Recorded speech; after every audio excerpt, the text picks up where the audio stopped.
Vitality are the first squad in the playoffs. After falling at 5 global events before, it's gotta feel so good to qualify to the playoffs. Going into the next stage, we don't care at all about the stakes or how important the games are. The opponents might be stronger, but every game here is tough. We've had a lot of experience with them in the offseason. I think their whole roster has potential to take over any round, but when you look at my team, people say the same exact thing. We don't care anything about what the enemy team thinks of us. We will just play our own game and we'll keep getting stronger throughout the tournament. Kicks shuts it down. Nice! We're not going to respect them, but they're going to respect us. Oh, he's got two! Gotta be! Making up for the mistakes! If we play our own game and we do the things that we're good at, we're gonna beat anyone on any day. 일단 저희가 로스터를 변경하고 나서 결승전도 퍼시픽 결승전도 최초로 진출했었고 지금 마스터즈 국제대회에서도 플레이오프를 처음으로 진출했는데 저희가 이 기세를 힘입고 분위기를 잘 타서 저희가 지금 점점 더 잘해지고 있다고 생각하기 때문에 但是我觉得我们夺完冠以后，我们的心态跟韧性得到了质的提升。 이전의 T1과는 좀 다른 팀이기 때문에 멤버도 다르고 좀 쓰던 전략 같은 것도 다르다고 생각해서 지금의 T1을 상대하게 된다면 각오하시는 게 좋을 겁니다. Who's the best team in Korea now?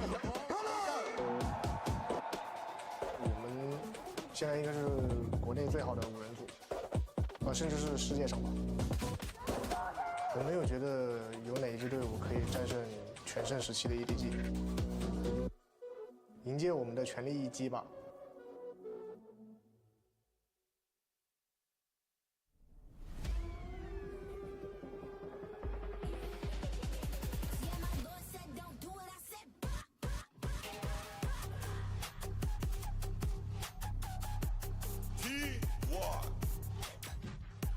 And here we go as T1 makes their way out through the crowd here in Bangkok, ready to throw down against the world champions. A big opportunity for this Pacific squad to shock the world and be able to send the championship squad to the lower bracket. But the question is, do they have the ability to do so?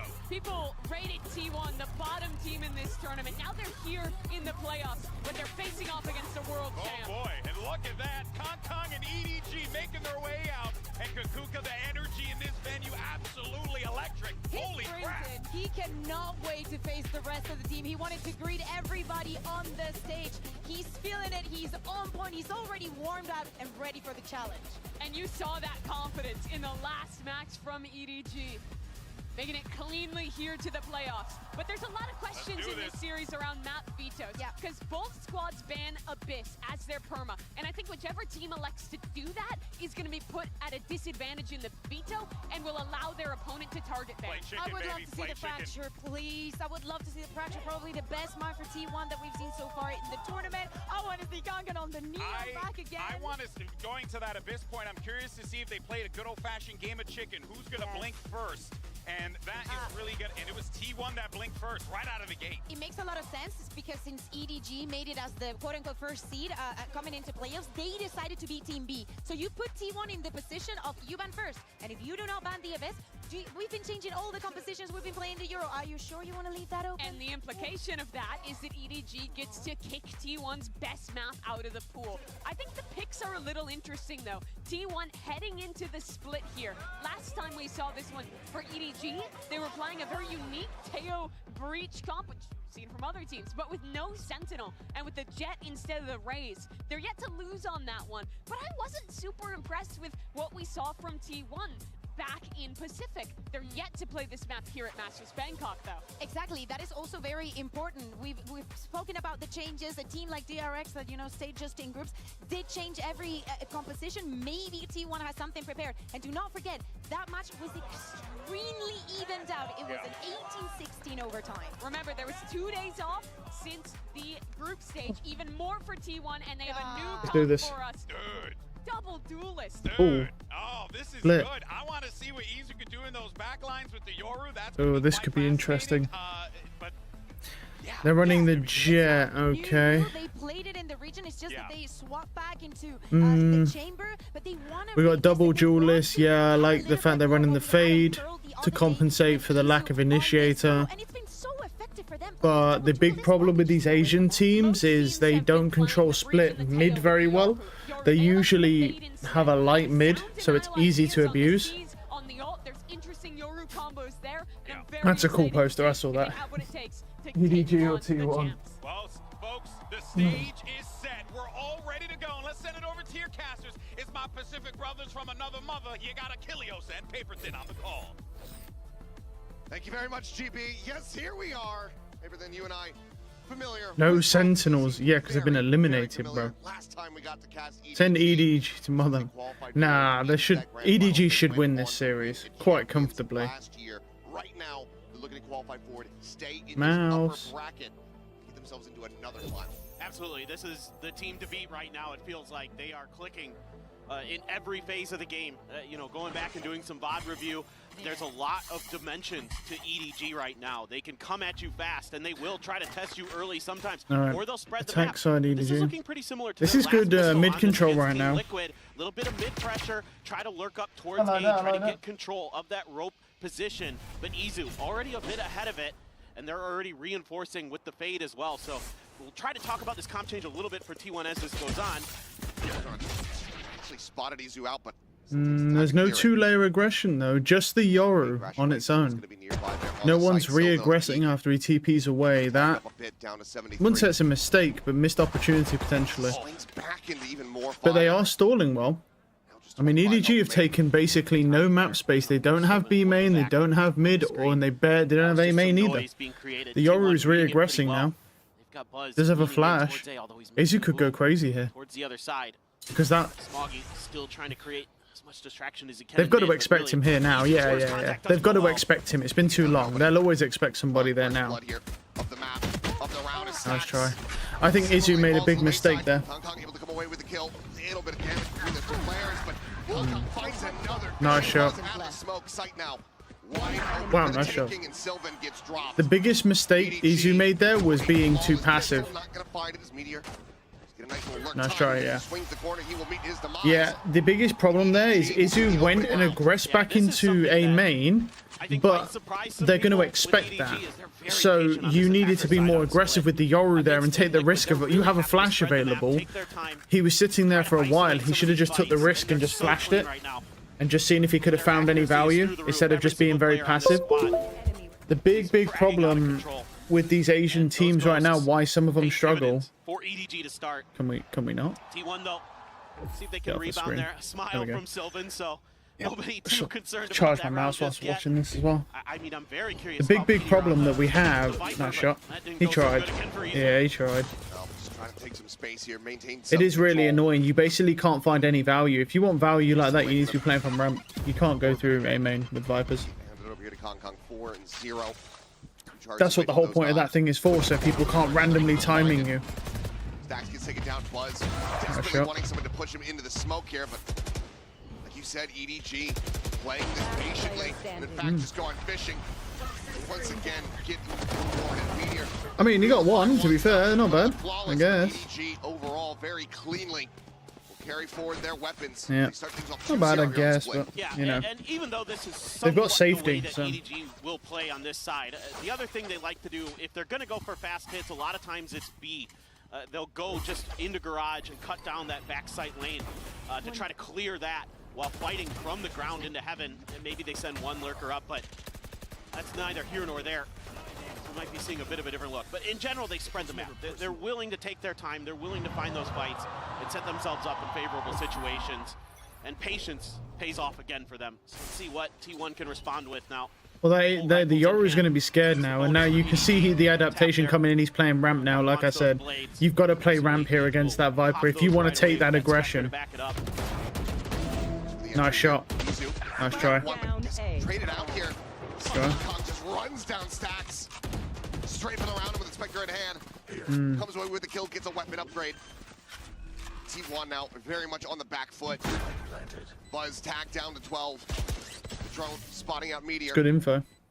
Apparently a sent, but Oh, it's hitting him. You could tank it. Nice shots, yeah. Discipline is crazy. Buzz has got saved. Discipline's crazy. The big problem, this is where Viper's really annoying. See, this is one difference that we're seeing. Normally, the Vipers are alone lurking with that wall. We're seeing EDG using that wall, but actually taking the whole team with it as well. Doing very one-dimensional pushes, but there's one really big problem with this wall. Really big problem. And it's if somebody sits, nice shot, if somebody sits on the other side of that wall, so it goes up and you're sitting in A main, the enemy team just walks into you and you've got 2, maybe 3 free kills if you don't whiff. And if you have the right guns, obviously. You know, but that's the big problem. So right now, if they go away, because you see they've got ramp control, and then the blind goes backside, but the bad thing about that Viper wall is if you walk into main like that, if somebody's on the other side of that wall, your whole team is going to fucking die. And then the guy from ramp can just crunch you, and your whole team's dead. They're lucky that nobody's doing that and hasn't done that, but if they were doing it, what the Yoru should be doing realistically, they should have a guy ramp and they should have one on the other side of that Viper wall. Because when that Viper wall goes up and you're hitting footsteps, man, being on the other side of that is just it's just free kills. Very suspicious about this corner. They've been doing their homework. They're looking really well prepared, even with the agent comp change. I'm very curious to see how EDG deals with the Yoru, but like I say, Izu is a really good player, but the thing with the Asian teams is they're very passive, very disciplined, so we don't really, Yoru doesn't suit their playstyle very well. No information on the other because Yoru's chaotic, he's crazy. You've got to take dumb, stupid risks to be able to find that just stupid value. And Asian teams don't do that. They don't take those risks. EDG, the only team that does it. The rest of them don't do it. Nice shot. You know, this is the thing. Oh, they don't know though. Oh, he shot too early. The Sylvans, they're still running Sylvan. I wouldn't have done that if I was you. I think that's a bad. I don't know. I'll be honest. Like Sylvan played decent against DRX, but here's the problem with Sylvan right now that I think is a mistake here. Is they put Sylvan in against Trace, and Trace is just a free win basically because they're just the worst team in Bangkok by far.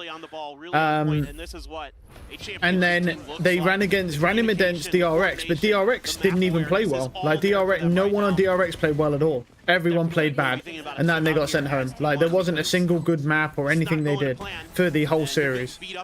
It was the worst DRX I've ever seen. And for some reason. And so I'm not convinced that Sylvan is the play here. I think Carpe is better when you play against a top tier team. I think Carpe is better. But we'll see. This is not quite the start to the series that he would have wanted.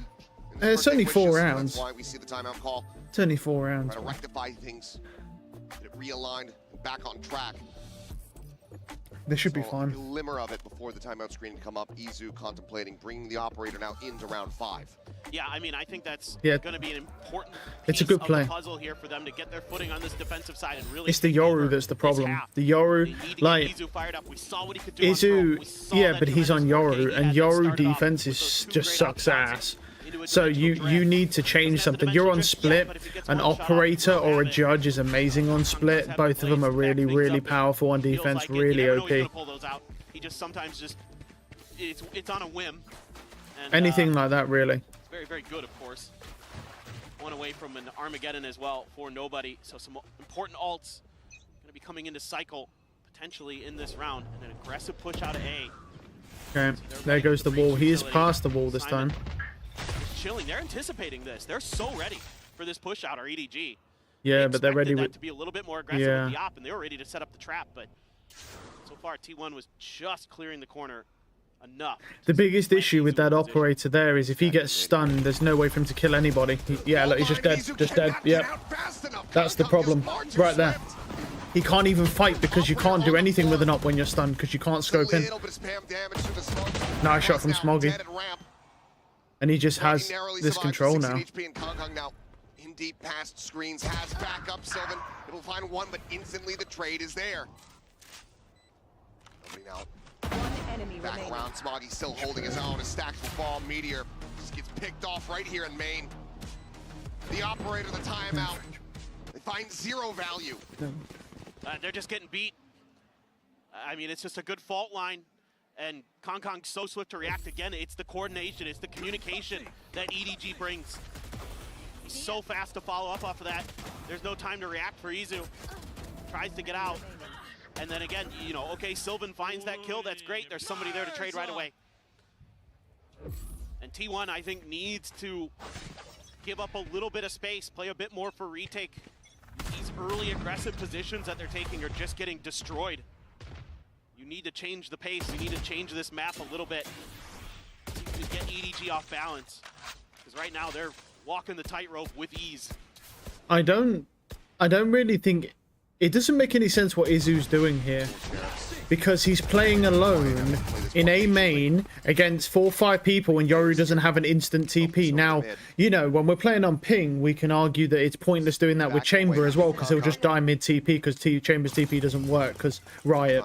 But you know, with Yoru, the animation's on purpose. It's not like to do with lag or anything. Because it's so overpowered, it takes time to teleport. Him playing alone against 4 or 5 players, he's going to die every time 4-3 if they just rush him. I think if you're playing an operator, bro, you need to be playing further back. You're not playing Chamber on LAN, so you can't shoot TP and then actually live against like 3 or 4 dudes. Like, you need to be playing further back, maybe in elbow. Honestly, if I was him right now, they put the wall up and they walk through the wall, I'd be using a fucking shotgun. I'd have a guy ramp and I'd have the Yoru behind the wall or somewhere here with a fucking shotgun. Not in this round, obviously, but on the buy rounds. Good flash. Good flashes, but they're just... but they know it's coming. That was a nice shot. Nice try. However, arriving, takes down one, doesn't realize he's getting hit from behind. Sylvan now with everything to do, but he cannot stop this plan. Yeah. Extremely difficult for This Sylvan. is rough. No guns available until he is able to clear this corner. Around the elbow, Chichu. Ready for the swing out. Ready for the instant trade. Sylvan would have to just hit this shot. Pop forward. Finds the first one. But did he see the jiggle? He did not. Doesn't have a gun. Nice try. It's a solid I mean, that was a great eco round. But look at the money for EDG so good, here. Man. He's just unbelievable. This event so clutch. What do you mean? Every time you need him to step up, it feels like Chichu's what do you mean it. this event, bro? Kong is just flying around You mean the map this right event, now. bro? Chichu's good all the time. Not just this event. Just running and gunning with that Phantom and knocking T1 He's players always down. good. There is not much I've never they've seen been able Chichu to really do. be a bad player, to be honest. Unless they That was actually one of just their have a better bad series rounds, as a and team. I appreciate the way that T1 played that. They gave up that extra space. They let EDG Yeah, this come is towards the rough site times, before they man. tried to spring their trap. Here comes one of these B hits. Sylvan looking like he's going to be under a lot of pressure. This is T1's map pick as well. Keep that in mind. This is T1's map pick, and it is going to be about to be 7 rounds up. But we already knew that T1 was going to get fucking annihilated by EDG. That's not surprising. If this happens, it's not surprising. The big series is the one that comes after this, which is G2 versus Vitality. That's going to be I think that's going to be a wild series. I'm thinking probably 3 maps, honestly. Especially if this goes fast 2-0, it's definitely going to be 3 maps on the second series. I don't think there's any It's almost guaranteed. Seems like the call has been made. Question for Kong is, does he go on the hunt? The answer will be no. EDG look to just play this out flawlessly and will be able to do so. 7-0 on the attacking side here on Split. Yeah. The crazy part about it is they haven't even tried to break into mid yet. They're just walking into main. Just one-dimensionally just walking into main. This is absolutely brutal for T1. No other way to cut it. And championship quality EDG is showing up. I mean, we've already seen a couple 13-0s from them this year. Hasn't been on this map. So far, they That's in China, though. That's in China, to be fair. Keep that in mind. That's not internationally. In the next round there. Both those 13-0s are Oh, Whoa, that actually still hit him. Yeah, that was so wild. That actually still hit him. Unlucky. Yeah, I can see how you can accidentally. That's fair. But it just had a little bit of extra. Second timeout now. This is T1's last timeout. So whatever. Yeah. It can only mean one thing. No, not a tech pause. Lauren's not here right now, but it's another timeout call. It's a timeout. Yep. Has to be. 7-0. Yeah, I mean, this is you've got a timeout now, or else you could just get 13-0'd here. There's no more interaction going to be allowed unless EDG decide to use their own timeouts. But right now, why the hell would they? I mean, the first kills have to be through the roof for EDG right now. I mean, there's been a few where T1 got the first kill and then it was immediately traded. I think it was one, and then it was just immediately traded. I mean, there is just nothing that they can get going. EDG is so crisp, so fast. I think they should have played Carpe for this series. I really do. Not that I think Carpe would just magically change this result. I just think Carpe's better than Sylvan when it comes to playing in against high-level teams. They should be able to hold this though. They've got Showstopper, they've got your Dimensional Drift, Viper's Pit. Just bro, if you have to, just fucking Viper's Pit. But I don't know about Viper's Pit in mid because they're not really abusing mid all that much. They're just waiting and then just forcing up A or B. I don't like these TPs from this Yoru either, because look at where it is. That's like a chamber TP.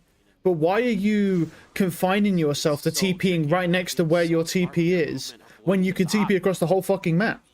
Like, why not put your TP over near A or B, preferably A, and then just throw it back to B and then play on A and TP to B? Like, he's not using those TPs very well. It's just a very bad Yoru player at the moment. I'm not seeing anything good from Izu on Yoru, honestly. Oh no, he still got him though. The rocket whiffed on him. He lives. Barely managed to kill him. Oh. And they're on site again. And the Yoru's still just sitting there doing nothing, obviously, because he's just got bad TPs set up everywhere. What do you want me to say, man? Like this Yoru has no idea what he's doing. He's completely fucking clueless. Look at that TP he's got down. It's in fucking B heaven, bro. When they're all on A side, buddy, just put it CT. Like, why? Fully entrenched and ready to send this. He probably threw that a while ago, but still. Looks like that will convince him to go ahead and send the Rolling Thunder. Yeah. Oh, the read. Good read, Simon. Yeah, good read, Simon. Swoops in, finds it up once again. Lost round once again. Lost. EDG. The Yoru is just clueless. Clueless, bro. So good to just he just doesn't. That rocket, look at that rocket. He barely lived that, bro. If he didn't jump off that platform just there, he would have died to that rocket. Stacks is just blind and stunned. Yeah, I don't. What can you do? Wow, Kong's coming up and over you. Yeah, that Yoru, right? This is one of the worst Yoru plays we've ever seen. No good TPs. Dude hasn't flashed a single person. Hasn't picked anyone with an op. I've never seen a worse Yoru, literally, and I'm not exaggerating. I've never seen someone play worse than this. He's literally made nice shot. That's the first time he's done anything the whole time. Let's see if he can do more. You've got flashes. You have fucking flashes. Flash something. Thank you. Not a great flash, but it still worked nonetheless, because Yoru flashes are OP as fuck. Like, he's so clueless on Yoru, man. It's crazy. It's not even that hard. Like, a fucking gold can do that. Like a gold could put better TPs down, and they're still... Well, nice try. Look, at the end of the day, at least the Yoru got 2. That's all I ask, bro. You still have Dimensional Drift. We're 9 rounds in, going into the 10th round. Where the fuck is the Dimensional Drift for a retake, to be honest, at any point? It's like, okay, we can do it this time, but yeah. I'm a bit confused why Izu doesn't pop his ultimate here. Exactly. What did I just say? What did I just say? It's like I can read the future. It's like, I don't know. He's clueless, bro. He's not using Yoru roll. He's not using anything, bro. Yoru, literally Yoru is, when I say he's useless here, I mean it. Completely fucking useless. Don't peek it. Just don't peek it, man. He's like, no, don't do it. Don't do it. No, don't do it. Oh my god, bro. He's throwing, bro. He's throwing, bro. Someone should report him, bro. He looks like my teammates on a bitch yesterday when I had 4 players throwing on my team. Maybe 0 hope for them to get a single round win right now in this half. Kong hits another incredible shot. 2-player advantage. Spike coming into play. A tap and a reposition, just trying to see what reaction they can get out of T1. EDG realizing, oh, there's still over a minute remaining on the clock. Yeah, they've got all the time in the world. TP into sight. Sylvan flashed up. Simon keeps him at bay. Off shot going to be going wide. Smoggy able to find No shot though. However, traded out. Sylvan doing whiff. his damnedest. But he has a That's sheriff. a nice headshot, but Simon 10 rounds. will go ahead and cut him down to It's been size 26 10-0. minutes since this started, and it's 10 There's rounds. not been a 13-0 on the global stage Nope. since Gambit versus Oh, Team fuck Secret yeah, Izu's got another op. I can't wait to see what he champions. does with it. Hopefully he gets one pick at For the least. VCT, That's the worst. really He's the worst began. Yoru player I've ever seen. Right now, we might Like, be he's witnessing almost as bad as new history Icy. in the He's not as making. bad as Icy, but he's almost as bad as Icy. When I watched him on Abyss, because all he did was flash his teammates and made him walk off the map, and then jumped off the map himself. That's all he did the whole time on Yoru. Not as bad as Icy, but, like, pretty bad. Gun, an extra half shield out of him by just being patient. They're so good. You just have to be in awe of what this EDG team is capable of at their best. They can destroy anyone. They weren't kidding in their pre-show video. Hey, still 1 for 1 though. Nice shot. Broken up a bit. Stacks finally gets himself on the board with an elimination here. Look at Meteor here. There we go. Timing on the rope. Meteor pushing forward, finding Chichu. Player advantage now. Found for T1 for the first time. Here we in go. This match. First round. Then no 13-0. Plant, nobody. No 13-0. They got it. They got it. Yeah. Off guard. Stacks will be able to find him. Now it all comes down to Simon. Was a miracle worker for them in the past when they made their run to become champions. I mean, that was a It's good very read from tempting. Simon. That first That was step, actually a good read, bro. Stacks maybe starting to come alive, is able to find the round here. Buddy, for his it's squad. 10-0. T1, There's no coming they will alive in not this game. This game is chalked, bro. It's next map. of We're Team just Secret delaying the global inevitable events. at They 10 will not rounds. go down without a fight. But to be fair, I'm not surprised by this result. Well, 10-0 I am, but not surprised by EDG winning this. One, because EDG are a better team than T1 by miles. Not only that, though, it's also a situation that a lot of the Asian teams are really, really bad on split. Compared to the international counterparts, like the Asian teams are really bad on split in comparison. And so it's, yeah, I'm not surprised. I mean, like I said, just keep in mind, EDG are a much better team than Team Liquid, and Team Liquid, well, even though it was their map pick, they nearly won at least. But they just lost because it was a team diff. That Kang just went crazy. For EDG, so if they can get into that post plant with Chichu alive, make it all the more difficult. Yeah, it's a good Viper's Pit. Sending them in and they're going to challenge it. International Viper's Pit, that's very unlucky. Dead. Hits the floor. He just sprints into it, hits the right click. That's very unfortunate. Yeah, you can only do so much though. He's fearless. That pit from the equation. Absolutely fearless. You gotta love that. He's fearless, he's bold, and he's certainly damn on point right now. Nothing gonna be spotted there from the stealth drone. There's timing, Sylvan having to tuck back away. The paranoia does slow the tide here for the moment. He and Buzz getting completely and utterly surrounded. Ooh, nice shots. Nice little transfer on the Guardian. Sylvan able to find Nice two. shots, Chichu nice gonna be shots. down at the same time as Stacks. Tribes in heaven. However, still. How could you imagine, bro? Cannot find the second, and now it's down to nobody. The Prowler from heaven knows the location of one. Finds the That other. was close. Wow. Once again, Stacks Jeez. there to bail them out in the round. 10-2. 10-2 however, half. EDG so Wow. far out in front. It's hard Okay, to good luck. imagine that T1 can come back from this. This EDG 10-2 half. Came to play. Okay. 2 days off. No problem at all. Stacks and Buzz, they have done it before. That series versus Billy, but I don't know. Something different about this one here today. We'll see what happens when we come back from the break.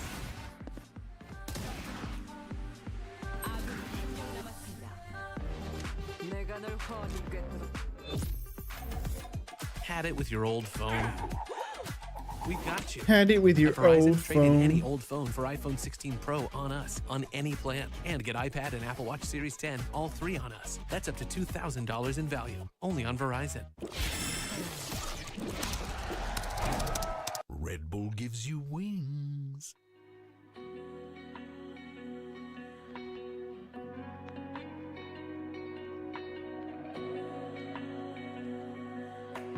Well, that was a bit of a wash. Nope. Not dealing with that shit. Just, I don't know. This is expected though. I mean, the next series of the day is the one that in my opinion, is going to go fucking crazy. Right, which is G2 versus Vitality. I think you'll see 3 maps there. Pretty confident you'll see 3 maps. It is a little weird. Upper bracket final spot on the Pacific Clash. T1 in the top 4. Yeah, I was gonna say.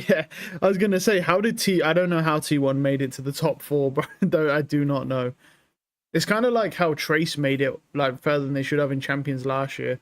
T1 should not be here, but they'll be swiftly eliminated because the 3 teams next to them are all 10 times better than they are, so they'll swiftly be ejected. But I think for where T1 is right now, a 4th placement is really, really good. Like, really good. I think that's insane, to be honest. What is this? Oh, right, okay. Wow. Oh, Neon cosplay. Good cosplay. Yeah. Back needed. Here we go. As this is their map pick. And Bind is on the horizon. Yeah. And EDG's Bind is good as well. Up and going their way. No, this is a must-win pistol. There's no other way to cut it. Yep. And this is where that double duelist comp needs to shine. Where you need to get Izu and Buzz really fired up, really start kicking indoors, just like we saw with Kong Kong on the other side of the map. 16 kills so far for Kong Kong. I believe 7 deaths. He has been absolutely electric. The man just continues to impress. No matter the game, no matter the stage. Yep. Izu able to find a little bit of space. No challenge. I'm still confident he's the best duelist in the world. It's Kong Kong. Even above Durka right now at least. But Durka's good trades though. Oh, I don't know about the rest of them though. Good aggression. This is a very winnable pistol here. Player advantage down here for the side of T1. No shot. Of course not. Of course not. Of course not. Chichu just kills everybody and nobody flanks him. It looks so good for a brief little moment, and then it all falls to pieces. Another pistol. Not even sweating, bro. Not even sweating. They now are up by 9 rounds. They're just better. They are. Yeah, right they are just. Yeah, they're just better. They're hitting crazy good shots. Yep. They're reading the map. They're reading the timings. You know, Meteor here. There's nothing to really be said. There really isn't anything to be said about this game, bro. Like, I've pointed out all the massive flaws T1 have with this Yoru, and there's nothing more to be said about this game. EDG are just massively superior in every way. And at the end of the day, that's what it is. You have no choice. So it's going to be a mix. Oh, he's just buying a Guardian, no armor, bro. That's crazy. Hodgepodge. Yeah, the mishmash, the hodgepodge. Guardian, no armor is crazy. Everything in the kitchen sink for T1 in this round. Paranoia, flash, and Buzz Yep. on the entry. Judge in hand. That's cool. Gets that elimination. There's a good chance that they'll win this round because they forced. On that flank. Stave off the There's still a very good chance they win this, but even then it's 11. It'll be 11-3. I mean, the map is over pretty much. Ready. Clear any angles here for them.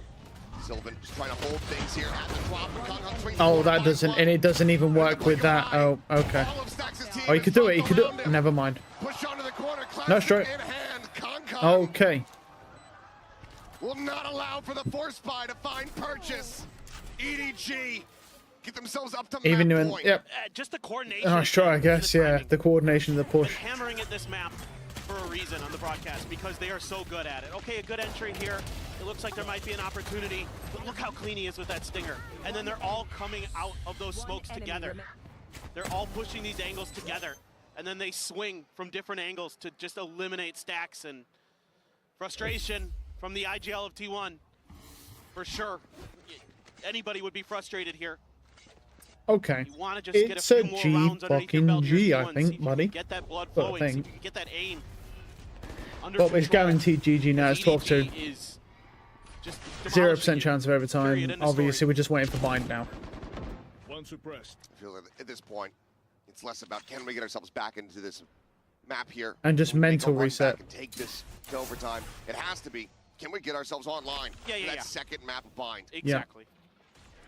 I don't even think it's about getting themselves online. I think the biggest problem is EDG are just better. Self-disguised for the moment. How far does he pursue? Talon trying to Not into the open media, however, able to win out the fight. Information on the two players still playing here. That is, oh, that timing's unlucky for him. Catches a good timing, catches a kill. Starting to take away, but Chichu, ever present, finds one. Shadows traveling. They're still gonna They should win this realistically. Around main. Can they flush open the site? Yeah. The answer's gonna be no. Chichu, Wow, nice shot. Oh my god, no. Okay. Oh my, I was not ready for that. I was not fucking ready for that 4. He doesn't have time, but he needs to, if he kills this guy though, but if he kills him. Unwinnable for EDG, they cannot bring it to an end. But my god, Chichu nearly closes it out. Oh man. Wow. It's just been incredible this tournament. I was not ready for that. People would say best player I'm not even fired up myself yet because this map has been such a snooze fest. Is destruction. That's vile. Nasty Oh man. Oh me, oh my. Absolutely robotic in the aim. And yeah, for nobody on the opposite side of the stage, I think it's going to be a pretty easy round to shrug off. You still have 9 chances to close this out before you even have to worry about overtime. Oh, look at this. Trying to set up a trap play. Oh, but the Yoru, they clear him, yeah. That's not bad. Gets the kill and they just get out. It's a good trap play.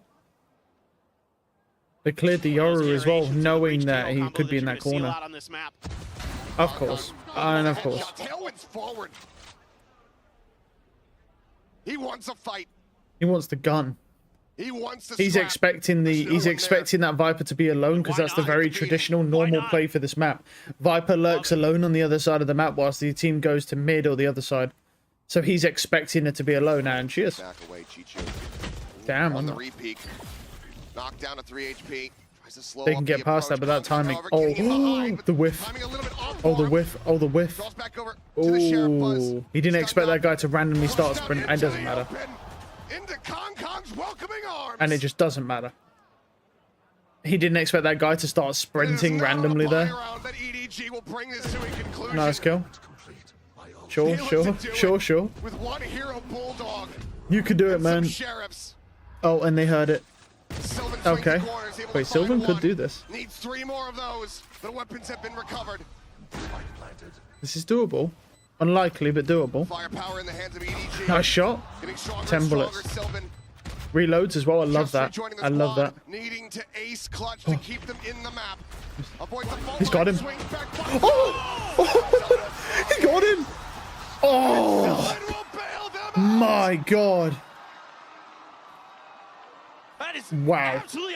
Never mind. Maybe we don't put Carpe in. Maybe we don't put Carpe in there. Wow. Been a lightning rod for T1. He has had some really good maps, and this is his best moment yet. An ace at the international level for Sylvan. Insanely well played there. They needed that. They needed that for a mental reset. If only he could have got that ace when it wasn't 12 fucking 4 or 12-5. It's 12-4 and he just got an ace. They're not even bothered. That's not even going to phase EDG at all. Because they ain't bothered. They know they've won anyway. That's more like a consolation ace. Beautiful ace, but you know, like a consolation type of thing. Knock the Viper out. Meteor. Ooh. Continue on this chase. They back up. Managed to successfully tuck out. Stack's gonna read this push though from Kong. That is the question for now. Slowly creeping forward. Kong, however, just a little bit more aware, a little bit faster. That's the spike now. Oh, but look. Wait, but look at. He tried to look away. He's on 3 HP. Yeah, he's dead. Elusively, but Sylvan on the pinch is able to find the kill. The 3v3 now is nobody. Backing away, the rotation starting to come through. Chichu having to abandon the pit. One now scratching their heads. Shoulder might have been spotted. Wanted to go for the jiggle, but it works. Gunfire will confirm presence. Salvo's in a snake bite here. Gonna flash through this smoke. It doesn't matter anyway. I thought he was going to flash through it. He just have a flash. He could have flashed through it. He just didn't because he's a shit Yoru player for some reason. I don't know what that's about, but yeah. Slow it up, but now it's getting out of their hands here. Double wrap around down the ramp here in towards main. Everyone from T1 situated on the site. Bring out Izu. Spotted out, flashes up over the top. Chichu, however, able to find one. Sylvan going to be taken down. This is the 1v1. It seems like Smoggy knows exactly where Izu is TP2. You read that he's already pushed up into the site, taps the Oh, as soon as he walks out the smoke, he's dead. Swings out of the smoke. Oh. And they're missing each other somehow, some way. He doesn't know. Smoggy's starting to get a read on it. He got him, but he ain't got time. No time. Does he have He doesn't have it. I don't think he does. No, he doesn't. That spike is erupting. Nice try. This map is continuing. You don't have it. 12-5, T1. 7 rounds in a row. Oh boy. It's still a massive hill to climb for T1. And this is It's still impossible. There's still a 0% chance of Set overtime. up that distraction, use the salvos to clear meter out of sewers so Kong can push towards spawn. And then they're able to set up that crossfire at the sewer exit. T1 does a nice job. Izu has a good flash to bail them out. Quick reactions from Sylvan to wrap back through to go towards that drop spike from Stax. Though this is promising in a way where they're getting their mental back. These last couple of rounds may have been all that T1 really needed to get back into this Yeah, series. they just get the mental reset, actually being able to get some rounds. I mean, it's definitely a lot of pressure on you knowing you're by far the worst team going into the top 4. You've snuck into the top 4 somehow because DRX had the worst series imaginable and then went out, but that should never ever happen. A minor victory and drawing out a timeout. First one here from EDG. Allowing for some further conversation from the T1 coaching staff as well. 3 rounds in a row so far. Still not even at that halfway mark to running this back. Yeah, you got a lot of alts to toy around with here as T1.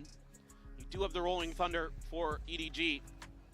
The guns are going to be a little bit scrappy on both sides. Obviously, there were some forces along the way for T1. So they've got a couple Guardians. Seen some impact plays from the Guardians from both sides. It's going to be Kong with that Guardian himself. It's a scary proposition there for T1, but they're able to dodge the damage. Trying to flush him back, but now the double push. Okay, well that's not a bad. That's not good though. To the skull of Meteor does shut him down, but that's really not a great. That's not a good showstopper though. They're on eco. They're on the. This is an eco buy. 1v4 spike. Other than Kang on a hero rifle because they can mess around. Like Kang's just on a hero rifle to mess around. It's 12-6. Feels like T1 now starting to understand some of this push and pull that EDG is trying to create on the map. You called it out perfectly, man. They use these salvos to force them over to Ramen to try to push them in the I don't know about that. I don't know about that. I think I'll be completely honest with you. I think they just got lucky. I don't think they understand it at all. I think they just got lucky because the Yoru randomly ulted mid to clear out mid to see who's holding mid, and he just saw these players randomly pushing down right next to that entrance. I think they just didn't understand shit. I think it was lucky. Because it didn't look like it was intentional. He just popped his ult, went around the corner, and saw 500 people. But we'll see. If they survive longer in this map, we'll see. Good trade. There is a nightfall, though. Oh, the whiff. Oh, the whiff. He got him, though. Big whiffs, but he got him in the end. Immediately brought back to parity. 3v3 is Chichu up and over the top of the box. Interrupts the plant, puts Stax down to low HP numbers. Sylvan in this corner, needing to win out this critical fight. The salvos start to fly. Stax fighting, able to find one. Sylvan going to be taken down. Stax abandoned. Nice here, shots. 18 HP. Oh, nice shot. Ooh. God damn, Stax. That was insane. What a fucking shot. Where are they pulling out these Jesus. from? Jesus Christ. He's 1 HP. I thought this is done. Wow. Yeah. Chichu again looked like he was just gonna knock him out of the park. Hong Kong there with a great timing to slide down. He catches them with util in hand. There's no return fire. Wow. But still, they're able to finally find the trade. And then this looks like it's Oh, GG. wow, what a fucking shot. Stacks. My God. Huge one. Now IGL, you're getting by buzz the way. into it. Now you're getting that hype. Now you're getting that energy. This is starting to look, we're still, what is it, 1% chance of overtime now at 12-7. Let's see what T1 can do. Let's see how long they can keep this going.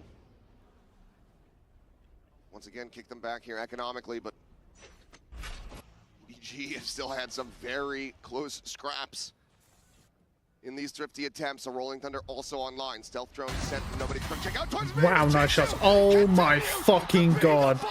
Chichu has just killed everybody. Holy fucking shit. He just doesn't give a fuck, man. Absolutely He's just a monster. Unbelievable. Yeah. What a tremendous player. Now he's going to throw the pit into mid. Counter He's gonna pit. try his own pit, but Simon right there to punish if he oversteps. There he goes. Yeah. They're burning everything. Have a limit. GG. It is not an infinite stock. No. T1 do well to get themselves That's to a good. 7. That's good though. After a flat opening They half, definitely but got their mental back EG, for map 2. The win for them on this map was inevitable. No, yeah, no chance. No chance of coming back, but those two crazy, that ace and the 4K, that was wild, man. Move that. That was fucking crazy. God damn. Right, let's head over to here. Let's see.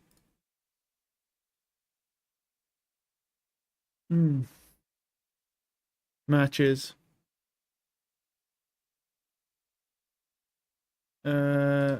Playoffs. Yeah. This one. Oof. That's to be decided. So I get, so you're probably going to have the upper final playoffs and lower round one. Likely T1 will be in the lower round. And then this is hit and miss. What we're going to see with this one is either Team Vitality are better or G2 are better. Now, in my opinion, I think Team Vitality are just slightly better than G2 because they don't have Durka. They do have Jorgamo, but Jorgamo doesn't have the same impact as Durka. Like, he's got star value, but it's not as good as Durka. I think this is likely to. I think this is possibly a 2-1 to Vitality. I think it'll be a 3-map, and it'll be 2-1. I think it'll be a 3-map definitely if T1 get crushed on bind here, going into the next map. I think 100% this is what is probably going to be a 2-1 to Vitality. And then it will be Vitality versus EDG. And then G2, and then it will be, what's it called? And then probably G2 versus T1. And then I would think G2 win that against T1. And then T1 get eliminated. And then I would say either EDG or Vitality will win the upper finals, and then whoever doesn't win that will play in the lower finals against G2, and then it'll be whoever wins lower finals, which I think either of those two teams could beat G2 barely, and I think G2 will end up placing third and finishing in the lower final third, and you'll see a Vitality EDG grand final, and that'd be how that bracket probably plays out for me. So right now, T1 will lose probably 2-0. Go into lower round one. And then I think G2 will lose 2-1. And go into lower round one. And then the games tomorrow will obviously be crazy. Then I think, yeah. And then we'll see. I mean, G2 have 2 chances. So there could be a bit of an upset because I feel like Vitality and G2 might be quite close in terms of ability. I definitely do not think that G2 are much worse than Vitality. I think they're very close, and I think if they can pull out a performance here, because my kind of prediction for the regions is obviously Pacific are bottom, definitely bottom. Americas are second bottom right now. And then either China or EU. First and second.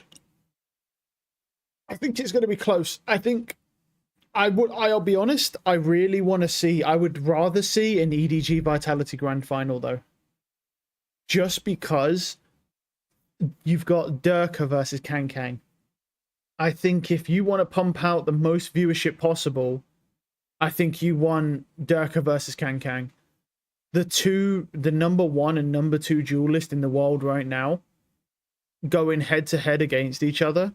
They both have unpredictable plays. They both have star power. They both got insane aim. I think if you want to boost your viewership, I think 100% Vitality versus EDG is definitely the grand final that you should be aiming for as far as like scripting for this tournament. And that being likely the case, I think G2 will definitely finish third in this tournament. I'd be very surprised if G2 don't finish third. But they might not. But I think they will. I think they'll finish third, and then it will just be Vitality versus EDG grand final.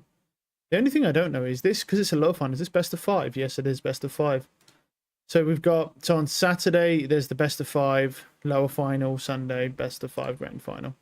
Presuming they won't do more than a best, yeah. Because the fucking maps take too long.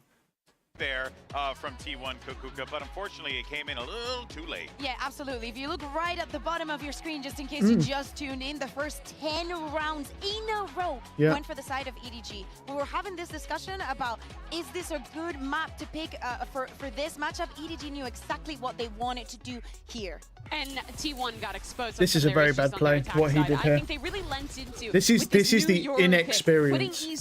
This is the inexperience of understanding how Yoru works, playing in a position like that. But round after round, he was dying first to these EDG reclears. It happened twice in A main, it happened a couple times on site, and it was just really good, thorough calling from EDG to suss out how this. Like I say, it's also more to do with just the fact that he just doesn't understand how Yoru works at all. He doesn't even know the utility works. Yeah, exactly. And as we said, this is a combo that they have played in the past and they have played regionally, but Meteor was in the Euro, Izu was in the Viper, and Izu had a lot of experience with the Euro, so this makes a lot of sense, especially after what we saw the other day.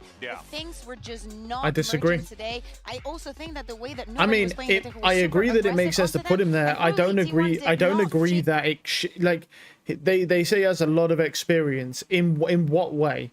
Because he doesn't know where to put his TPs. He doesn't know how to flash. He doesn't know how to use the ultimate. So in what way would you define that being a lot of experience on an agent? He doesn't even know how the agent fundamentals work at all. He doesn't, he's just putting himself in positions he can't escape from it. All his TPs are bad. All his flashes are bad. Even if he does flash, never uses ultimate. I mean, like, I don't know. That's one of the worst Yoru players I've seen. That's the thing. So I don't know. I don't think that's, I don't think that's great, to be honest. I think it's quite accurate. They're probably just saying it based on how much he's played it, but it just looking at that. This was pretty fucking crazy, though. Amounts to a win, but you definitely see them get that energy built up again, and it certainly felt like, Mimi, there was a little bit of a life boost for T1 after that. Yeah, I mean, you saw the reactions after this was a great reload. T1. I love that reload from him. Honest 1 versus 5 ace clutch. You never see rounds like this, especially not on a stage of this size. But he just played it perfectly, isolating each of these kills. Perfect. Yeah, every single fight was a 1v1, which is what you want if you want to try and get an ace. Because, like, you saw all the people, like, everyone was going over toward B. They were all convinced they were going B.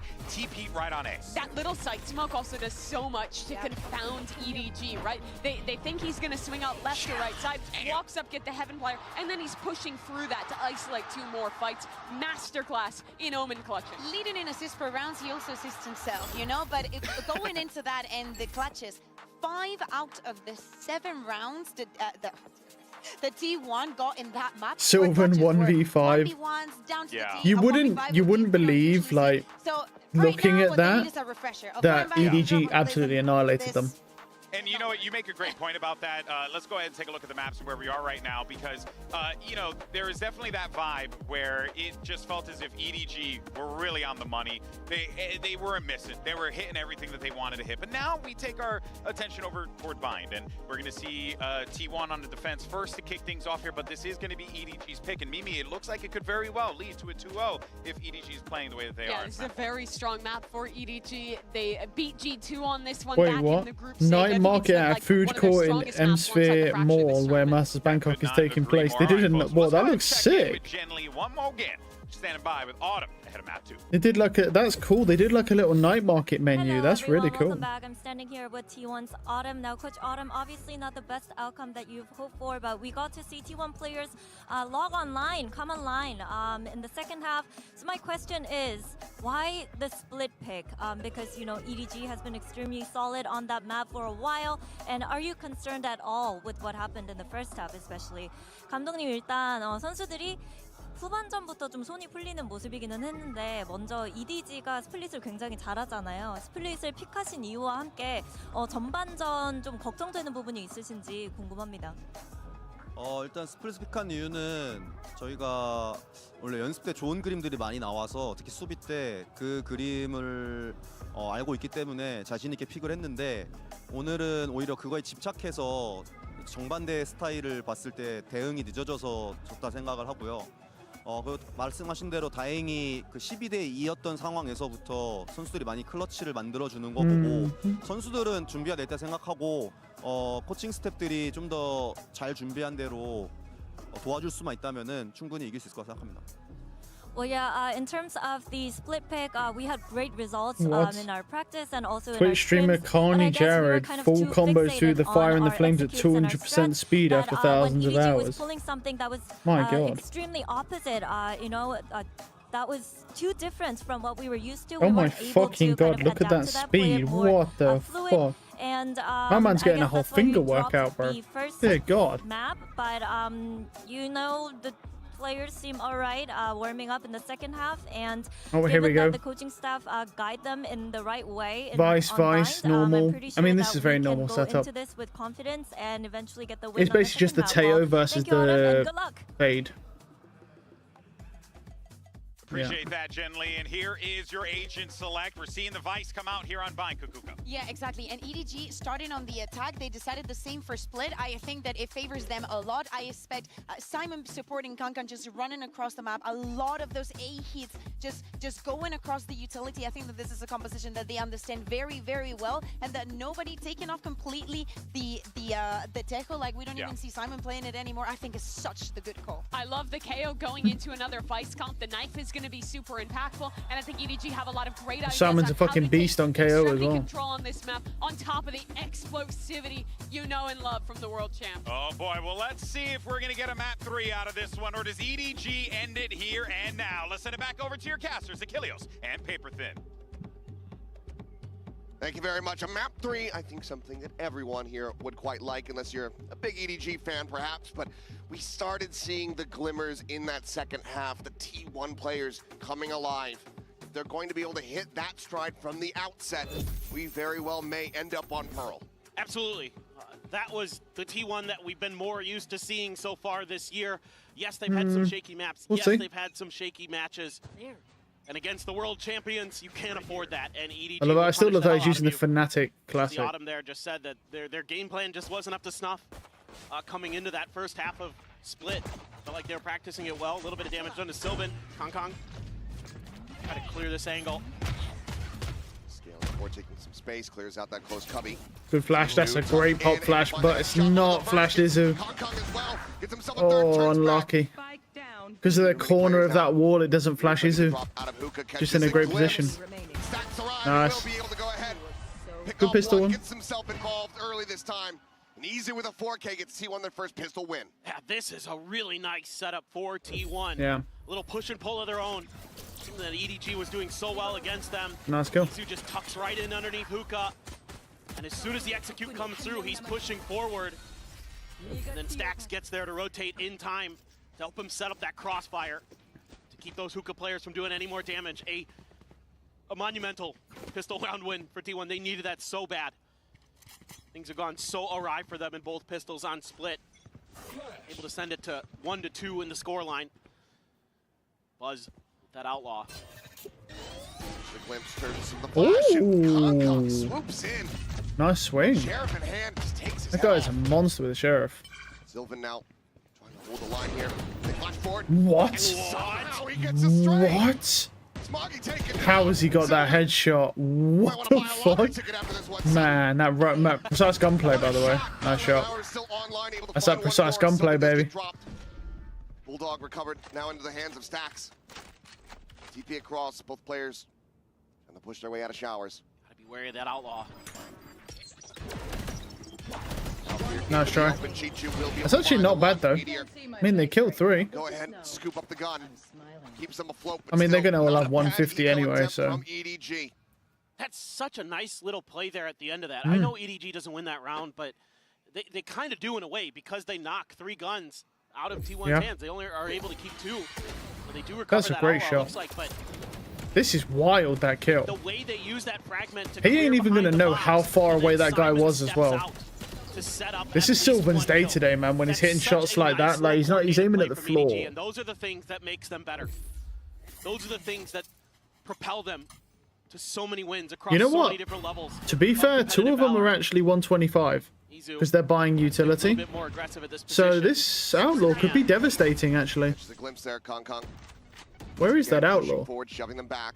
Oh, it's on A. It's unlucky. Trying to go on a bit of a linger here. I was like, that could be pretty devastating, actually. Looking at that. Push over towards main. Wow. Scooped up here. Kong just trying to get that showstopper online. Nice shot. Swing in from Meteor. Gets knocked out of the park. And this might open the door for EDG to try to make this B hit go. They were rotating back, thinking about pulling off. T1, assuming that that's the case, is going to try to press. Okay. Does he dare to challenge him again? He does have regen. He can take some damage through the wall. Get one tucked into the side, but they know they have to try he thought he headshot him. He heard him. He knows he's there. Nice kill. Yeah. This Buzz now has to do it all. Nice try. Once again, can't get the shot out. Kong just too swift. Gets himself a 3K and gets. Yeah, I swear, when that guy's holding an angle and you peek into him, whether you crouch, whether you just wide swing the guy, it feels like he always insta headshots you. Like the discipline, the crosshair placement, and just the read of how you're gonna move is just so precise. It's just every time. But then this is just. Shot. Really nice shot calling again from nobody for EDG. Anticipating that T1 would get aggressive there. Off of what ended up being a fake fallback. This turned into a bit of a pause from EDG, and they're able to profit. Motherfucker. Now it's rifle v rifle. Big round for T1. Economy's going to be low if they lose this one. 0 point pinging onto 2. Outside by that B teleporter. Stacks now rotating back around. Showstopper looks to open things up. Kong sprinting forward. Nice try. Nice shot though onto Buzz. Draws down and picks out Buzz. Just assassinated in broad daylight. It's just outrageous. Stacks desperately trying to get some kind of angle, some line of sight, but as soon as he swings out, Chichu is there. Now into the 3v5, T1. Likely going to have to call for a saver. 2 remaining players. Nice shots. Stays alive at 3 HP. Looks for the last. Won't be able to quite find it. He did tag him though, a little bit. He's managed to come away with that, but there's just far too many players remaining. Far too many angles to try to clear. And Simon. That's the biggest issue. This is the thing with EDG. If you kill Kang, you've still got Chichu to deal with. T1 intentionally having 2 players of that skill level on the same team is very unfair. It's basically like having 2 Durkas on Vitality, but there isn't 2 Durkas on Vitality. That's the thing. There's 1 Durka on Vitality, and if you kill him, the round is winnable. The rest of the players are amazing, but there's no one at the same level as Durka. Whereas EDG have Kang and Chichu is exactly the same level as Kang. Which is concerning. And they don't play the same role, which is even worse, because that means they've got more coverage over more agents, but the same skill level, which is terrifying. goes right back to trying to get that next showstopper online. 3 charges towards it. It's really rough. Garden available, but obviously given the weaponry here, wouldn't do too much for Chichu. Yeah, you got to be curious now. Try to push some of these I mean, it's not a bad setup, but I don't like the fact we've got 3 stacked on A and device on A. That leaves B very, very open. B should be an easy push for them. And they're taking it slow, though. That's a great nade. He's dead. He got him. He actually killed him with that Bucky. Wow. Land Bucky, baby.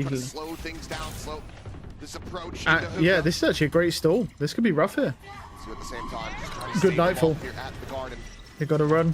That nightfall goes across, connects on to damn near everyone.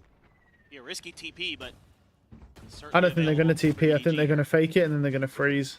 About 40 seconds remaining. Buzz. Going to try to play this out a little bit more patiently, but as you say, Buzz is on a flank, but it's just the classic in hand. Swings Oh out. my god. Everyone's right there, ready, waiting for him. He gets cut off guard, and now the pivot play comes through.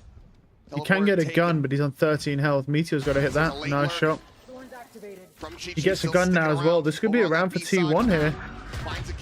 Nice shots from Meteor. He's got to land this. Oh. Oh, it's done. It's done. And Chichu now just does not have the time. No. Nice shot, but he ain't got the time. Meteor will fall, but T1 Nice shot from Stacks. Wow. Great play from Meteor. He had to hit that Sheriff shot. Someone to come online for T1. Yeah. Meteor, the lone player on T1 to lift a global trophy. It's going to be the one to bring you over the line. I can't believe Sylvan gets away with that. That was such a nice paint shot. Just lands right on top of the box. I'll just buy a lottery ticket. He is, look, sometimes better lucky than good. Sylvan's had a few of those, but he's still, that ace was nasty. Just got to give him that. That's a nice round. That might be the impetus here for T1. Start doing some more damage. They're going to invest in the operator for Buzz. A couple big ultimates available. Steel Guard and Orbital Strike. No command. This is one of those rounds we'd like to use some of those ults, really secure this win. Keep those cycles good. Playing up close and personal.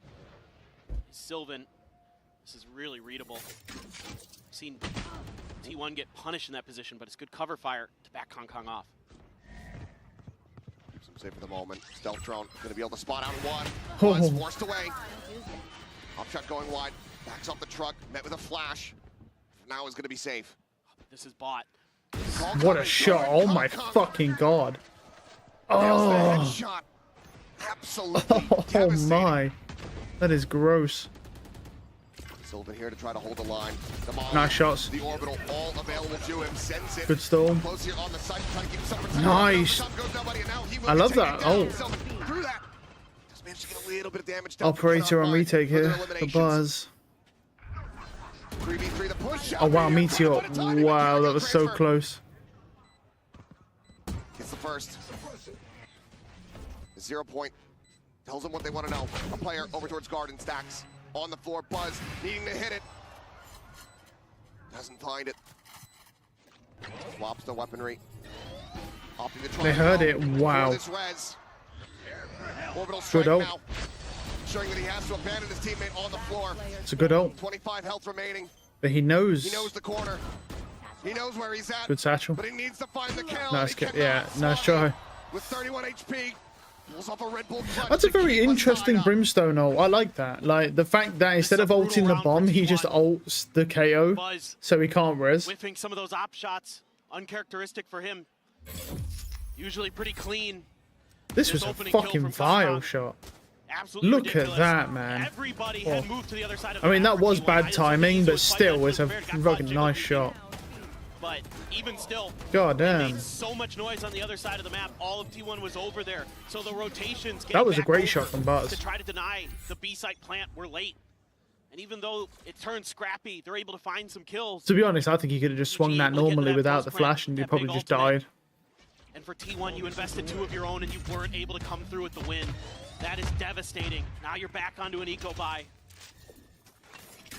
I mean, you say that, but to be fair, nobody's on a Spectre with full armor right now, because the money's that bad. EDG is just too strong. Thorns fading. That smoke going to be cycled back through there from Sylvan. Meteor once again. You're on this B side. Pushes What a forward, and fucking Mike shot. on the flick. Oh, it's so nasty. Here's him. Picks up Kong Nice shot. Sylvan He gonna heard take him. it out at the same time. Nobody. That late linger. The shots are so Strikes vile, the man. catch, Buzz. Do Oh similarly my. here. Pushes Nice shot from forward. Buzz. He got two. The great, a sick jump from Buzz. T1 looking to give themselves another thrifty win. Smoggy dancing around the shots. Try. Stays alive. Showstopper. Great rocket. Oh, Buzz is going Will crazy. find the kill. Those fucking Bucky kills were nuts. Smoggy at 40 HP. No chance, bro. Trying to get the clutch. No chance. Looks back behind He's the wall. one The sheriff Hawk body not shot. getting reveal. Izu No way. repositioning, and No Buzz way. out into That the was an open, insane finds it. Another 50. MasterCard thrifty. Another I love narrow that from lead him, for bro. T1. I just got a flashback to Eggster there, man. A little bit shaky With the Bucky shot, because he gets one and then he jumps and does the strafe in the air. We're literally the same thing as Eggster does. Flick and a half from Meteor. Goodness. Nice little trick play here from nobody. Like that. Oh, nice, bro. So nice. I mean, other than like Daznath, I think Eggster might be one of the best shotgun players in the game. Considering the fact that he uses shotguns all the fucking time on Yoru. Still have. I might be wrong when I say that, but he's definitely up there. He might not be one of the best, but he's definitely up there. Like, he just uses them way more than everybody else. I only say Daznath because he's a Cypher, one trick, fucking judge only. At Radiant somehow as well. But that's, you know, it's not really to do with that. It's to do with teammates, so. To keep them from planting, but it doesn't seem like T1 in a position to do so just yet. Interrupt is there. Ooh. Molly through. Back sending the pop flash forward in towards Showers. Wants to take this Nice fight, shot. but it's Chichu on the opposite side. Potentially a gun. Available here for him is Buzz. Wow. Also similarly will get taken down. Chichu. My god, he This is an dinked him. absolute Oh my menace. fucking god. He dinked him. He double dinked him, As basically. Wow. do to T1 what T1 just did to them. Jesus, Their that own shot, thrifty bro. teed up. After that flash on the floor. It's He's Izu got on to the save. peak. He has to save. Makes eye It's contact the with money Chichu shit and he has to wisely backs save. away. Because he needs to be able to buy his teammate next round. You just can't give them these 1v1s. You just No, cannot. I agree. They're too good. The commentator's spot on. And it's just Chichu, man. Like, it's already bad enough giving a pro player a 1v1, especially when they have a sheriff, Right now, the but best player in this lobby, you- it feels like him and Kong for sure. yeah. You just can't do Absolutely it. Just frying. You can't go 1v1 against the sheriff because I mean, that's the second the time we've crosshair seen placement's so good. him be able to use the arc rows to find a free Yeah. kill. Because the player has to turn the flash and Yeah. have no backup. It's just We saw with Buzz disgusting. Earlier when he was in Showers, now you're seeing It's so here good. again, a little What bit can deeper you in even do? position, It's but got he's got better movement, and he has a one shot gun It's brutal. with better You just can't movement. give him those moments. At and that the range, coordination just seems it's to be pretty gross. lacking for I mean, T1. it's definitely no They don't Deagle, don't seem get me like wrong. they're Well, able to back the each other Sheriff up is probably around the better same than the angle, so Deagle it's anyway, confident. because it's a bit Push more those consistent. That is a One by vile one. fucking shot. Oh And my Chichu's just god. punishing it. Goodness, that's a What is happening? He literally shot, In Showers. and then like he overswung it, but shot and landed the shot perfectly as the crosshair went across his head when he sliced. Completely overshot it. From T1. Damn, 4 to man. 4. Oof. Needing I mean, this is close though. find better success here on this map, on this half. It's A year later, my interesting to see what Valorant they voice wanna do. acting show I mean, I reel. think, No, thank they you. had a great read on that round. They just 1v1'd in the Showers. Robbed at knife and point. lost every Yeah, well, time. if you live in the UK, you always get Can't robbed be at taking knife those point. It's pretty gambles normal. against DDG. They're too good for that. And let's see if T1 can shore up the comms, shore up the teamwork. You can't afford to give any more of those away. DDG is too sharp today. 14-7 and 5 here from Chichu. Just, I mean, look, we know he's a big Nats fan. We saw what Nats did on this map. That's Chichu true. doing his damnedest to try to replicate. Might not be a Viper, but it's looking clean on that Vice. You just feel like he's good for it. Every time. He's just in the zone. You're one away from the Armageddon there. For nobody. One away from a showstopper for Kong. So T1 gets a little bit ahead of the long B. That spam is crazy. How The Magnet Smoke, unlucky. they know that T1 Yeah. wants to deny the orb, and they punish it. That's very unlucky. Blind check. Kong just faces forward out from hookah. Meteor taking down salvos now, Oh, flying through. he doesn't know he's below. Oh, he jumped. Okay. Down low on HP, but cannot find that kill. Buzz trying to strafe across through Nice the hole, shots. but he ends up meeting a similar fate. Snake phantoms And in everywhere. the blink of an eye, it's just stacks left remaining, still rotating. As EDG look to get this lead from themselves. Potentially flawless fashion. They know exactly where he's at. They have a triple stacked here through the smoke, and there is no hope in hell. Flawless is confirmed as EDG gain the lead 5-4. Oh, no more thrifties. Very clean from EDG here. Just dissecting T1 piece by piece. There's always just one player. EDG, those long-range rifles, able to win out those trades. Okay. Towards the hall. Easy peasy. T1 though has to go up against some fearsome ults in this one. Null Command, Armageddon, Showstopper. Right here. Just a steel guard into their own to try to deny. They're gonna make an aggressive play towards Showers, but both devices not really getting aggro on that. More of a little bit of peacocking there from T1. Man sent out here.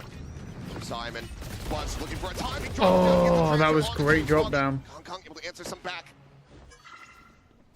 But now it's just Chichu on his lonesome.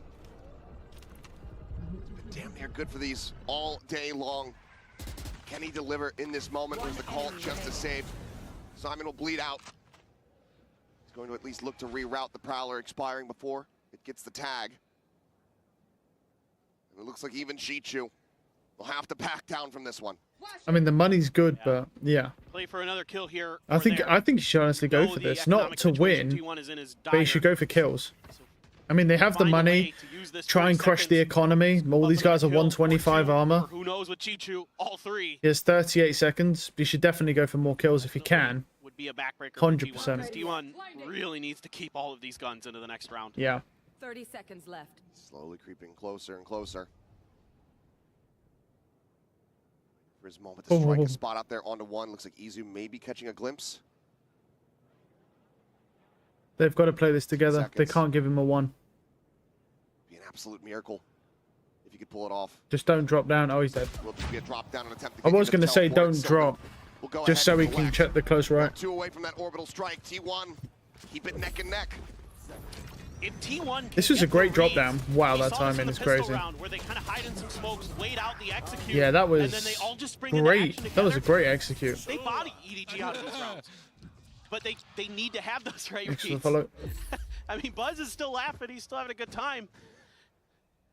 And it's going to be a timeout from EDG now. I mean, this is close, considering. Uncle doesn't like what's going on. Well, I mean, do you know what's crazy? It's pretty funny that. I don't know. I mean, I get it. Wait, what's this? You feel like New you can agent actually leak take in these last live. 2 rounds and Just dropped him as a live. Oh yeah. yeah. Seeing 2 more rounds to be played out in the half. An opportunity still for a team to have that strong lead at a 7-5. ADG, even though this isn't their side selection, probably still don't want to be going into that second half tied up at 6-6. Yeah, I mean, I wouldn't be too surprised if this is something simple like, let's reestablish hookah control, let's go B. Like, let's not fall into these traps that they've got with the Vice Util at A. A looks weak. A looks weak. Perhaps. Perhaps that's as simple as the call could be. Okay. Looks like the new agent has some type of stun potentially. Yep. 2 rounds to try to utilize them. Looks like it has like a stun ability, though, like a normal like smoke radius stun ability, maybe a bit smaller. Very similar to Teo's. Chichu, given how he's been fragging, I am a little bit I'm a little bit concerned about the way that the game is right now, because they're running out of ideas for agents and they're just combining a bunch of agents together, but that's going to lead to agents becoming really, really broken and overpowered. Guy who you really need to rely on for that flank control. Yeah, I think the creativity is definitely dwindling. Anticipating that this could be a B hit. Rotations beginning. Stacks already joining in on this side of the map. Rotation considered there from Meteor as well, but will linger back. They're in that A heaven position. Or grab for Smoggy. His orbital is online. And that's going to force them to kind of spread out a bit on that B site. In fact, Sylvan's going on a lurk, and it's nobody here again. He's read it this time. Yeah, he knows. Perfectly. Yeah. Not falling into the same trap twice. Good adaptation. Sylvan gets the pinch. EG, however, still looking like they want to try to carry on forward in towards this B site. Now that Tejo utility, it's much more likely that they might have to commit the orbital just to get themselves forward. Chichu, No shot. not this time. Not going to be able to win it out, Sylvan. Now Kang's going to try his luck. 30 seconds left. It's a huge win for Sylvan. It's making this B site unassailable for EDG. Even using that molly to delay even further. Really, really nice control. It looks like it's just going to be the clock waited out here from EDG. 10 seconds left. In these last few seconds, just got to try to storm their way in. Simon will be able They have to no find time. one, There's no time. They're just they're gonna save, yeah. the round will end up going the way of T1 here. So they just wait them out and Sylvan just picks them apart. Hmm. You know, I thought this game was going to be a lot more scrappy, a lot more explosive, Achilleos. Yeah. It mostly has been some bizarre patience in these last couple rounds here. This isn't my Asian Valorant. Looks like we're just going to continue. All things considered, I don't know if T1 actually confirmed the operator there from Kong Kong. Might have had a strong suspicion. But with how slow he was playing it, yeah, you could kind of infer, right? Maybe and the money as well. Towards Hookah, but I'm not sure. Good money plus that, yeah. Not serving me well in this moment, but a couple ults on both sides. Orbital strike, still Garden, still for Meteor. My man, use that ult. It's pretty good. Well, given the ults available, it tells me this final round of the half likely to start getting chaotic, to start getting scrappy. Izu's slow creep up Izu. Yep. Wow, that pre-fire is fucking crazy. Takes one right between the My eyes. God. What a shot. Simon going with a peek, but inevitably will swap The thing back is, over. that Raze has gone out of this round without using his rocket. No showstopper. Smoke's gonna be sent. Sylvan waiting to greet them here. Yeah. Oh, he whiffed. Wow, that whiff is crazy. Okay, so he's got 3. Backpedals to find a third. Wow. Tap of the plant interrupted. Seal Garden now gonna be sent.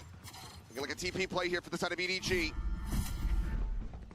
Here, the both rotations can now begin. It's going to be lingering in case it's a... Oh, those thorns are crazy. He's got to go through it, but look at that damage, man. Guy's 2-shot from those thorns now. He's dead. Yeah.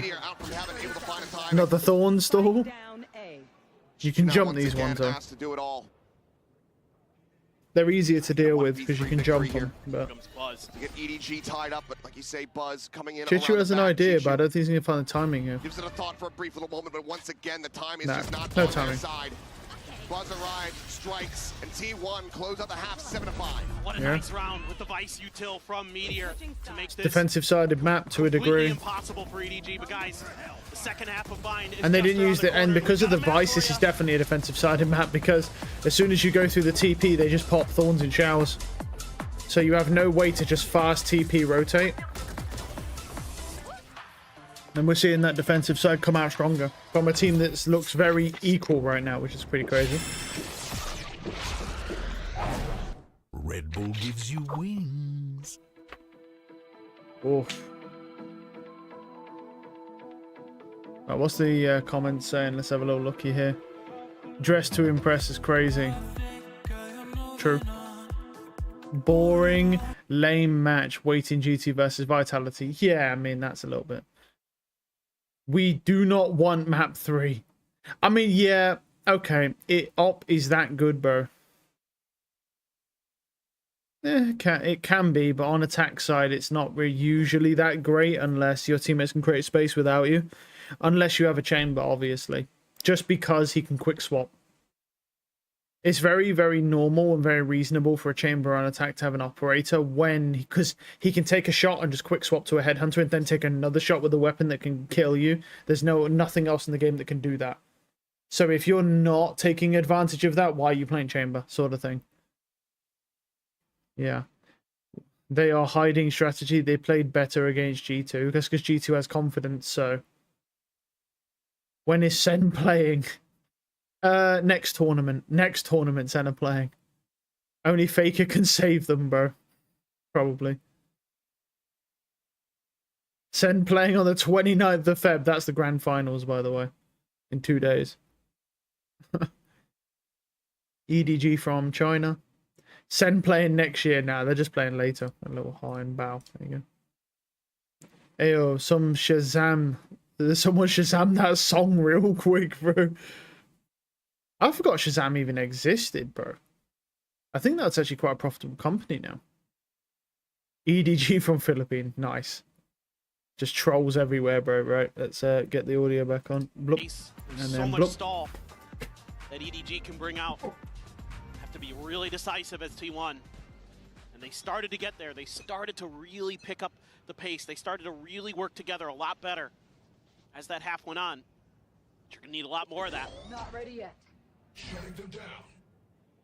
They're just trying to slowly suss out these positions. Well, 0 points, about to land right on top of them. Clear not going to happen in time. And that tells all. Chichu swinging out. Back box is able to find one. Smoggy holds down Showers. Now trading Meteor. Keeping EDG in with an advantage. Izu trying to stick for this. Goes down to 34 HP. Does manage to get the spike planted. Swing out from Buzz. Wins the fight. A 3v3 is Kong Kong. Looks to try to open things up. The timing narrowly missed. Buzz not identifying it quite just yet, but still gets the dink. The spray down. Finds that elimination. Another paint shell now going to be built up. Buzz just saying tucks here into the corner. The stun coming through. They want to flush him out. But Buzz, snappy to find them both. Who's got this map? The ghosted hand gets the 4K. Gets T1 their second pistol of the map. Oh my, Buzz. That is not fair. That's so well drawn up here by EDG to send both players through U-Haul again to try to re-clear that space. And they use the 0 point back towards the spawn area. And then they use the salvos in the cubby to flush him out, and the concuss as well. And it hits, and it still doesn't matter. Buzz just outplays them. I mean, that's, look, it happens. See a smile there from Muggle. Yeah. What more can you do? All right. Now over halfway towards having that showstopper online. Meteor will apply some pressure and find an opening here towards Hookah. And he will be able to do so. Smoggy going to be taken down. Nice shot. However, on a deep flank. Ooh. Nobody getting another. Spam. Buzz still alive. Playing here on elevation. See if he can spot anything out, but already this round. Fairly rough for T1. But they have the sight now. They've got a lot of that space. No weapon surrendered over quite just yet. They need to try to play this out as cleanly as they can. Well, that's a good start. Will identify and shut down the flank. Buzz. Good timing. Nobody. And Chichu, previously noted here in Hookah, goes ahead and reconfirms his position. The paint shells to shove him back even further. Just end up having to play for some exits here, see if he can tap them down at range. Buzz wanting to get that last charge, wanting to go into the bonus with that showstopper online, and he will. 9 to 5. Another day at the office here for T1 as they close out the anti-eco. That's a cool idea from EDG, the teleporter crunch play. And Kong Kong is already in market, hello. And it, you know, gets him a couple big kills. Not able to do any further damage. Sylvan here, that is such an important battle that he wins that. Sylvan's had a great series thus far. Very different round. That's a big angle to control. Oh, he's getting left hanging. No way. No. Okay. That was close. Ooh. That was close. No way, bro. He even did the little pump, like the little... Oh, no, dude. That could have been bad. You're coming into this. A couple Bulldogs, a Guardian. Or the side of T1, other than your 2 rifles. Bring them down. A little bit of clearing with Util. So you know there's a couple guns over here. This quad stack, though. Nice shot. Nobody this time, not going to be allowing for Meteor to gain access. And Sylvan's not there to trade. Not that he might have been able to, but he's a little bit late. So that's a free pick. Stacks Buzz. Gonna try to clear out nobody. Nobody's inching closer and closer. It's a decent amount of damage, down to 60 HP. That pinch out from Hookah, however, still not coming through. They don't know that it's just open. But he's got so much stall. He's able to buy time for these rotations. Easy one, a really late lurk and Showers, and they're going to use that to TP. He's just going to be the entry. Yeah, the TP comes over their way. Showstopper. Just check out the rest of the site. Bonks his head on the entry, the blast packs, but Buzz swinging the corner. 1 for 1. A 1-to-1 trade on that. It's not impossible to kill a Raze without firing a rocket on one ping, bro. From nobody, making his way across from. See, that's the thing. It's like the only time the Raze rocket's kind of weirdly affected by ping is on where it lands in the explosion, based on where the players are. Wow. Good flash. Oh, okay. This is going rough. Finds nobody. Now, the 2v2, the time started to take away the molly. Good stall. Sent to further delay. They've got to kill this brimstone, no? That's not a good start. Nice try. No time. No time. Yeah, he can't do it. Can only find the one. Wow. He cannot get this round win. This is looking rough, actually. EDG really struggling.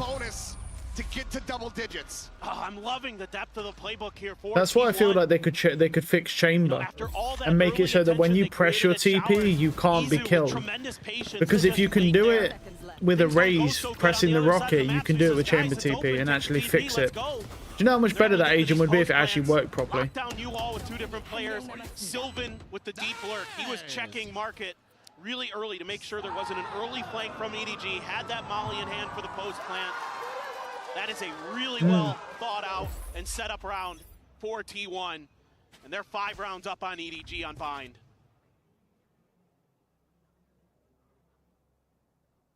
EDG now going to have to start digging deep themselves. Try to find that drive that they had in the first map at the beginning of this one when they were just going blow for blow against T1. You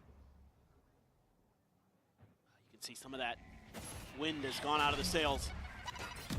Fade in towards the cubby. Kong not going to be cleared out. Nice shot. Finds the first, the wall, staves off the rest of the push, and that's going to be a weapon hand delivered here into Kong's hands.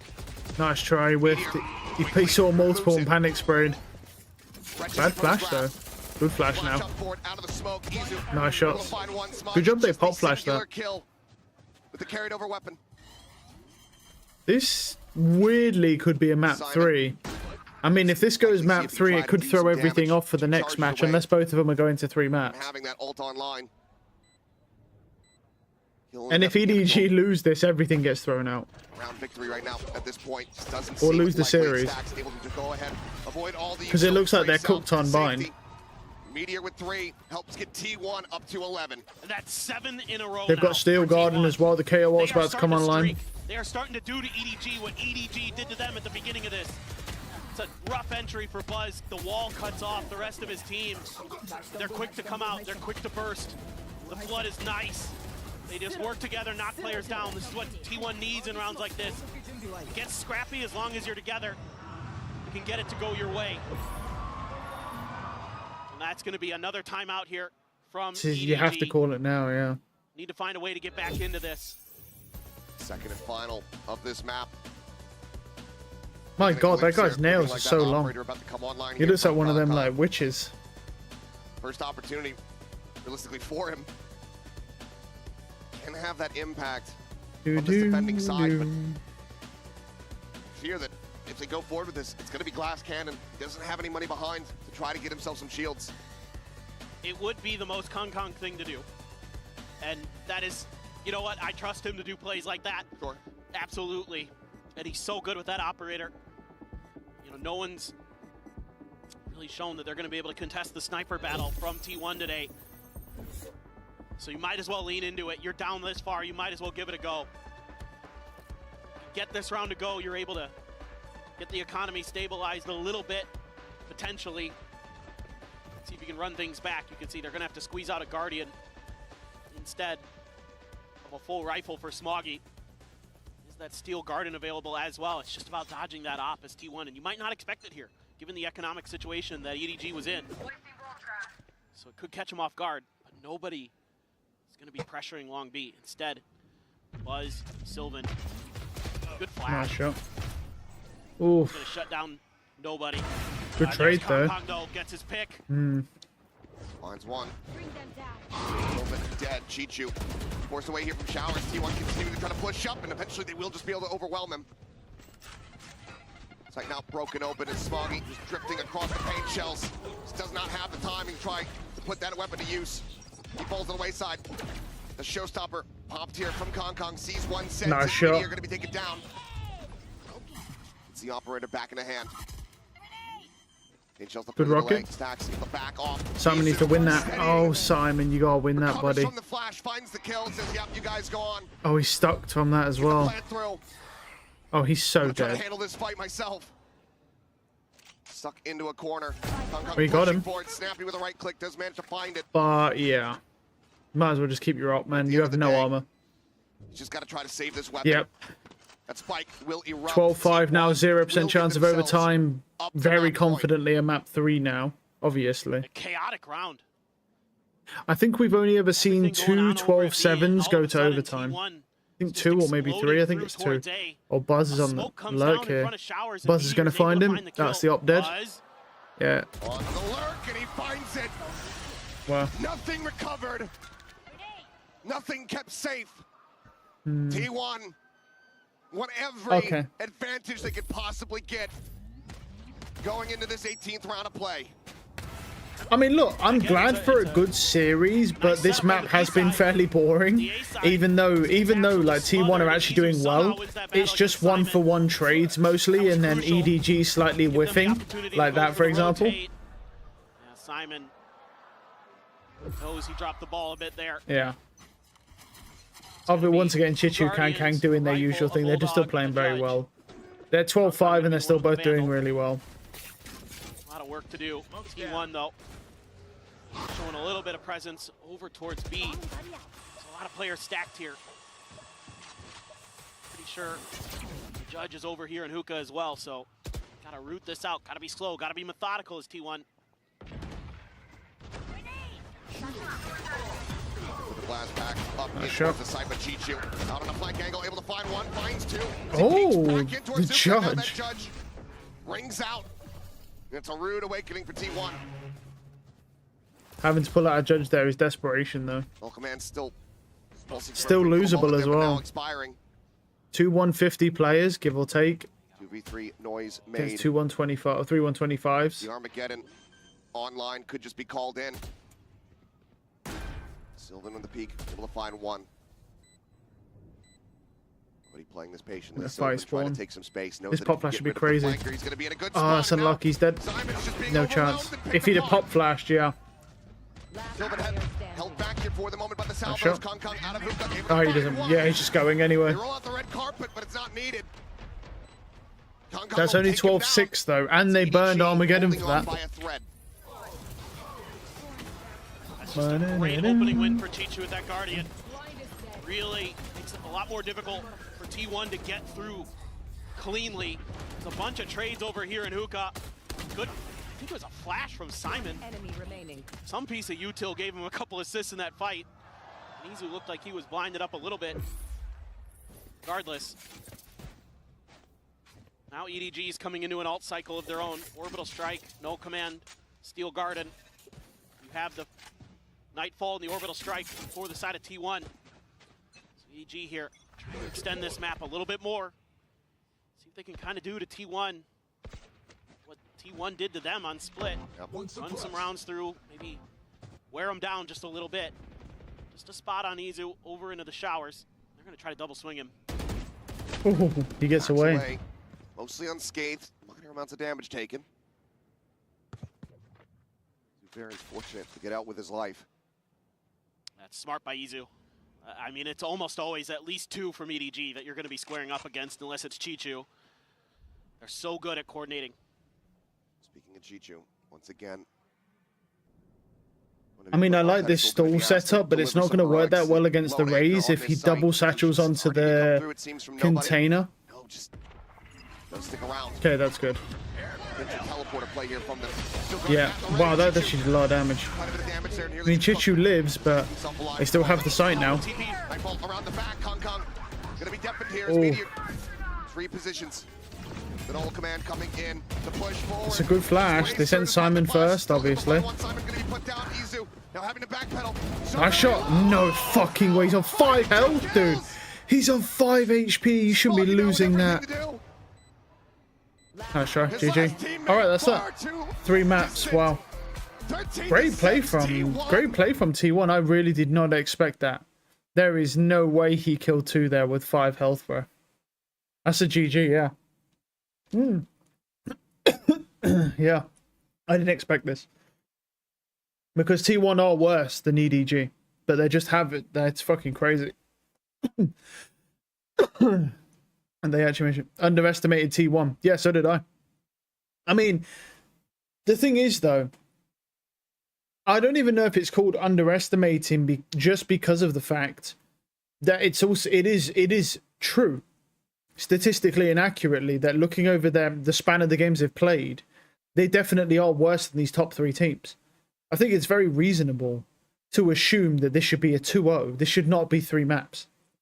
This should be 2-0. Quite easily. EDG go home now. 13-7 is better than 13-6, true. Faker bless them. Yeah, it's definitely unexpected, but yeah, I wouldn't be... This hopefully, trash 1 on top, bro. They're not trash, but they are worse than the next 3 teams. So unless they're just having that effect of where they just get this underdog run, we'll see. EDG winning next, sadly. It shouldn't be sadly. It should be expected. They should have won the bind. But they just couldn't pull it together as a team.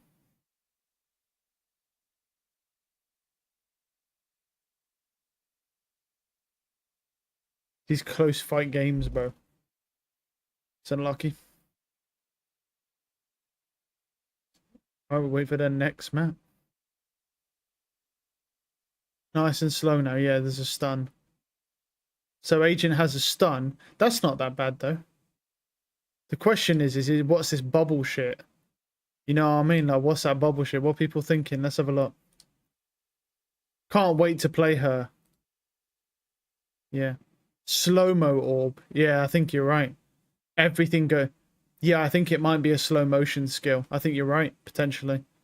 Where everything goes slower, like your gun shoots slower, everything else shoots slower. What? You're gonna throw show and magic at us now. Wait, bro slows down time. Could you imagine that? Imagine the ultimate just freezes time itself, just freezes you, and then it just pops behind you and just kills you. That's a sentinel trapping. No, it's a duelist, huh? You also, by the right, decided to make an agent that can slow things as his abilities. Damn, you're so bad at this game, dude. They had to make you slow down so that anyone can do anything. It's like an alternate stun bar. It seems like character just gets super slowed down, yeah. Util/ult will make her really fast in everything she does. That would be very similar to Reyna, though. The game does not need more agents. It sure needs more maps. No, it doesn't need more maps. I don't think this game needs more maps unless you can pick which maps you want to play. If you're forced to play every map, it doesn't need more maps. Damn, my lag already does that, bro. Yeah, no lie. I feel that. I think you can hack center utility and pop them for stun. That would just be stupid. No, that would be pointless. No point. I think it's simply an orb or something you shoot down. You just shoot out and it just slows down the player, which is basically just the same as a stun. But you don't. My guess is it will somehow be some effect of breaches. So it forces a jump of some kind of stun. I don't think it forces a jump. I think that person is slowed. And because at the slowdown shot, I think that's the point. I think it's a stun, but it's just a slow. So you still can shoot straight, but everything you do shoots slower.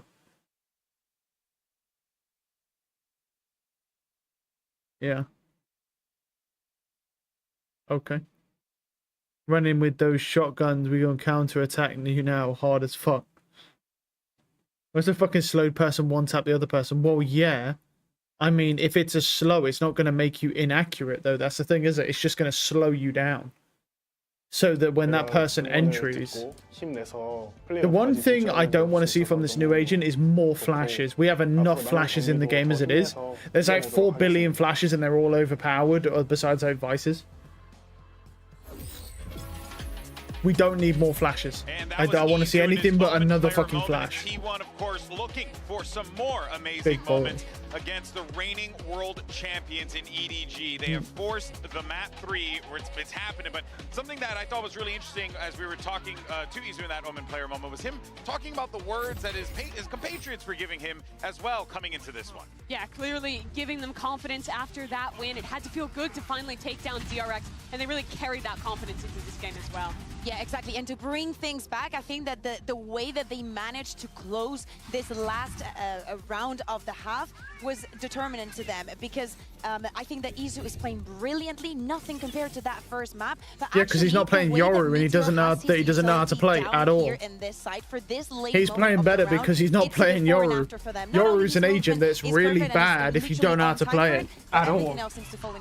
And they kept this going into the second half. T1 winning their bonus rounds here early, putting a priority on farming ultimates, orbs for Buzz. He gets the opening kill, trading out there onto Chichu. And then in a 3v4 situation where T1 is down numbers, I think they put on display some of that individualism to be able to come up with this round against EDG and convert this one into a win against the former world champs. Player caught out in the open there, but they still keep good positions, juggle their utility, put down the Brim Molly, and find these isolated duels. It's just so well played between the individual players of T1, and this is exactly the kind of plays that brought them that win that shocked everyone in the group stage against DRX. Yeah, exactly. And another thing that I really liked about this match, and this map in particular, is the fact that even though we're seeing the KO versus KO, I love the effect that it's having on the players. Yeah. I know that we talk a lot about the Tejo and how his cooldowns have been affecting, but I think that the usage from the KO on both of the teams was game-changing. And my god, I mean, the confidence from these players.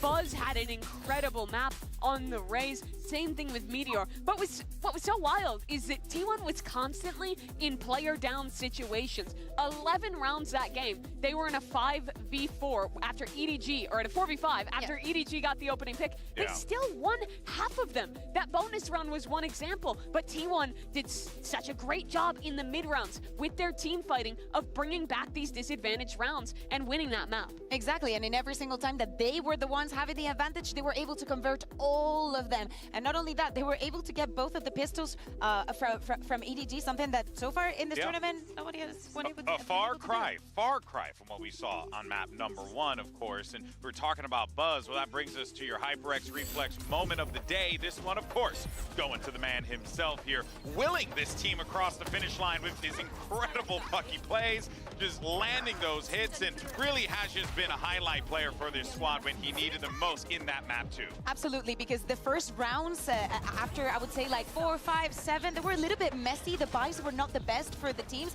but it also felt like they were comfortable in doing this. I know that we've been seeing a lot of pucky during this map, but they make it seem all worth it. And this is the kind of place and the kind of moments that build up that trust, that momentum, that actually I am this good, I can perform even, no matter the weaponry.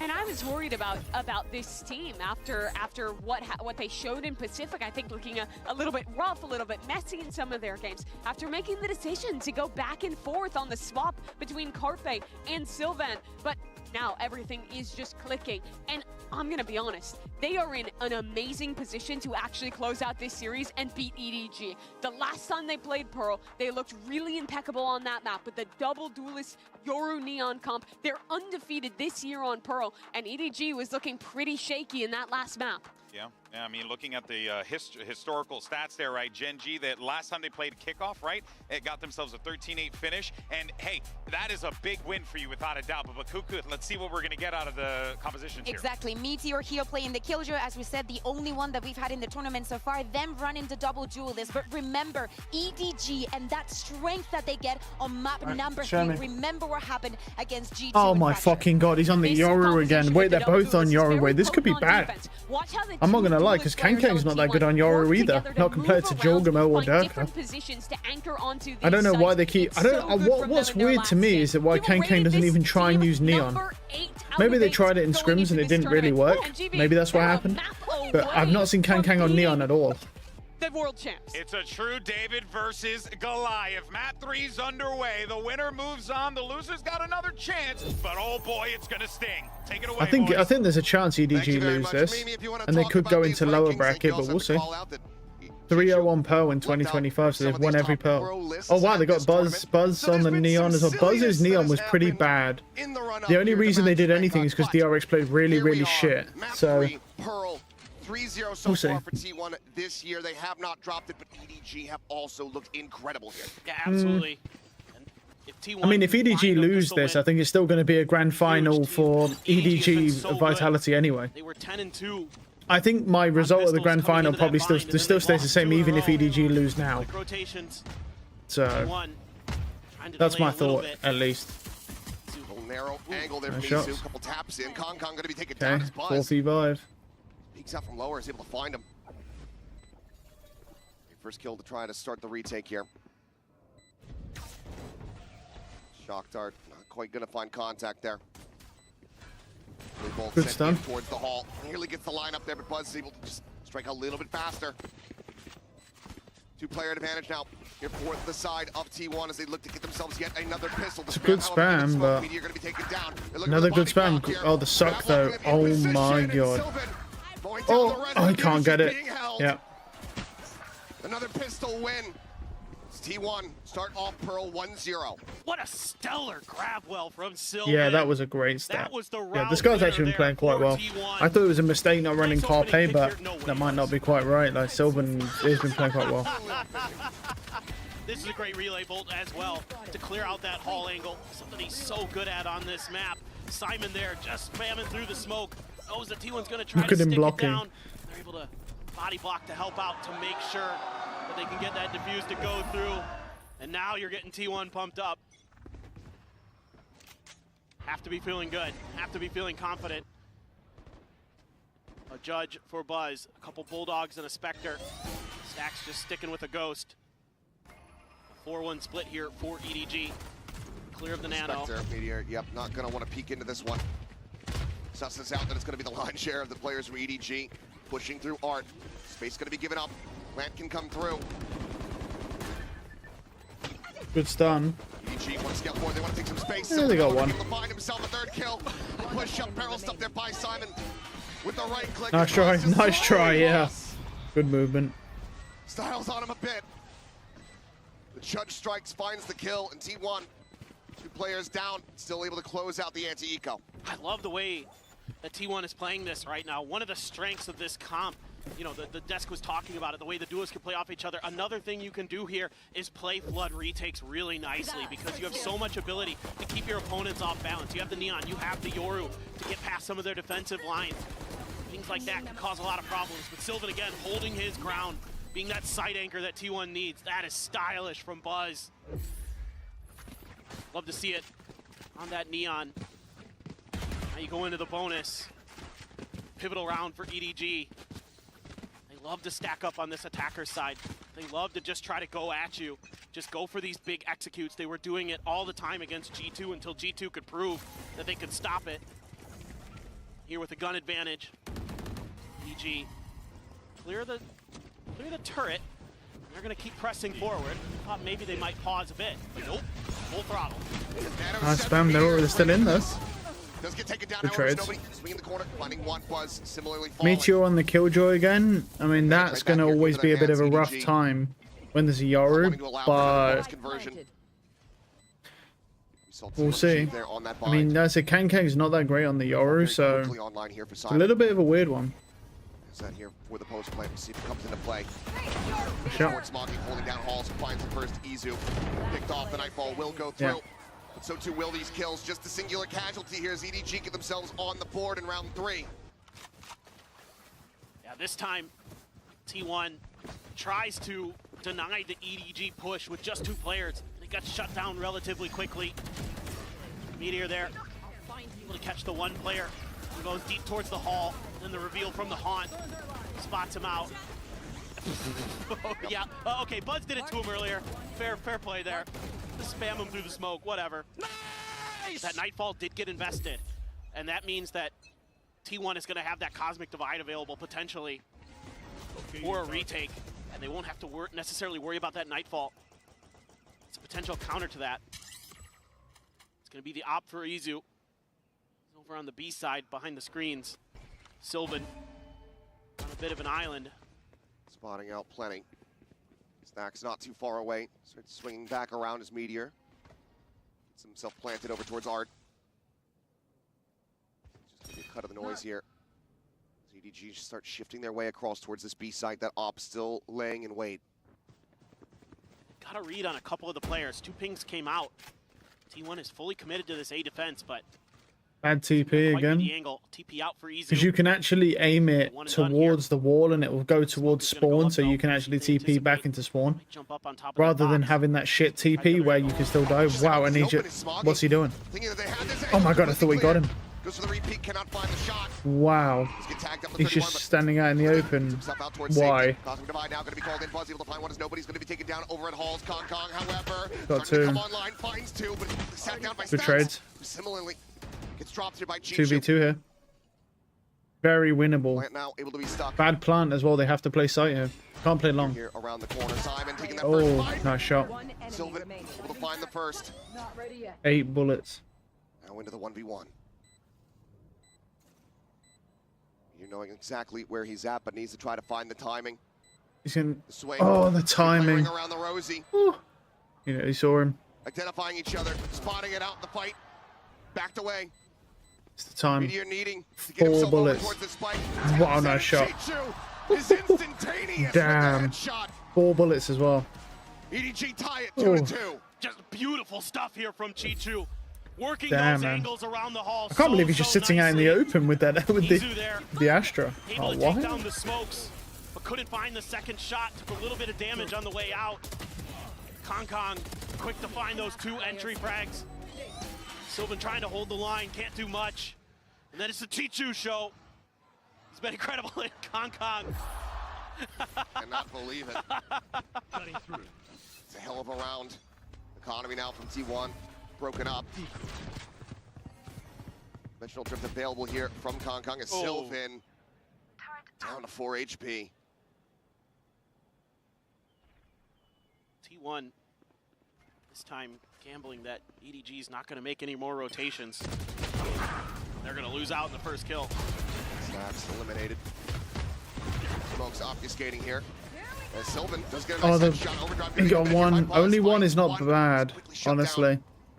Yeah, I know it can be terrifying. Backstabs. Recovers a weapon. Nice shot. And this time, he wins out on the fight. Kang does have ult here. T1 are looking for another thrifty. He could ult here. He should ult here and just leave. Ult and leave, bro. Nah. Being stuck in the swing, not coming through. I think he should have just ulted and left and gone B. But it seems like it's worked out for him. He's just got out. That was risky, man. Vandal grabbed Izu. No, wow, nice shot. He didn't even get to see him. The last man standing gets the defuse. I think, honestly, I think he should have grabbed the bomb and just ulted and just ran the fuck away and sprinted over to B site with it. This is gonna leave EDG fans. Would have gave himself a bit of a better opportunity to just set up. These thrifties. MasterCard loves it. EDG fans not so much, but you're able to get some good value here. You get some good trades for the side of T1, Nice shot. and then Meteor's able to slip through these smokes right towards Art. Find a couple big kills and break things open, and what a snappy shot from Izu at the end to best Kong, who has been looking really sharp this map so far. Operator again for Izu. It's going to be a weaker buy for EDG. Are we going to trade thrifties again like we did on Vine? And this is a fast hit towards B. Not about that one. Very well could happen. Dimensional drift escorts them forward. Spot out on the 2. Big out goes through. Good flash. Oh, he whiffed. Nice kill. Ooh. Nice shots. Wow. Nobody's gone crazy and it's an operator. Zizu just now makes his way over towards the site. The spike for the moment. There at Halls. Went in behind the box. That's a great flash. Half of it. Didn't know he spawned. Yeah. They need this round. Gonna wait this out. Knows that he still does have time on his side. They haven't planted though, which is Nobody yeah. drifting down just below him. Sends out a shot, not gonna connect. Drops down. That backstab gets closer and closer as nobody is about to arrive. Yeah, about to he's strike. got him. Strike he does. Did they take the operator as the We're quote? just gonna No. keep swinging It's back at heaven, and right? forth, it seems. As we have tied at 3-3. That was crazy from nobody. He killed 3 people there. These teams are with weaker weapons. Damn it, and Neon's just on top of him, and that's relay bolt is crazy. To give up a lot of space. The stun is gross, man. That stun is vile because you can't even support your teammate because of that stun. Serious damage for EDG. I love how everyone just uses a different variation of the plus crosshair because it's just so overpowered. Just use that It's either a dot or a plus. That's just what you want to be using the whole That's time. the Armageddon online. We'd like to not use it in this round. As we once again have T1 knocked back economically, but that hasn't meant too much here. Once again, Buzz, a Bucky in hand. Solo on this B site, and right now EDG very clustered up in this position. But EDG is just toying with them. They show a little bit of presence over at A. It forces a ton of rotations from T1, and EDG has learned from their mistakes, from their previous anti-eco.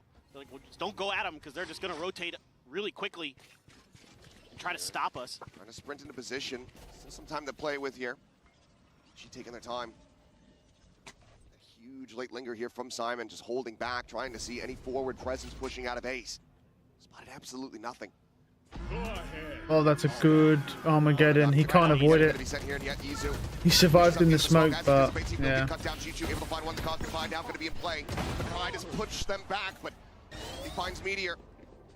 Oh, the Bucky. Oh my god, Buzz with the Bucky. No way, he jumps out and gets another one. Okay, no. Wow, I can't believe he killed him with that Bucky. That's land Bucky, that is. Buzz has been so good with this Bucky. Not pinging out anything.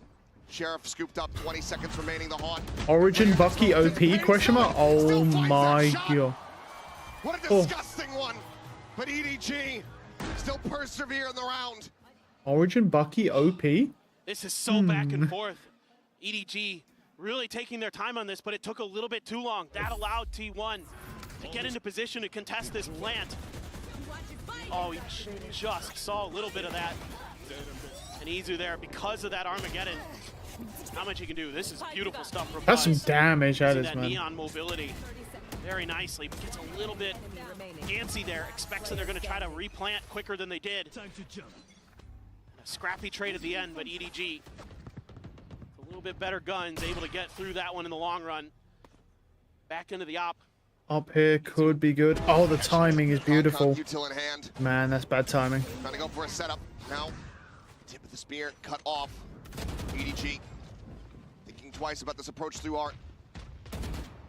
This is tough now. Lost that entry. So now you kind of have to just methodically clear your way through. The good news is you've opened up a lot of space here towards B-Link. See if they anticipate Simon's position. Oh, Simon. He doesn't expect the second one, though. He's got to go fast. He's got the spike in hand. Sylvan's going to kill him if he's not looking. Yeah, he's not. Oh, he's killed 2. Oh, he's got 3. Oh. Wow. Nice shot. It's a 1v3, though, and they have spike. I mean, good luck. Use some of his util. Yeah, I mean, Buddy's cooked. He knows he's cooked. There's nothing he can do. Such a difficult position to get through. Yeah. Have to have one of the nastiest outplays we've seen so far. Yeah, that second guy in mid just didn't expect it, wasn't watching for it. No one's looking for mid, which is rookie. Very rookie mistake there. We'll finish what he started, a 4K, to tie it at 4-4. What a round.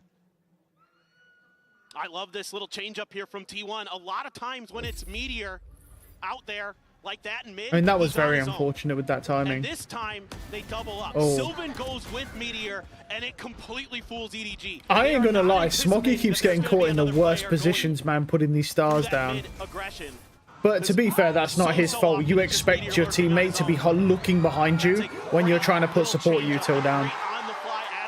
That's, yeah, and that's understandable. That one's not his fault. To get into it. That's going to bring a timeout from EDG. Yeah. Try to see if they can They did the same thing last time at 4-4, and then they got fucking destroyed. But coaching staff didn't like something they saw in that previous round. Just maybe not the awareness, the diligence to make sure that those flanks are well, there's no reason for no one to be holding that door because they're not holding anything else. You've got a guy holding B link from B site, and there's no reason for no one to be looking at that door. Not staring at it is just crazy. Considering they can lurk from center mid as well, like deep mid. Just weird. These teams are just squared up, just layering punch after punch into each other. Love it. Neither wanting to back down. This is what I wanted out of this match. It's actually a pretty decent series now, but there's nothing absolutely insane happening. In the first map, surprisingly, even though it was a wash, there was more crazy shit happening in that than the last two maps thus far. This is just standard, like, trade for trade. Oh, you know, T1 are slightly winning out, which is actually pretty concerning, considering they are a significantly worse team, or supposed to be. He's found his home on T1, and he certainly is showing up when they need him most. Then after they qualified, getting themselves into that grand final at kickoff, that he's going to do everything to get his position back to be able to play at this event. I think bold and stupid to say that he hasn't deserved it and he hasn't earned it. Lockdown on a timing here for Meter to try to shove them back to Hunter's Fury as well. Opened up, just looking for a pick. Smoggy tagged up, taken down. Nice shot, good trade. No detain to be found here. Cosmic Divide now going to be invested. It's the third one, by the way. 2v3, good dart. 3v2, the grab wall just pulling Kong in. Stopping him from trying to reinforce this position. Nice try. Chichu's killed 2 with a sheriff. How has he come away with 2? I have no idea. These 2 and Stacks both going to be taken down. This would be a monstrous round for EDG to try to get the win. Oh my god, he's got it. How the fuck did he kill 2? How did the fuck did he kill 2? Continues to work miracles. It's unbelievable. 2 of these rounds are just Chichu. Yeah. 2 of the 5 that EDG has won. Nice shot. He is unstoppable. How is he cutting these kills? Oh my god! Oh shit, man! Oh my god! That first one's expected. The second one, my god, the fade away. Yeah, it just fades away into the smoker's bow. That's unfair. That is unfair. Unbelievable round from Chichu. Wow.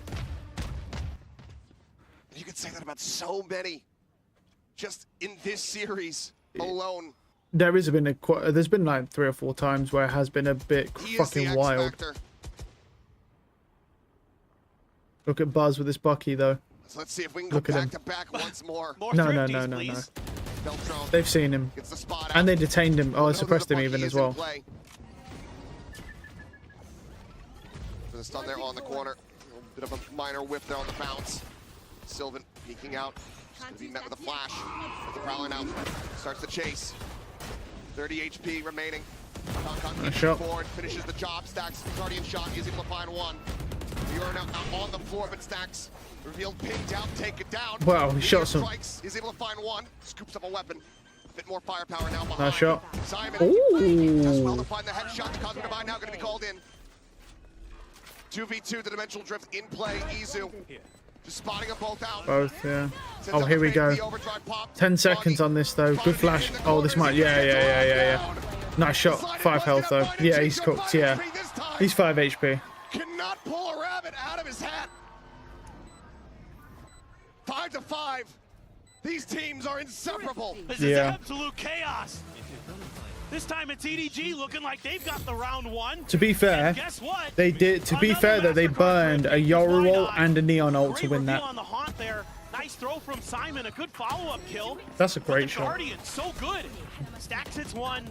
Because of that max pen, it actually killed him through the wall. Izu not messing around this time. Not going to give up another one. This is the thing. They burned 2 crazy ults for that. Chungak and Autumn in there. Fired up. I'd be fired up as well.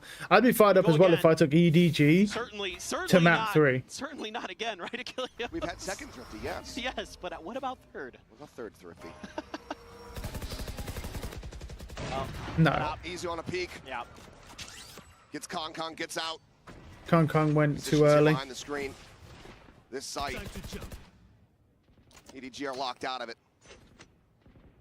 That's a huge win. finding those opening kills, something they have been really struggling to do in this match. Even though they won bind, like the desk was talking about, they were losing in the first kill department.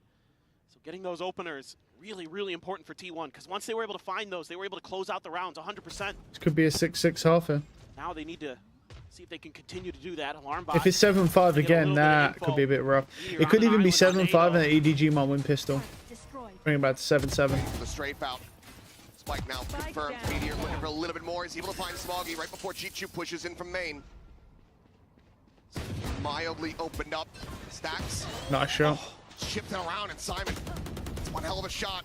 Repositions trying to find that gun. Can't quite get no one. Does get the Nice try. Nice try, yeah. The slide. Mows him down. Does T1 get themselves back into the lead? Last round to go. Last round in the hair. A nice stand by Meteor. But it's Chichu again, who's just finding these phenomenal timing to step in and start finding value. Meteor doing what he can. Stack sends the dart to try to help. But Chichu was just one step ahead of that first ping. Was able to catch Meteor right in the ear. Fans here certainly being treated to a great map 3. One more round. Oh, he's trying to beat it. No, he can't. He's got to go. And Izu Yeah. not wanting to overstay his welcome. Jumps out, dimensional drift now. Hong Kong just trying to scout. Identifies two, they're still quite far away.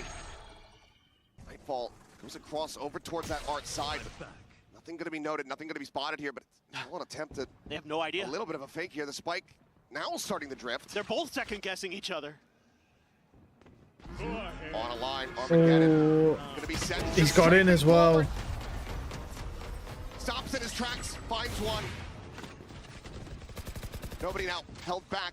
Weapon scooped up. The pinch getting ready to come through. This Meteor out to the That's open. a great eye. Massacred as they swing the corner. Oh, the Stacks able to trade. find two. He Touchback, dinked him. 10 HP remaining. Nice. Tries to challenge for the fight. But ends up falling to the wayside. He's got the read Comes as down to well. Sylvan. Nobody low. Nice shot. He's got him. He overstays on the Yep. angle though, and Smoggy is able to collect 6 and 6. We are tied up at the half. Switching sides. This has just been such a treat to watch these two teams go back and forth. Oh man, cannot wait for this second half. Just insanity the whole way throughout. The Thrifties, the neck and neck pace. The back and forth between these teams has been something to behold. It might not be the cleanest Valorant you've ever seen, but it is damn entertaining. As we go into the half, we have a special little someone standing by. Big T1 fan in his own right, and one of their former players. We'll send it down to hear from Excurate. สวัสดีครับโอ้โหสุดยอดเลยวันนี้นะครับผมเองก็มาอยู่กับแขกรับเชิญที่หลายคนอาจจะรู้จักนั่นเองนะครับ Ladies and gentlemen, I'm here with T1 Excurate สวัสดีครับสวัสดีครับ Amazing, amazing. You know, we only have half time, so let's get into the question.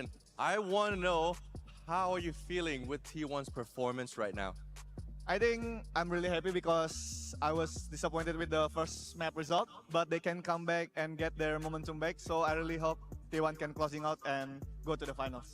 Awesome สำหรับนะคำถามของผมนั่นก็สั้นๆเลยนะครับว่า Don't hit 5200 elo on face it. Holy shit. It's a 70% win rate. คำตอบของเขาก็เลยบอกว่าจากแมปแรกอาจจะไม่ค่อยดีใจเท่าไหร่นะครับ Highest elo 5201. Holy shit. แล้วก็หวังว่าจะชนะครึ่งหลังได้เหมือนกัน 62% headshot rate. What the fuck? You're here in Masters Bangkok. Do you actually have some feeling you want to be Donk up is there? outrageous. That kid's like 17 or 18 years old as well. Like this, I feel like I want to play again. ก็บอกว่าก็ถามไว้ก่อนเลยนะครับว่ามีความรู้สึกไหมที่เรามาดูเนี่ยแล้วอยากกลับขึ้นไปเล่นเนี่ยเขาก็บอกว่าทุกครั้งที่ได้ดูเนี่ยโหอยากเล่นแน่นอน Anyways, yeah, one last thing you want to say to the Thai fans or even the players out there? Let's go T1! เอ้ครับสำหรับตอนนี้นะครับผมเราก็หมดเวลาแล้วนะครับเพราะฉะนั้นนะฮะเดี๋ยวเรากลับไปดูในเกมดีกว่าครับ and for now that's it from us. Let's get back to Pearl. Let's get back to it indeed. 6-6 tied up EDG. All right, why does that just look like Kang Kang but with a wig on? How has Kang Kang got from the stage to the crowd and now wearing a wig? That's crazy. They tie us up in that regard as well. Gain the lead. So he's not only his biggest supporter, but also playing on stage, and somehow can quickly change into a neon outfit / cosplay. Up until this point. For sure. This is the side Oh, of he the missed map it. where T1, this comp Missed is really the eye, meant to do unfortunately. damage. They ran 5 in a row on the attack side against DRX to shut him out. Nice shot. Great opener for Izu. What a shot from Izu. Kong Kong being put through the ringer. So far here on this map, started off hot, but just hasn't been given the space to really find that Good huge. stun.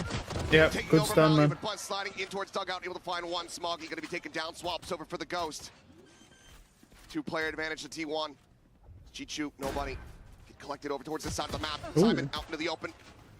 Able to find that headshot, gets the kill, but he's taken down to 40 now, whittled away at 25 HP remaining. As the shock dart does connect. Sylvan on the strafe. Damage here through the wall. The haunt going to be cleared out. Simon trying to push forward. The salvo's now sent. Sylvan just trying to plant his feet, take the fight. Falls, but Meteor keeps them in with the advantage. Chichu here. Gun down. Meteor Nice will find the shots. finisher. Ooh. Another pistol to T1.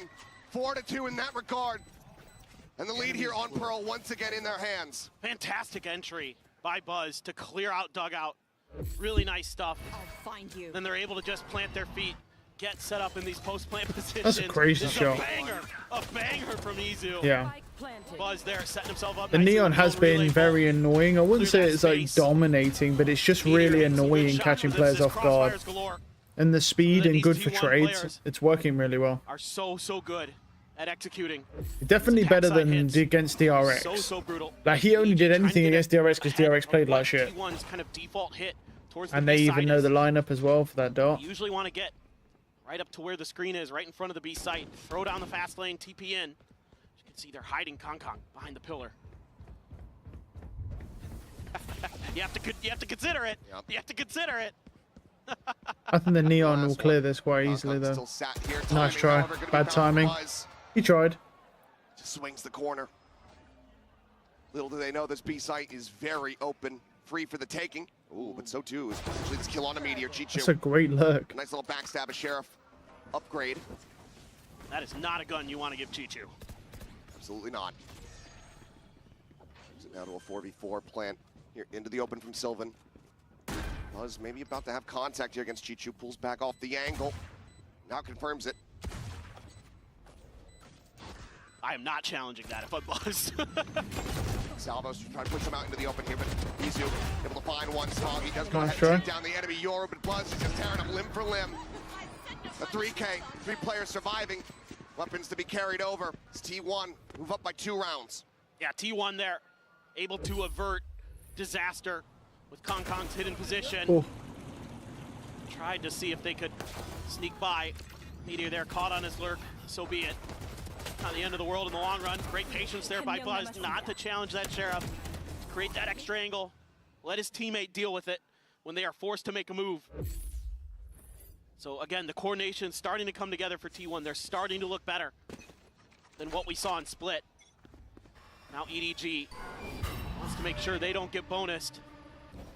Don't let T1 run away with this map. It's going to be the wall this time, placed ahead.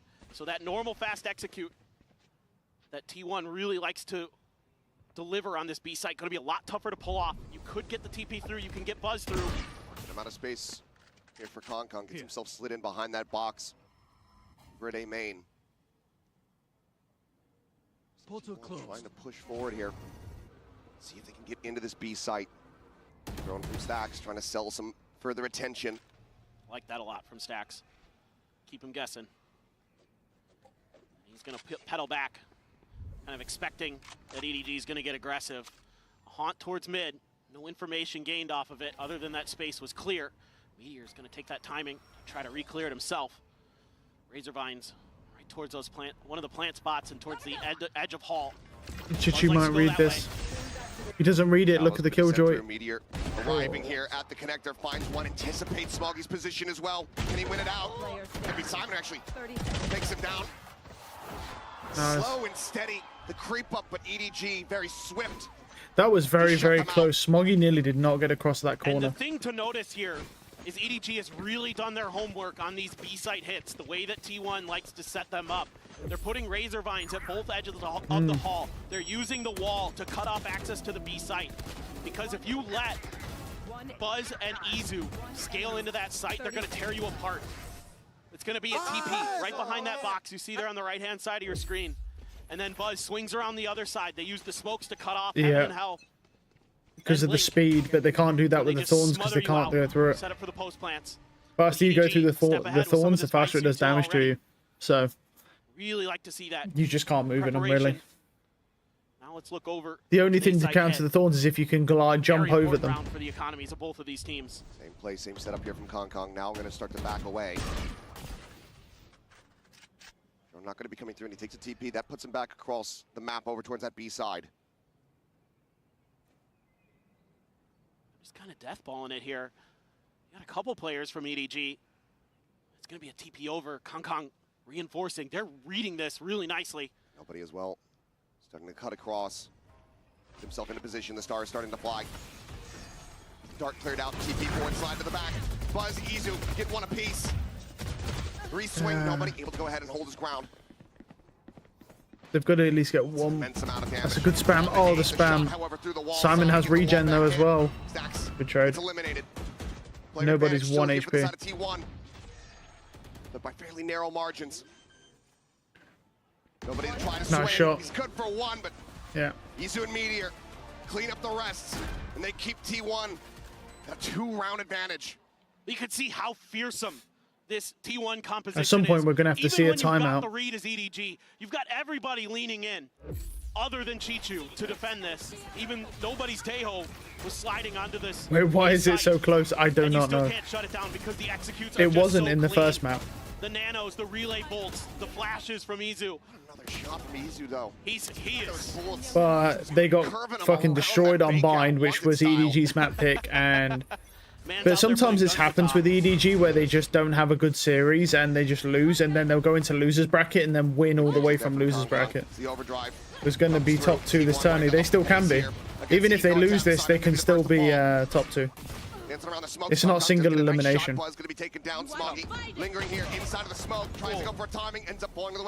Even if they do lose to T1 here, it can still end up being a Vitality EDG grand final.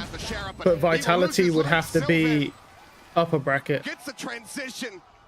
which is I still think Vitality will likely edge out G2, probably 2-1.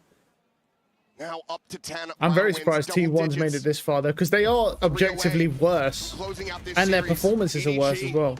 So they're just trolling. I mean, they can troll, but I don't know. I don't know. You could call it that if you want, but I don't know. But it's very likely, if they lose this, then it will just still, the grand final will probably still be, it'll probably just still be the same. It'll probably see Vitality versus EDG grand final. So.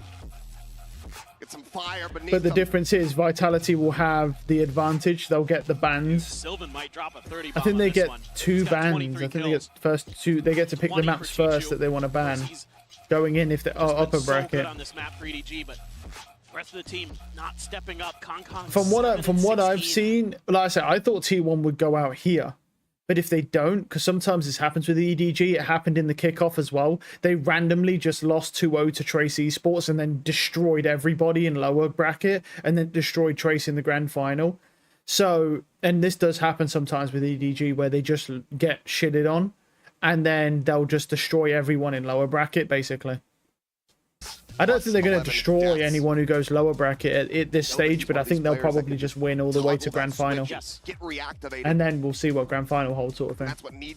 Which is only 3 days away, so it's on Sunday. He is him. The biggest, like, most, like, crutch matches, well, other than today, is going to be pretty crazy because Vitality G2. Pretty much from Friday to Sunday is going to be so, like, fucking high, very high strong. So, because there's only 3 sets left. See if we can catch them out of position. Yeah. For the side of T1, though, But I you do. have that Oh, dimensional tech drift, pause so you're gear. gonna be able to Okay. potentially identify where that vice is. If it's anywhere near the site that you're at, you can kind of think around it, work around it. Wouldn't be surprised if T1 thinks about diving into the B well, B site well a little bit more. That's where some of their really nasty executes are and where they can really set up some difficult post plants to deal with. Let's see exactly what everybody's thinking after this timeout. Cash is good for everybody to buy guns, at least in this round. Yeah. Even that, those thrifties that were seeming like they were very reliable, have not been really bubbling up to the surface. Here's some close calls. But EDG able to find much just that anti-bonus round win so far here in the half. Needing to find a stronger foundation for these site holds. Stop T1 from just busting down the door. Not sure what the issue is, but hopefully not too much longer before we get to this. I think we were doing pretty well so far, you and I in particular. We had held on. Didn't really have too many pumps of the brakes, but I guess it caught up with us. This game was way too fast-paced. Yeah. So it was inevitable that something would break down. What a crowd we've got here today. Packed house here in Bangkok. Absolutely incredible, the energy that they've been bringing all throughout this event. And what a treat they're getting here for this opening match. A lot of fans from both teams representing EDG and T1. You could even get close enough to watch some of their players from the edge of the octagon. Whatever it is, the dodecahedron or whatever. Yeah, I love that we Yeah, extending their timeout with a tech pause, that's kind of dirty. Just below the players, watching the I action, watching mean, the reactions. yeah, if it's a fake tech pause, it could be. Cheer them on. It could be a fake tech pause, yeah. At a moment's notice, I'm being told that this should be getting underway. I mean, I wouldn't be surprised. Everyone else does it. As Yup timer starting to tick down, so let's go ahead and refresh your memories in case you fell asleep during that 10-7 T1. 3 rounds away from closing out this series, sending the defending world champions to the lower bracket. EDG, a timeout call before the tech pause. What are the adjustments made? There's that dimensional drift. Trying to identify, just sees a couple different players. TP's back over into B-Link now. Gonna clear that area as well. Investigate, but it's starting to run out of time. Tucks into the corner, the Thorn's gonna be popped. Oh, Buddy's cooked. Buddy's so cooked. There's still a very good chance of overtime here, though. This is pretty high tense, but this is a good position for Meteor, though. He's pretty deep in mid here. Just delayed. That position in mid is pretty vile if no one tries to clear him. Oh, they're going over to B. They're going to rotate through. EDG are about to get crunched hard. That's a nice shot. They need to take B long or else they're going to get crunched. Or a smoke works too. A smoke works perfectly. My god. Chichu, do it to him. Absolutely not, EDG. It can't be fake if you just hammer your monitor and mid-match and have to replace it. Yeah? You could do that, except, you know, you get it. This is Riot we're talking about, so if one monitor costs them, let's say, I don't know, like $300, $400, $500, if you break it, that's $50,000 for one monitor. It's good. Riot, you have to go and look at it like that. They're kind of like, it's kind of like medicine. They upsell everything by like 500 million%. So you don't want to do that. Didn't go so well. Tried to see if they could not have to rely just on those executes. And EDG able to shut it down nicely. Something that EDG does really well is works the middle of the map on their defender side. Against G2, they were so clean. They're able to spread. They're able to lock down these choke points. And they make it so annoying. Nice shot. That's a great shot from Kong Kong. Mentioned lockdown is available, but they must know now, though. They don't have any mid control, though. Just the sheriff behind. That's a great clone. Good trade. Kang's whiffed. One more bullet. Kong Kong, we're gonna have to try to go for the reload. $1,000 purely because Rao was Is it 540? Is it 540 hertz though? I don't know what panel they're playing. I thought it was 360. I don't think it's 540. It might be. I don't think they're 540 panels. It might be 540 though. I don't know for sure, but I'm pretty sure they're like 360. Tap at the plant. Smoggy now. Seen here on this art side. It's a stealth drone. Let's try to get that suppression. I don't think that's why I said like 400-500. I don't think they are 540 hertz. They might be. I don't know what. I know they just upgraded their PCs recently, so it might be a 540 hertz panel. I doubt it is, but it might be. He's gonna blink first. I think at most it'd be a 450. Sell that there's been a rotation across towards that B side of the map, but EDG no, it's 540 pretty sure. Can the new PCs they added even reach 540? Because other than the new Ryzen CPU that just come out, they downgraded at some point. No, they didn't downgrade. They just upgraded all the PCs for this tournament, I'm pretty sure, or for kickoff or something like that. Maybe it is 540 then.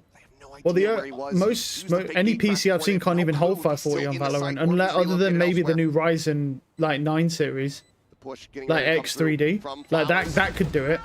Other than that, there isn't a CPU on the market that can even hold a 540 FPS in Valorant at all. And I know they don't have Ryzen 9, so I know their PCs ain't holding 540. Unless you can do it on True Stretch. You might be able to do it on True Stretch. Because the only people I've seen running on PCs that powerful is never really be able to hold 540 on Valor. And the only way I can consider a PC that's not a Ryzen 9 like X3D chip holding 540 or more, so 540 minimum, is maybe if you're playing True Stretched, you know, for the extra FPS because the resolution's lower. Because that's the only way I can, and that's if that's even possible. That might not even be possible. Hero Vandal there in the hands of Meteor, otherwise Sheriffs. And I know they don't have those chips. Be too expensive to upgrade them all. They have just upgraded their PCs though. I don't know what the specs. I don't know if they've released their specs. But it just seems kind of odd running on a like you say 540 hertz panel, but you don't ever get 540 hertz. It's a complete waste. But if it is 540, that means they are nearly $1,000 a monitor, yeah. Which means it's $100,000 if you break one of them. That's the fine you'll receive. They're gonna be rewarded potentially. Already another gate crash out from Kong though, so he's gonna be able to get over here quickly. Simon. Ready with the util potentially. Now, gonna get the confirm. Prowler to check. They're gonna try to pound him down, but no relay bolt just to force him back away from the corner. Go. He skates on the side. Man, Buzz has been so good with this Bucky, man. Try to go for the plant. I'm almost worried about Buzz in this Bucky, man. He's been finding too much value. Ten's talked about 540 hertz monitors. Guns down two. I've seen Ten's talking. Well, wow. Okay, hold up. Oh, okay. I've seen him talking about him, but I'm pretty sure in that clip he wasn't saying they had 540. He's saying that they should be 540 because a lot of pros play on 540. I'm pretty sure he was telling Riot that they should be running 540 instead of like 360. I don't think that was when he. Nice shots. That was insane from Izu. I'm pretty sure he wasn't saying they were 540. They might be though. They could be. I'll have a look after this or Google it, but I don't know if their specs are public. It might be. It might be. But that is. Well, that's. Oh, that is. The crazy part is I ain't even a good flash, and it just. Wow. It just works though. It doesn't matter if it's a good flash or not. If it works, bro. Also, did you see the new leak for the new agent? Tremendous stuff from or leak. It's well, not a leak. It's not really a leak. It's posted on purpose, but it's Pearl underwater, bro.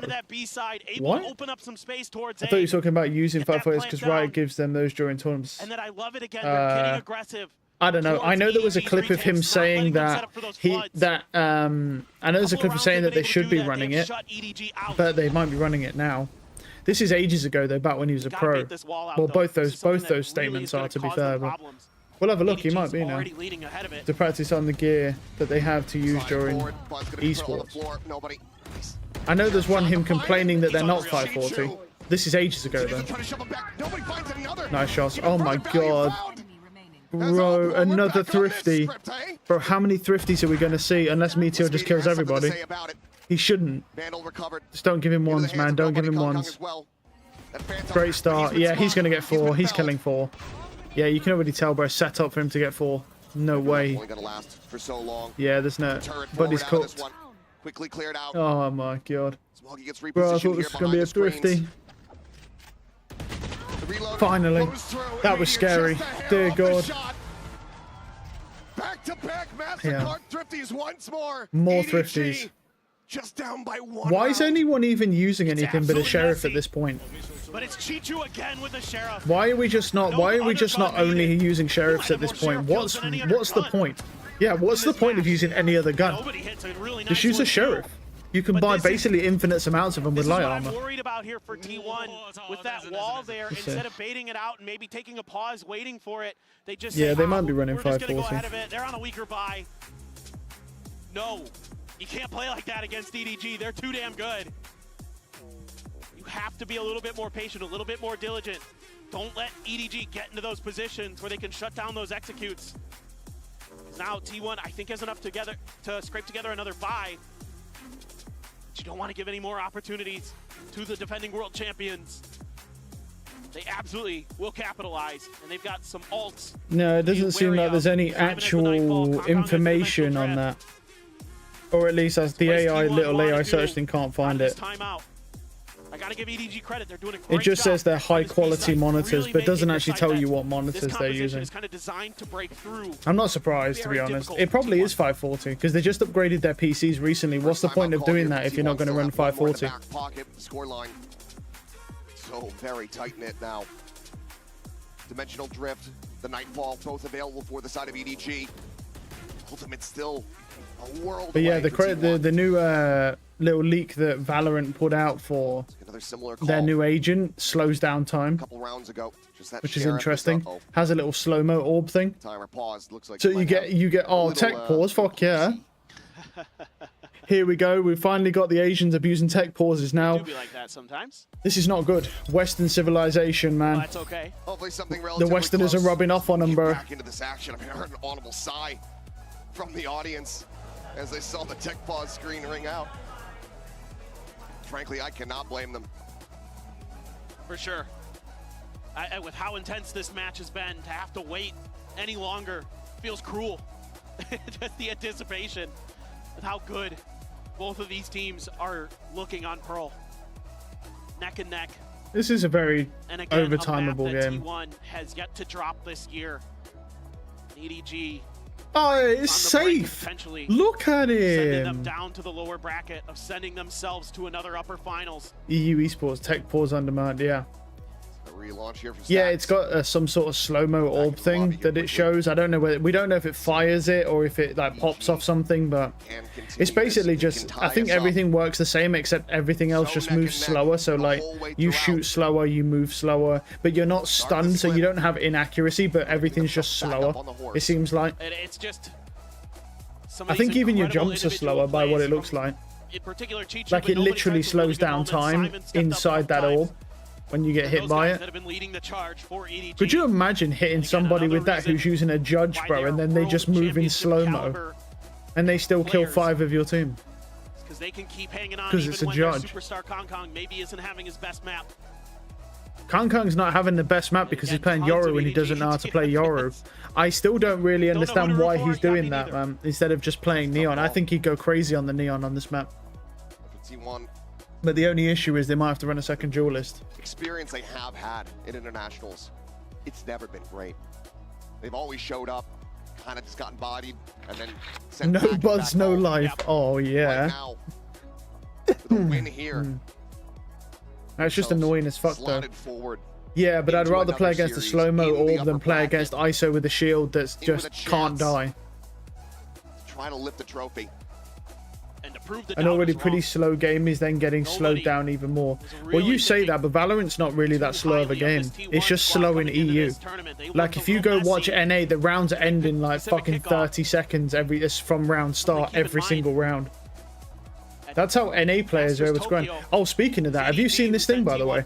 Look how dead NA Valorant is right now, by the way. Let me see if I can show you before this starts, because we're on a tech pause. Look at this, by the way. Like, all of NA Valorant is just dead as fuck, by the way. No one's even playing anymore. Look, this is NA, right? North America, 1 million players tracked, right? That's it. And we're near the end of the first act, right?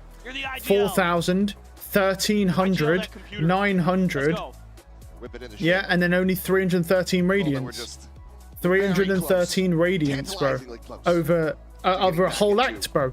Over a whole act that no one in NA is even playing anymore. There's not even 10,000 immortals. Look at this shit, bro. There's not even 10,000 immortals after the end of an entire act. Not even 500. Now look compared to EU, right? Check this. Look at this, 3.4 million, so nearly 3.4x. Now look how many radiants there are, immortals there are. There's nearly 20,000 immortals right now near the end of the act, and almost 500 radiants. And then if I go to Asia, right, there's 555 radiants, and there's a similar amount, a little bit less, there's like 17,000 or something. Like, I don't know what's going on with NA right now, but literally NA Valorant is completely dead. Completely dead. I don't know what's going on. Like, EU's fine, be it with all the cheaters and stuff, but it is still there, right? But NA's dead. I saw some pros and some Radiant players posting about it, like how completely dead NA is. I don't know why. We're still tech paused. It's completely dead. I don't know what's going on. And I thought I'd go look for myself, but look at this. Look how little immortals are. This is an entire act, by the way. The act ends in like 5 days or something like that. And there's not even 10,000 immortals. There, buddy, there's fucking not even 30,000 Ascendants, bro. I mean, Ascendants are pretty high rank, but in comparison to the whole game, but like it's not that high of a rank to where, like, if we compare that to, let's say, like EU, still tech paused. Like, look at, like, we're sitting around here. We sit around here, right? Like, closer to this more than this, but it's around, we sit around here. Now, look at the difference. There's like 30,000 worldwide, 15,000 worldwide. So if we just say, let's just say 45, 46,000, because the cheaters are worse in NA. No, I think they're just bored of the game, bro. Honestly. Like, I think they're genuinely just bored of the game. There's not more cheaters in NA. There's more cheaters in EU. Because if there's more... Yeah, we're still tech paused. Because if there's more players in Europe, that means there's more cheaters. Like, there's the fact there's only 1 million tracked accounts for ranked, right? In comparison to like Asia and in comparison to Europe, which are very similar numbers, and then there's North America. Bear in mind, by the way, keep in mind, right, that Valorant doesn't do well in your EU. Valorant does not do well in Europe. Keep that in mind, because the thing is, CS primarily dominates Europe. Almost most people in Europe just play CS. They don't play Valorant. Valorant is only really big in NA and Asia. There's like no CS whatsoever in Asia. No one plays CS in Asia. They just play Valorant and League, and then some other like Chinese or like Asian games. It's only Valorant. It's only Valorant and League. That's all they play. No one plays CS at all. And it's very, very small community of people in Asia that play CS. CS is only big in Europe. It's massive, but it's only big in Europe. The NA scene is kind of mid. We're still tech paused. And that's what I'm saying. Don't link their account to ValoTracker, though. They don't have to. You don't have to link your account to ValTracker. You create your account. And once it gets ranked, it just goes into this list. You don't have to link anything. Among the track numbers, you don't have to link your account to be among these track players, though, because you can make a new account.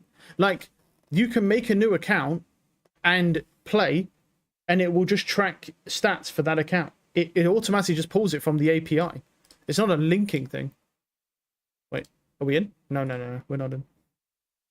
Like, it's not a linking thing, because you can create a new account, play, and you can just go straight to ValTracker without linking anything. You can go find that account. Now, don't get me wrong. It'll be privatized. That's why you can, for example, make a Smurf account, go play on a Smurf, and then that Smurf will just appear on ValTracker. It pulls these numbers from Riot's API. You can't hide. You can't, like, not link your shit to ValTracker. If you want to link your shit to ValTracker, it will track your stats more appropriately. But you don't have to do that. It just tracks it automatically, because if you make a new account on Valorant and play, it will pull that account from Riot's API. That's what this does. Same with all the others. So if there's only 1 million players playing right now ranked that have got their rank back or new ranked accounts, which is normal. Now, if you look at this, wait, we still take pause? No, we're not. Hold up. We're in. Let's drop these damn barriers and get back. Because I can go make a new account now, not link it to Valtracker at all, and it will start tracking stats for that account without linking it. You don't have to claim an account to link it at all. You just tracks it. How long is it talking to? I don't know what was going on, but yeah, I thought I'd show you though. I was like, fucking hell. I was shocked because like, but if you, what I was gonna say is I can't show it now because we're watching. But I was gonna say if you look at how many accounts have actually like tracked like and got a rank. It's still around the same number, around 10 million, which is the same as it is almost all the time for the first act. And then it climbs as like Act 2 and Act 3, it starts going to like 15 million and shit. So it's normal numbers. The numbers are normal, but for some reason no one in NA is playing. Or, well, I'd say but the reason we know this is accurate, even from Valtracker, is because the people at the radio have been talking about it. Nice shots. It's just too damn good. The way we know Valtracker is actually pretty accurate with that, and there's not like some bug with Valtracker not tracking the accounts properly, is because or a bug with Riot's APIs, because there's people actually posting on Twitter about how dead the NA scene is for Valorant right now. About this. EDG like if it was like, I wouldn't just trust Valtracker's numbers like that if it wasn't for the fact that like quite a few people have been talking about it on Twitter as well from NA, how dead it is. I don't know why it's so dead. I don't know what's going on, but there's something going on to why it's so completely dead. There's something weird going on. Because I'm really surprised EDG stopped trolling. I see. It's just a good hold, yeah. But the thing is, look at this. See, don't be fooled by this. Don't be fooled by this. Because there's been so many thrifties in this map and in this series. Honestly, they'll probably just thrifty EDG here. I wouldn't even be surprised if they thrifted them here. Seriously, like, there's been that many thrifties back and forth between these two teams on both sides. It's disgusting. On attack and defense, it's just so gross. Because the sheriff play is just so disgusting, man. On some solo missions to try to sell fakes, but EDG not buying it this time, committing. Yeah, I mean, this is a good wall. This is a nice wall. I mean, this execute if they commit on this. This is the type. This is the type of wall you see. Well, what's going on here? What's this play? Is that just to flash the guy? Away from having that lockdown available. Let's see what this is actually going to blind. Is that just going to blind the guy? Yeah, for over near CT. Still has the drone, so we might send that down, Art. Is it just a fake? I don't really know where that. Fake. See if you can at least keep an extra player planted over there. There you go. It's a good dart. Well, he has done it. Nice kill. The wall should be, yeah. Nice shots. Oh my god, Chichu's got him. Nice shots. Ace! Ace! He's got to find stacks. 4 bullets. Ace! Ace! Oh, Simon stole it. Simon! Simon! Stop stealing aces. The freight train has arrived. 32 kills now for Chichu. Picks up. Yeah, it's annoying as fuck. That wall is annoying as fuck to play. So yeah, but it's annoying. It's fucking awful to deal with as well. 1 round away from doing it. Just because that wall is awful. If you go in against that wall, man, because you go in against that wall and then you have a disadvantage on the peak, so the Vice has a peeker's advantage on you. Unbelievable. Now you're gonna have an op. I actually think that wall wasn't actually placed in the same place. I think the Western, it's like slightly different. I think theirs was slight. I think the wall kind of blocked a bit. I'm not sure. I might be wrong, but I know it's close. It's close to that. I don't know if it's exactly the same though. Wow, look at all these thorns everywhere, bro. It's a good bait though. And everyone from EDG already in position. Kang does have retake. That's a good reclear though. They gotta move off that stealth drone. If Kang, he's got. If he can get one, he has that ult. He needs to live though for retake. Since it's last round, he really needs to live for retake here. Oh, stacks with. Oh, it's done. It's just done, bro. They all just died immediately. GG. There it is. GG, man. 13-11. Yeah. GG. Well played. That's it. After the tech pause. Yeah.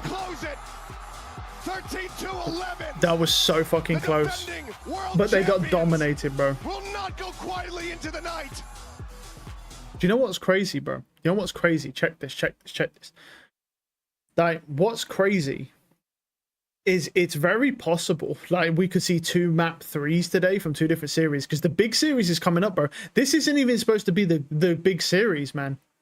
Beautiful series. It was, that last map was pretty fucking crazy. Momentum killer. That tech paused twice, bro. Yeah, wanted to make the match closer, I guess. Yeah, I mean, yeah, I know this shit's scripted, bro, but like you can't say that last map was good. The first 2 maps, I mean, the split was still pretty crazy, even though they went 10-0 up to begin with. The split was still pretty crazy. EDG cheat, EDG. That's kind of hard to say, that one. But yeah, no, and that's the thing. So, like, I don't know what's going on with NA, but if I show you, wait, this, if we go global, look, 10 million accounts, right? Can we see the others? Let's go back and let's see episode 9 act 1. Can we see the overall or not for that? I don't know if we can see that. No, I don't think we can. I think we can only see the global, but I know I've checked this before. I've checked this before, so I already know that it's pretty similar. I know I look at these pretty much every episode, so I know it's pretty similar. But basically, like the tracking numbers are pretty similar.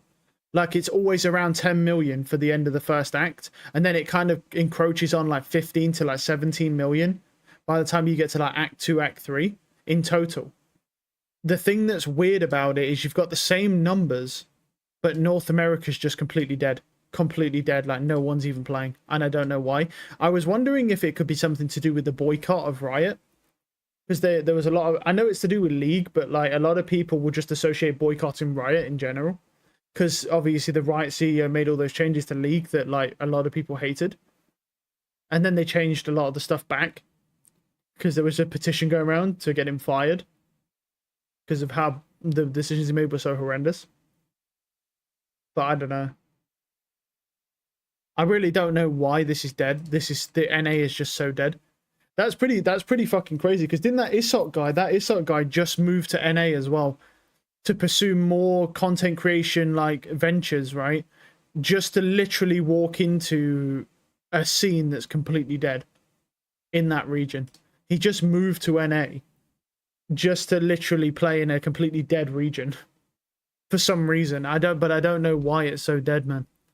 I don't know what's going on with that.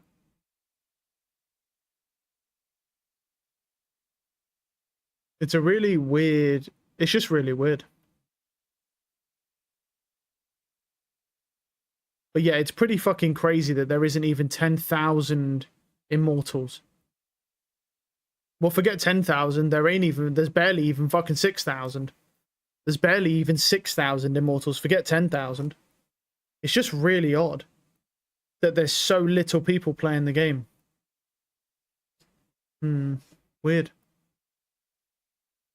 I wish we could see the records for this, but you can't.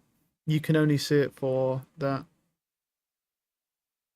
Funny how due to less players, the curve shifted further back to like low rank, and that there are more Yeah. This is only high rank. I should say this. This is only for high rank. It's only high rank players. From like high ascendant to low immortal, where it's just dead. It's not low rank players, or it's not low to mid rank players. So like your low rank being like here, and then like your low rank here, and then your mid rank. Oh well, actually I should say like low rank somewhere here. But yeah, you see how many there are. Look at in the silver. It's not the lower rank players that are not playing the game. It's only the high ranks. They've all just stopped playing the game. But if you think about it, it also kind of makes sense as well, because a lot of these players down here, they don't play every day, bro. Or like most days. They just kind of play on and off when they have time. They don't take the game that seriously, so they just don't really care. The only people that really give a fuck, they only start really giving a fuck around here. Like, these are the people that play a lot. And, you know, so those are the players where, like, if they get it, you know, like, out of who's going to get bored of the game or whatever reason it is, low ranks are still the majority of the player base. Yeah. But that's not, the player base, it's not the player base that's dwindling. Like I said before, in global, the player base is completely on par with how it is almost every single thing. It's not the whole, it's not the player base is not dwindling. The fucking NA high rank is dwindling. Only NA high rank. Nothing else. Just NA high rank. Just this. Just this area here. That's it. Nothing else. Not fucking anywhere over here. Nothing here. Just this. For some reason. I mean, there's still I would argue this is low. I mean, the distribution may be further down here and still shifted down here. But I would argue this is still really low. This is a big hit to buy low ranks too. Yeah, overall. Yeah, I see what you mean. Yeah, you mean overall. Yeah, there is. The distribution is still very similar. But there should be. But overall, yeah. But it is mostly in high rank. Like, well, where you see in the effects because there's so little amounts of players. Because of the drop-off. But I don't know. I would presume NA was very similar to like EU. Maybe a bit less. Maybe like a couple million. But yeah. Yeah, overall. There's just a massive drop-off of everything. But the ranks that are getting hit the hardest are the higher ranks where there's not a lot of players. I mean, could you imagine playing in Ascendant 3 where there's only 5,000 players? You're basically just playing the same people all the time. That's crazy. Like, it's only Ascendant, bro. I mean, I know Ascendant is considered a high rank, but it's over all the ranks, right? But it's not that high rank when you, like, compare to, like, a Radiant, like how much RR it takes to get to Radiant or to Immortal 3. It's just crazy. A few times there are more Iron 1s in Ascendant 3s and 2s. Yeah, that's true. Yeah, why are there so many Iron 3s? Yeah, that's... why are there so many Iron 3s? That's really weird. Unless that's where all the cheaters are. Iron 1 has Radiant levels of rarity. Normally, yeah, they do, actually. They do normally. Unless that's a bunch of, like, cheater accounts. And then they just start and, like, bought Iron 1 accounts. That is really weird. What is it in Europe? I mean, Europe's is more. But you also have to consider that they have 3.4 times the players as well. Nearly 3.4 times the players, so that's fair. And then Asia's is obviously higher, but... like I say, it's really, really weird. NA's dead. I don't know why, though. But the biggest hit is to high rank around here. Because there's not a lot of players. Saturated Iron is right now. Yeah. I think it's something to do with... do you know what I think it's to do with reverse boosting? I think people are buying a lot of Iron 1 accounts to reverse boost the high rank in 5 stacks. Double rank out of Iron instantly. Yeah, I think what it more likely is, rather than cheaters, I think it's a lot of people using Iron accounts to rank up to Radiant, because you can just 5-stack to Radiant by just queuing with Irons. But I still don't really understand how efficient, because that would explain why Iron 2 and 3 are so high as well. It gives the players the mechanics to get out of bronze. No, the cheats automatically give the players... if you're an Iron player and you use cheats, you're basically an Ascendant player. That's how effective cheats are. And that's without you maxi hack. And if you maxi hack, you're just immediately better than every Radiant on the game. It's literally impossible to do anything. Like that guy I played against yesterday. You can't... like, that guy's probably like an Iron player in real life. Like, as an actual player, he's not actually playing. It's just a bot running around insta-killing everybody. But yeah, it's really weird. But these levels of Iron and Bronze, like, it looks to me more like what's happening is a lot of people are abusing the system where they're using, like, stacking with, like, 4 Iron 1s, and then a higher ranked player and boosting them. Because it would also explain why these other ranks have climbed so much. Because normally these ranks of Bronze and Iron are really low. And like Silver 3, Silver 2, Silver 3, and like Gold 2, Gold 3, or like Gold 1, they're normally the highest. It's normally like Silver 3 and like Gold 2. They're normally the highest. But now it's like Silver 1, Bronze, Iron. So I'm thinking that more than likely what's happening is a lot of people are making fake accounts. Well, not fake accounts, but they're getting them into like Iron as low as they can go and then selling those accounts. And then people are buying them to boost the high rank. Because you can just do that by 5 stacking. And you just have 4 Iron 1s and a one high rank player that cheats, or is just a high rank player. Normally that cheats though, because that's how you can get to Radiant. And you're just playing 5 stacks. But it's really, really weird. I don't know what's going on with this region though. But for some reason, anything from like Ascendant, I would probably say like Ascendant 2 to 3 is just dead. I feel like the saturation silver 1 is because of how many ranks are getting thrown into silver. Maybe. Yeah, maybe. Because this is weird. It's really weird. Because normally, silver 3 and like gold 2 to gold 3 are normally the ranks that you see the highest, the most. The fact that we're seeing like silver 1 and bronze, that more leads me way to believe that people are just reverse boosting these accounts. I'm a plat player, yeah. But look how bad plat is though, bro. You're a plat player. That's an average rank. That's not a high rank. That's an average rank. But you are only, out of the whole of NA, out of the whole of America, you are somewhere, what are you, like plat 2 or plat 3? You are only like 3% of the entirety of NA. And plat's an average rank. It's not a high rank. It's average. Not in this game, but like in most games, plat's average. In this game now, so look at these numbers. Plat's high rank now in this game, in Valorant, right? But like on average, if you look at like other games, plat is the average rank, right? If you say, like, what's an average rank? It's plat is average. That's the normal player. In this game, no. In this game, plat is now considered high rank in NA because there's only 3.7% of the entirety of all of NA that are plat players. So you are literally out of 330 million people, you are within the 3% of them in NA. Who then obviously out of all of that who actually played this game, which is only 1 million. Which is pretty crazy. Plat being high rank is crazy. Yeah, it is, but it is. It is high rank, yeah. Argue with that percentage. Like you can say whatever you want, but you can't argue with that percentage. If you're playing a game and you are 3% of a regional player base, you are a high rank player. Like, for you to be an average player in a video game, you have to be with it the 50% average. Due to how Valorant Elo works, I think silver and gold is average. Yeah, it is. But it's not really. It is, yeah, realistically. Because at 3%, like, silver and gold is normally the average. But, like, distributed out, you are, like, plat in NA is considered high rank now. Because of the distribution. Like, because you've got to think, like, that's pretty wild. Out of all the ranked ones, it's pretty crazy. Yeah, it's pretty. That is wild as fuck, man. I just don't know what's going on with NA, but NA is completely dead, bro. I have no idea what's happening, but it is fucking dead. But it's only NA though, that's the thing. If you're playing in EU, the numbers are normal. If you're playing in Asia, the numbers are normal. What are they like in Korea? Well, Korea is very minimal. There ain't a lot of people that play in Korea though. It's averaging NA right now, I think. Yeah. Yeah. So silver, bronze, which is really low.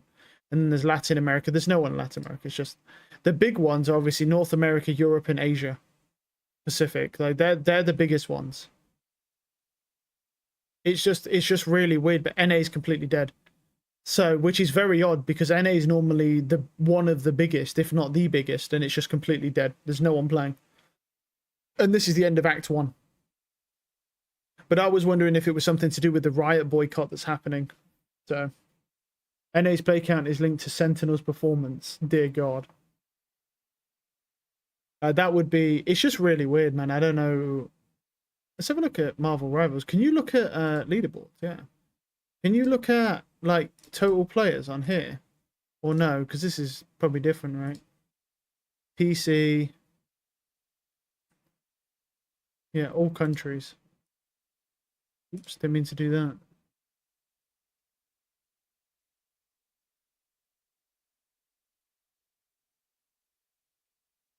I wanted to see like how many people like overall, but I guess you can't see that. I wanted to see how many people are playing this game right now, but I guess you can't see the rank, the not even rank distribution, but like global player base.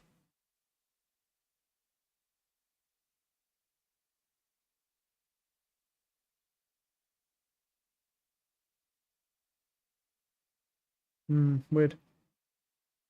Yeah, that's what I figured. I think Valorant's the only one, right? Yeah. Wonder if Rainbow Six Siege has it. Probably not, though, right? Siege is a bit of a weird one. Oh, it does. Yeah, it does. Oh, no, that's total track players, though. It doesn't have... Yeah, it doesn't have... What's it called? That's only... Oh, no, wait, no, this does have... This has... Yeah. But only champ... Yeah, there we go. Siege has it. Siege has one. Basically doesn't need tracker because the info on there is obsolete. No, Siege has one. There's about 2 million players total tracking. But that's only for PC though, to be fair. What about console? And there's about another 2 million on console. So there's about 4 million people playing Siege. That's all because of Jinxie, that is. Every single one of those is because of Jinxie. Yeah. Jinxie's the reason why, just the sole reason why there's like 4 million people playing, by the way. He's the only guy, bro. But yeah, this is looking completely different. And Siege has some pretty massive. That's a lot of people, bro. I'll be honest, bro. Like, for a game that's like not really considered that fucking humongous, 4 million's really, really, really fucking healthy numbers, especially for console and then PC as well, having nearly very similar amounts. That's really fucking healthy. Like, for a Ubisoft game, bro. If my Valorant's curve was this, yeah. No, Valorant. I think Valorant is just, I don't even know. It's just a mess, bro. I don't even know what's going on. There's cheaters everywhere. There's smurfs everywhere. You getting fucking silvers in immortal lobbies because there's like, you can't. This is the thing that's weird. You can't even say it's due to no players though. If you're in NA, you definitely can. But if you're in like EU, you can't, or Asia. Kind of looks less RNG in ranked. It is less RNG, yeah. Because the reason why it's less RNG is because Siege is a game that actually takes like, if you do the correct prep and the correct entry and you actually understand how the game works and how to use your operators properly, you get free kills. Understanding and using your brain gets you free kills in Siege. Understanding and using your brain it does get you free kills in Valorant, but you still lose because your teammates are just running it down like it's team deathmatch. Even at like high immortal, they're just running it down like it's team deathmatch. So like you can use your brain, you can like get better performance on Valorant, but you'll get so pissed off because your other teammates aren't doing that. It's just not worth it. You get Plats and Silver due to how aggressive EP resets are. To be honest, the ranks are pretty solid. I've seen Jinxie like show some of the ranks. The ranks are pretty accurate, to be honest, on that game. On that game, unlike Valorant, like the ranks are pretty accurate. Valorant ranks aren't accurate at all. You can get an Immortal 2 that's worse than a Diamond 3 all day, every day now. All day, every day. You'll get a Diamond 3 who's way better than a fucking Immortal 2 all day. It's not even uncommon anymore, bro. There's no difference. The only difference between ranks is from Immortal 3 and Radiant. They're the only two that separate it. If you're like Immortal 2 and down, you're basically a Diamond player. And if you're in Ascendant, you're a Diamond player. And if you're in Diamond, you're a Diamond player. That's literally what the ranks are. It doesn't matter if you're an Immortal 1 or 2, you can be worse than a Diamond player. Until you're like a solid Immortal 3 player, like, and you're only Immortal 3, yeah, you're basically just Diamond. It's not even, there's just no difference at all. And then there's a big jump from like, Valo can only dream of having mirrors the rank balance, yeah. Yeah, but do you know why the rank balancing so decent on that game though? Is because Rainbow Six Siege has a thing in it that we've only dreamed of in Valorant that we'll never get. It ties your MMR to your MAC address, which means that once you achieve, let's say, champion, which according to Jinxie takes about 1.5 years approximately if you play like quite often, roughly.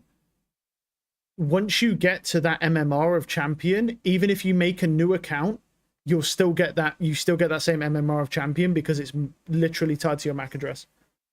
So you have to buy, you either have to spoof your MAC address on PC or you have to buy a whole new console, because that's what he did. For his Copper to Champion series he's doing now, he had to buy a whole new Xbox just to be able to reset his MMR on a new account. Because if he plays on his on a new account on his normal Xbox, on his Series X that he has, it will give him Champion MMR, even on a new account. He said it was IP bound, but I don't think it's IP bound because if it's IP bound, you don't have to buy a new Xbox, and also it wouldn't change. So it's obviously MAC address bound. That stops most Smurfs because either you're going to spoof your MAC address using dodgy software, well, it's not even dodgy, but just software, or you're going to buy a whole new PC, or you're going to buy a whole new Xbox or PlayStation, whatever, right? That's something that we dream about, bro, but we will never get.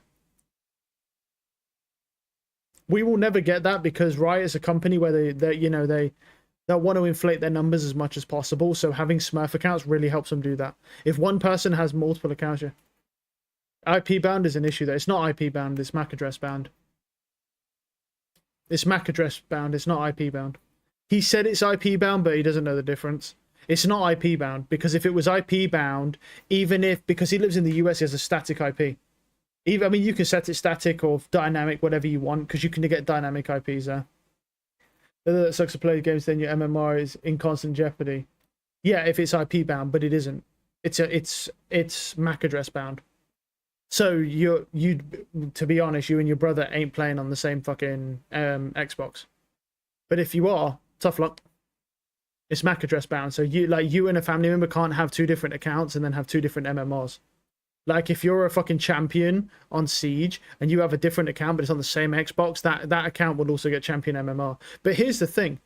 Is that's not necessarily a bad thing, because I mean it is for the person who's champion, of course, but like, because as a player, if all you do all day long is play against Radiant players, for example, but you only would ever play against Radiants, you'll literally improve at the game and get to Radiant way faster than if you was to have to go through the normal rank system. But most people nowadays have different Xboxes anyway, and different consoles and different PCs. Like, there isn't one guy on a PC and then his buddies on the next thing. On his PC as well. But yeah, it's bound. So, but you'll never get that in Valorant.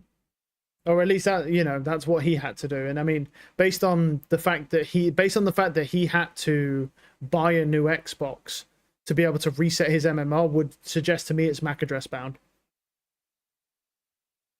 rather than IP bound, because he could have just used a VPN and changed his MAC address, his IP address, instead of buying a whole new Xbox, and then that would have worked fine.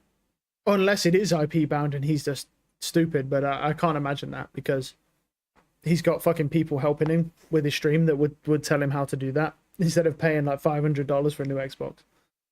Actually, I should make some food quickly before we because the game's going to start soon, isn't it? Being so consistent for so long with so many nades that we have had in the scene, little people can have that success. And he was so incredible in their series against DRX, dropping 32 kills in a map they lost, being the first player to reach 2,000 kills at global tournaments in Valorant history.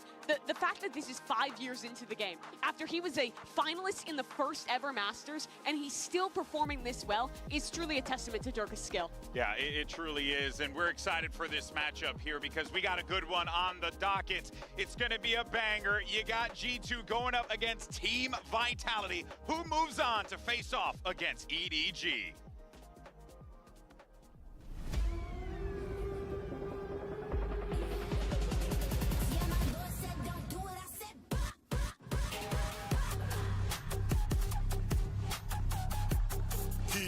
Vitality. And here comes the EMEA representative, Vitality, the juggernauts of their region, as they have an opportunity to punch that ticket to the winners finals to meet up against EDG. And truly, we didn't even really talk about it, but the fact that you have all these different ideas coming from all these different directions. Les is on the team, Safe is on the team, Durka, let's not forget about Trex and Kicks. So much talent there, Mimi. Indeed, they have that, but G2 as well, the team that won their first ever trophy back in Americas. It took 3 matches, but they've joined in the playoffs here as well and are looking to go beyond that top 3-peat from last year. And I tell you, if you're Jogamo, you gotta love this walkout, because I'm gonna call it what it is. Jogamo's the reason why we have these walkouts, because his passion, his energy, the way he feeds off of the crowd is unparalleled. And it's so cool to see him here, just a few hours away from Cambodia. I know he has family coming out to see him here today. Yeah, exactly. And we need to think about the maps, right? Coming into this, Vitality, just by having those 2 wins, there will be Team A, so they get to decide who gets to ban first. But I think for them, it's pretty clear. I mean, America's Pearl is American. They perma-ban the Pearl. I don't think that we will see surprises there. And G2 is going to decide to ban the Fracture after what we've seen. And also, Fracture is an EMEA map. That leaves the bind open again. And Vitality, just like EDG, picks right into it. It was a 50-50, though. They would either ban the bind and play Fracture, or they'd end up with the veto they have ahead of them here. Yeah. G2 knew this. They're going to have prepared the binds coming in, but that map has looked outstanding for Vitality. But it's the exact same for G2 on Lotus. Yeah.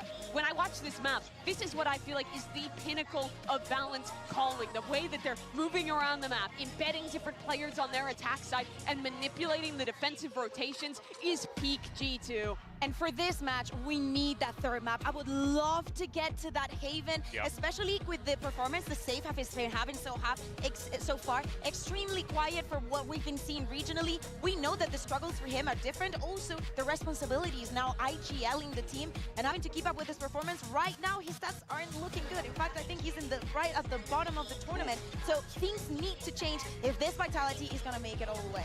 Going to be a tough one without a doubt. I think that everyone knows both teams. You can kind of tell the demeanor of each squad when they were in their huddle. They know how important this game is, obviously, but I think there's also just this great opportunity here. Hell yeah, baby!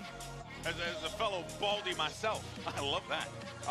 But yeah, I think that you definitely get the vibe here, Mimi, that pressure's on for both squads here. It's a big opportunity, and there goes your agent select. And that's it. G2 had 2 days coming into this match. They knew this map would be in the pool, and they're going to come out with something a little bit different. It's a tail breach composition with the Yoru in the mix, and I think the biggest strength of this is what set plays you can have for actively re-clearing space on your defensive side, and how strong your stall is on the plant with the Vice, with the Aftershock, with the tail missiles, plus a fast rotate from that Yoru. Yeah, exactly. I think that for this one, on the side of the attack, we're looking at Durka, we're looking at Kicks as well, making a lot of those mid-calls. Gonna be a great matchup, and we're all ready to go, and we got just the commentators for the job. The one and only Brennan Sideshow on the call. Fellas, the floor is yours. In the last 2 years, Vitality lead 5-3 over G2 in best of threes, despite Nico having the most match MVP. Nico? Oh, no, Zywoo, no Monacy in this mate, one? wrong game. But Durka and Jorgamo, no dark corridors here. This is a child's game. Yeah, but it's a good one. It is a good one. This one is a sick matchup that we've got in front of us. Durka versus Jorgamo, a head-to-head that you gotta tune in for, and the first time that G2 have played against Vitality in Valorant, and they're matching up here at the peaks of what we've seen from these two organizations. There's never been a time period where G2 or Vitality, these rosters have looked better than they are today. Hard agree, and a hard agree as well of just pointing our attention towards, I think this guy on your screen is Jorgamo, facing off against Durka as well. He's got a hell of a task ahead of him, but he is more than capable. I'm taking a look at what the devs were talking about. G2 coming into this one, retooling their composition. They're picking a very similar comp to DRX, the one that DRX used on Mine to try to counter Vitality, and they're making a hard read off the pistol round. Look at this, all 5 players defending on kills, yes he did. this up, knowing that Vitality love doing B defaults on pistol rounds. I also heard him accidentally fucking hype up the wrong game, bro, because he was talking about CS. When I heard him say Nico, I was like, there's no one called Nico in the fucking Valorant. You're thinking fucking CS, bro. I hear him say Zywoo. I'm like, nah, bro, Zywoo's a fucking monster, but he's ranked 2 in the world next to Donk. Oh no, Donk's ranked 1. And Zywoo's second, I think. Donk is fucking gross, man. Donk is like the faker of CS, man. At this point in time, Donk is so good that I hope he cheats, bro, just because it would be a bit more reasonable with how insanely broken he is. Like, it was funny, yeah. I love Sideshow, bro. He's the sexiest commentator of all time of any game ever. Sideshow, like I say, I'll say this, I'll die on this hill. Sideshow, sexiest man alive, and then second is Henry Cavill, of course. You know, and that's it. Just 1 and 2. They got the info about Sideshow, sexiest man. That fault line came from. You know that he's not Donk is still top 1. I'm pretty sure he's in rank 1. It's so tough for Lesso. And then Zywoo second. I'm pretty sure. Donk is a monster, bro. He just did 5200 elo on Face It. He has like a 70% win rate on fucking Face It, bro. He is a fucking monster. He's like 17 or 18 years old. He won a grand championship at 17 years old, bro. Towards the back of the site. There's still a lot of unknowns. There are only 28 seconds left. They think that Donk is literally the faker of CS, no shots. Obviously, the first 3 rounds don't matter. Oh, sorry, first 2 rounds don't matter. We're waiting for round 3. In a 1v1 himself. A 1v1 though, was good trades. Vitality pick Bind, G2 pick Lotus. Lotus, interesting. Decider of Haven. Oh, they don't want to get to that decider. I hope. Oh, he's stunned though. No way! Jonah P's too scared. Bro, he stunned him. Just swing him. Just swing him, bro. What are you doing? Don't be scared like that, bro. You fucking stunned him. Was he scared that he didn't stun him? Just fucking just swing. Be confident in your U2 usage, my man. That's a diamond player for you right there, bro. He just doesn't know. He's a diamond player. In calm, quiet situations. Under Managed to silent rough drop times. both of the players out through hookah and get out behind the Viper wall for the Red Bull clutch. G2 did not win a single pistol round against EDG in the game that could have got them through Someone the hold a playoffs top position for that first long. time around. Donk is. I'm pretty sure Donk is still ranked 1. They can't be afforded I'm pretty to sure let he them is. Oh drop look, like I'm that, pretty certain that he is especially when though. G2 came in with such a good idea. Let's see. And this map, Because I'm pretty I sure think, is gonna be Zywoo's all about second. how good G2's ideas And Donk are is and how first. Vitality can react to them. And to a degree, it's a bit of a pick your poison situation for G2, right? It's you river banning Let me bind, see. potentially split or fracture, but Best you can show CSU enough players. fracture I don't know. I don't know if and so you can kind of direct that's what right. you think the map pool is going to go to. No, that this one degree. says Zywoo's number 1, Monzi's number 2, and Donk is 3. That's where you're talking That's about the kind of preparation for a putting in different the thing though. ideas. That's not pro. You can see some evidence of that one here. The salvos, slow going. No damage really done, and a swing through the back of the site. Team Less than Spirit. low doing that one to refight Well, attempt. Team Salvos Spirit into are the ranked corner. 1. Kick has been dropped, and Durka up towards the top, perched up, high ground angle. Team Spirit are ranked 1 for 39. I don't think there's a Alongside Jorgamo, and running and gunning does not top save player the day, rankings not for Valid, Counter-Strike. Not today. And while it looked dangerous, No. while G2 got the right players in the right positions, Vitality still kept 3 of the right. I've seen it one time, but recently this year. Actually, a perfectly fine bonus round situation. But there's no, Navigated yeah, there's no like a direct thing, yeah. Soon as Les took He's that fresh swing from out the into diamond backside, rank, he's doing bro. that with a pistol, of course. Even when Kix gets caught here, Durka manages to navigate it with Trex acting CSGO as that world great ranking. support pillar. Well, that's CSGO though, Those isn't are it? really the 2 players that have been performing the best so far in the tournament. For Well, it's Team Spirit, but Team Spirit are ranked 1 right now. Team Vitality is second. Increase the tempo straight down short. Yeah, But I don't think there's. Occurring. It's a bit of spam through the smoke as well. Hmm. Durka's going to be traded out like for like. Looks like he pushed past the smoke as well to try and take that fight straight to them. So Jorg now gone. I think they were just doing their rankings, though, who they think are the best. Like this one here, Liquipedia. This map tends to be slow. 2024 to present, Donk is first, Monzi is second, and Zywoo's third, and Nico is fourth. So yeah, so I think it depends on which one you look at, but Donk is still like, depending on which one you look at, Donk is still top 3. And in some of them he's first, some he's second, some he's third. There's like different rankings, but yeah, basically he's considered anywhere from number 1 to number 3. Bear in mind he's like 17 or 18 years old. I hope he cheats, bro. I hope he cheats. Not because, you know, I want him to cheat, but just because it'd be a lot fairer if he did. Being 17 to 18 years old and being that good at the game, bro, is not fair. Just not in time. He's dropped Trent. Vitally Nice important shots. fight out towards Showers. Now he's going to be That's a squeezed from these really remaining fucking players. brutal Vitality kill, know that how is. important this position is. To die to safe like that on that buy round, they Putting a really. slow squeeze on him. That is rough. Valen forced to pick up the pieces, but he's rolling up to. Yeah, I mean you can't be dying to safe like that from those salvos on that round, the round 3. Vitality, it might not have felt like it because there's full rifles on board, but this is a team now looking to break the economy of G2 so early on. Yeah, I mean look at that economy, it's just ruined. For G2 to be struggling. But like you this. can't be like, you know, the Even salvos are one there, bro. rifle is just going to give them a single hope in hell. Beautifully played there by the end by Trex. Just want to draw a little bit of attention to that and look at this post-plant utility. They're essentially just throwing money into the void there with the with the molly. Make sure they can practice their That's lineups. very strange. Yeah, like, can you see if that's on for me? Tiny gap on the left-hand Tiny side, gap. Might actually. have to correct that. Yeah, gonna cut you at the end of the tournament. No, look. It's a nice the shot. opener is Look good at this. He just shouldn't be dying to Shutdown. this, bro. He uses aftershock and gets caught out a little bit, but Trex That's the big problem does not there. take He's got the that fight regen armor, when he first but it gets does contact 70 against Trex, damage he per could tick. reswing and So be confident in his own aim. I am smart at this bridge. sounds confident. Sounds confident. Good sign for Vitality. But this is Vitality's map pick, so they should win this against G2.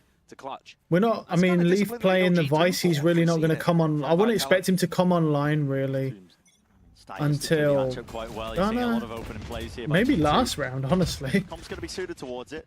A lot of fault lines. he should be coming online soon. But Vitality, I would say. cool. They're calm. They're collected at the beginning. They don't give away anything for free. I think more so than early round pressure, what I'd like to see G2 opt for is mid-round re-clears. So when you know that somebody like Durka has worked up B long, or Safe has taken the teleport over to look at showers, for example. Ah, yes, the EU playstyle. Never move. Never move. Really have a lot of success. Not seeing that just yet. Saw it a tiny bit from DRX. Balancing spotted here. Into this Good spot. stun. Oh, he's just dead, I think. Yeah, he's dead. He is. He's. How is he alive? My God, how much util are they going to throw at him? That's good from Trent. My God, that poor boy. Oh no. Oh my God. Oh no. Oh no. Oh. Bro. Wait, this timing though. Nice shot from Trent. Oh, Trent. Oh, let's kill him blind. Finds the hammer. Sheriff finds two, left on the side and treks alongside him. Oh, what a shot. Wow. All right, Leaf. Calm down, buddy. God damn. That was a nice kill from that Stinger. The layering of the util is disgusting from these teams right now. More from Vitality than G2, but this is a eco. My God. Yeah, he's dead. He's dead.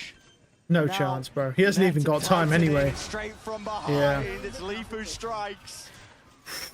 That's rough. That gets G2 onto the board. Incredibly. And they burned the Armageddon in that round as well, so they needed to win that. He's the difference maker. Yeah. We called out the fact that the ultimate didn't get the value that they were looking for. Salvos were great at the beginning to try to keep Valen alive, but it's the reposition after the Armageddon went down that actually. This was a crazy kill. I can't believe he killed him. The rest of Vitality and helps deliver G2 the round. That's very important for G2. You can't really let the snowball occur on bind, attack side with these compositions. Where is this teleport going? Where's the gate crash going? Not too sure at all. I mean, he's just taking point, taking contact, wants to take the fight. He has no exit They don't know, strategy. though. It's just an orb. He gets away with it, though. Wow. So he was a defender. Yeah. He early round flashed somewhere else on the map. I've got to be honest, I can't remember where he began.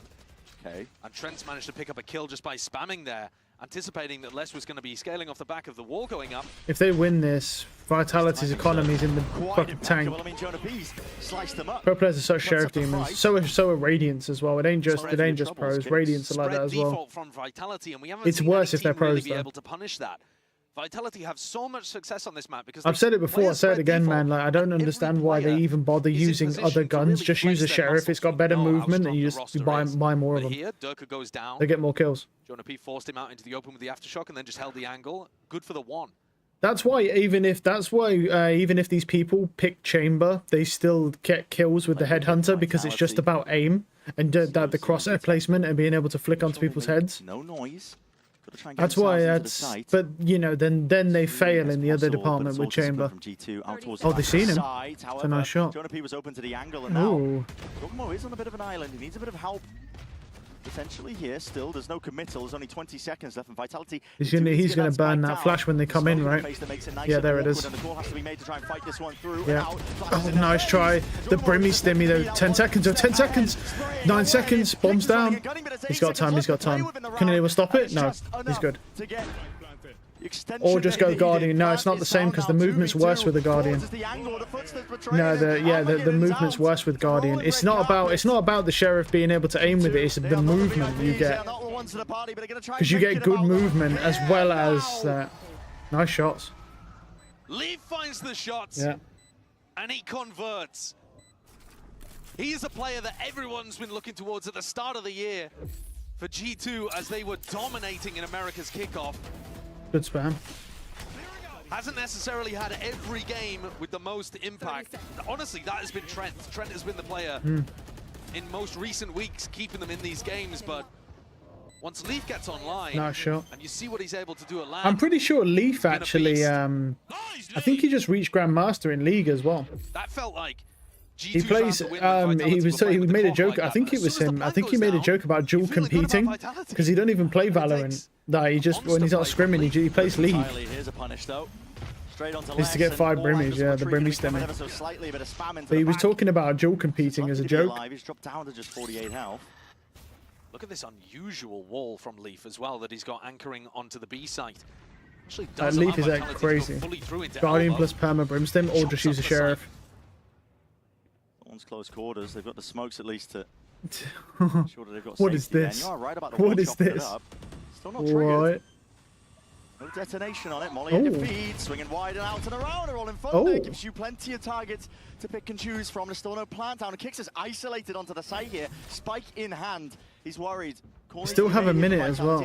Oh, they're out of there. They're fucking out of there. To be expended here. Yeah, he knew what was coming. In through the back. Leaf is a quick evacuation. Oh, Durka's going in with the rocket here. They hear him though. Run them down with a showstopper of his own. He found him, no? Oh my god, he shot the wall. He shot the wall. Oh, well, it doesn't matter. It doesn't matter. He still kills two. That's a good nade. Oh no, he's past it. My god, they're past it. Nice shots. Trent's on two. He's got the read. Nice shot. He stuck it. He's got it. Wow, he's got it. My god. What the fuck? Dirk accidentally shot the rocket into the wall. He saw the guy. Yeah, he saw the guy and he tried to shoot it on the edge of the wall, but because the hitbox is too big on the rocket, it hit the wall. I can't believe he still killed two though. He still killed two even though he nearly killed himself with his own rocket. At the end, there was an attempt for a pit to come up and then Les got dropped. Yeah. So the pit disappeared. And Valin just decided to stick it. Ludicrous. That was unlucky. That really all just come down to Durka accidentally rocketing himself and not killing the Yoru Jorgamo. G2 looking like they want to hold over towards B. This is the kind of trap play that I was talking about earlier, where Jorg takes a bit of contact, you have a stun. Ready for the refight as well. Yeah, flash. Bye-bye. Let's force the TP at least out of it. Armageddon. An attempt there to push any potential players into them. But also there's that teleport that just allows you to get out of jail for free, and that's what Durka ended up doing. The interesting thing about the A setup for G2 here is it's very weak from showers. Like if a TP comes in from showers, there's no thorns to delay from Leaf. All being slowed down at the minute mark. Late round. I do think that's a little bit of a misplay. Oh wow. Because I think it's more, it's more of a issue. If you've got a wall on A main, I think it's more of an issue that you have people rushing you from showers, from TP. Like if you have one thorns down in showers and you put that down, it literally stops the whole push from showers. It just game over. Like they get so much more value than if they're in main. An abundance of util. I mean, G2, they've got it in spades. Just when you think you're safe, always going to be refighting you. But how much more do they really have here? Sliders of corners and sliders of gaps. 3 on B here, 2 on elbow. They need smokes here. They have that opening with smokes are going to be dropped down and backs to these players. A vital one of that. Jorgamo. They needed smokes, man. Like there's nothing you do. But it's Jonah P stealing all of them. It's close though. This is close. Despite the fact that 2 players escaped through the teleport, I'm not surprised it's close, but it is close nonetheless. Still got value. Because it shoved Durka onto the opposite side of the map. They're not able to use their entry player on the site exec. He had to go back through the hookah teleport to try to just end on the same site as his team. And it still also pushed Trex into a corner where he could get bullied. That's the kind of thing I was expecting G2 to do with this comp. The diamond player strikes again. G2 were talking about valuable lessons. Matthew Berry just strikes again. Almost grateful of the fact that they got absolutely demolished, right? Yeah. In the final 2 maps. But I think the valuable lesson they've learned is that you got to take fights. You got to be proactive. You got to be active in terms of taking them as well. The teams that have been performing the best at this tournament are the ones that make the most decisions like that. Valin during the press conference said, I'm excited that we got exposed against EDG and a bit against Team Liquid because it is not happening again in playoffs. We're going to start hot and take over the series. And have they taken over the series here necessarily? Well, they're starting on Vitality's map pick, something that used to be a permaban for them, and they're 4-3 up after winning the majority of these like rifle rounds that we're seeing after the pistols. So as far as a hot start, as far as it's reasonable to expect a hot start on a map like this that isn't favored for G2, I'd say they're doing a great job of it. The pressure is on Vitality. Well, certainly. Time is going to be ticking down. Barrier is going to be evaporating. Vitality have got to look for answers here. The backside of this timeout. Gone for an investment with his half armor. Guardian in the hands of Kicks himself. Creeping forwards here. It's going to be using the salvos to see if they can take some of that space away, but it's a smoke instantaneously there as a response. Dirk not shy though. Very much alone when he's taking this fight. Reclear from G2, so dangerous. Could go wrong though. Still. Drone. Just a body block. Straight shots from the shorty up into his face. It's a fault line as well. Slowing it all the way down. Durka Barely gets out. G2 have got a really clear game plan that they want to try to fight these solo players in the spread default. This time, forcing Durka away, it's still great, but they're not getting the pick. Bro, pro player to run an iron lobby. Iron buddy, bro. Maybe one day. Seekers attempt to pave the way. It's going to be Thorns propped up as a result. Wall still not detted. Here through, to the side as well. There's no follow-up, there's no trade. Nobody really could play into that gap. That window Safe is through though, because there was no Thorns in shower. Still, plan is necessary. Oh my god. Save. Wow, he's taking matters into his own hands. Trying to be from the side. I want to point out, by the way, just want to point out, all of that just happened on that side because he didn't put a Thorns in shower. If he puts a Thorns shower, that player's not backside, doesn't kill 2 of his team, and then his other teammate can't swing through and kill the 3rd guy. They just lost this round potentially just because Leaf did not put a Thorns in shower. Like I said, he needed to put the Thorns in shower. Look what's happened now. That's just a rookie mistake. Very rookie mistake. Clearing out through lamps. It's a tap from Valen. Needs to try and pull these players out, isolate these fights, but he's essentially got paper mache between him and the enemies, running and gunning. 7 minutes left to do it all. Unless I don't know, man. It's not that hard, bro. Put one fucking Thorns down main, put one Thorns down in shower, have the wall in main. The entry from Durka did not find the value they were like, if you just have that Thorn shower, Safe can't lurk through showers, push that smoke and kill 2 of your teammates. And shower though if he's Thorn showers. No, you don't. You don't even need Thorn. You don't need info for showers. All you have to do is as soon as they hit A main, there's going to be a guy hitting showers at the exact same time. You just, as soon as they hit A main, pop that Thorns, and you more than likely will catch that guy. Absolute stinker maps out of 5. Because he'll push, as soon as his team hits A main, and they show their presence A main, he'll be pushed up showers. All you have to do is have the Thorns literally just on the edge of showers, and just pop it, and he can't lurk through. He won't move out of showers till his teammates try and make a move in A main. And then when Durka died, he played a move out of showers. If he'd have just popped that, Safe would have only just gotten out of showers after the Thorns had ended, which means he wouldn't have been backside to kill 2 people.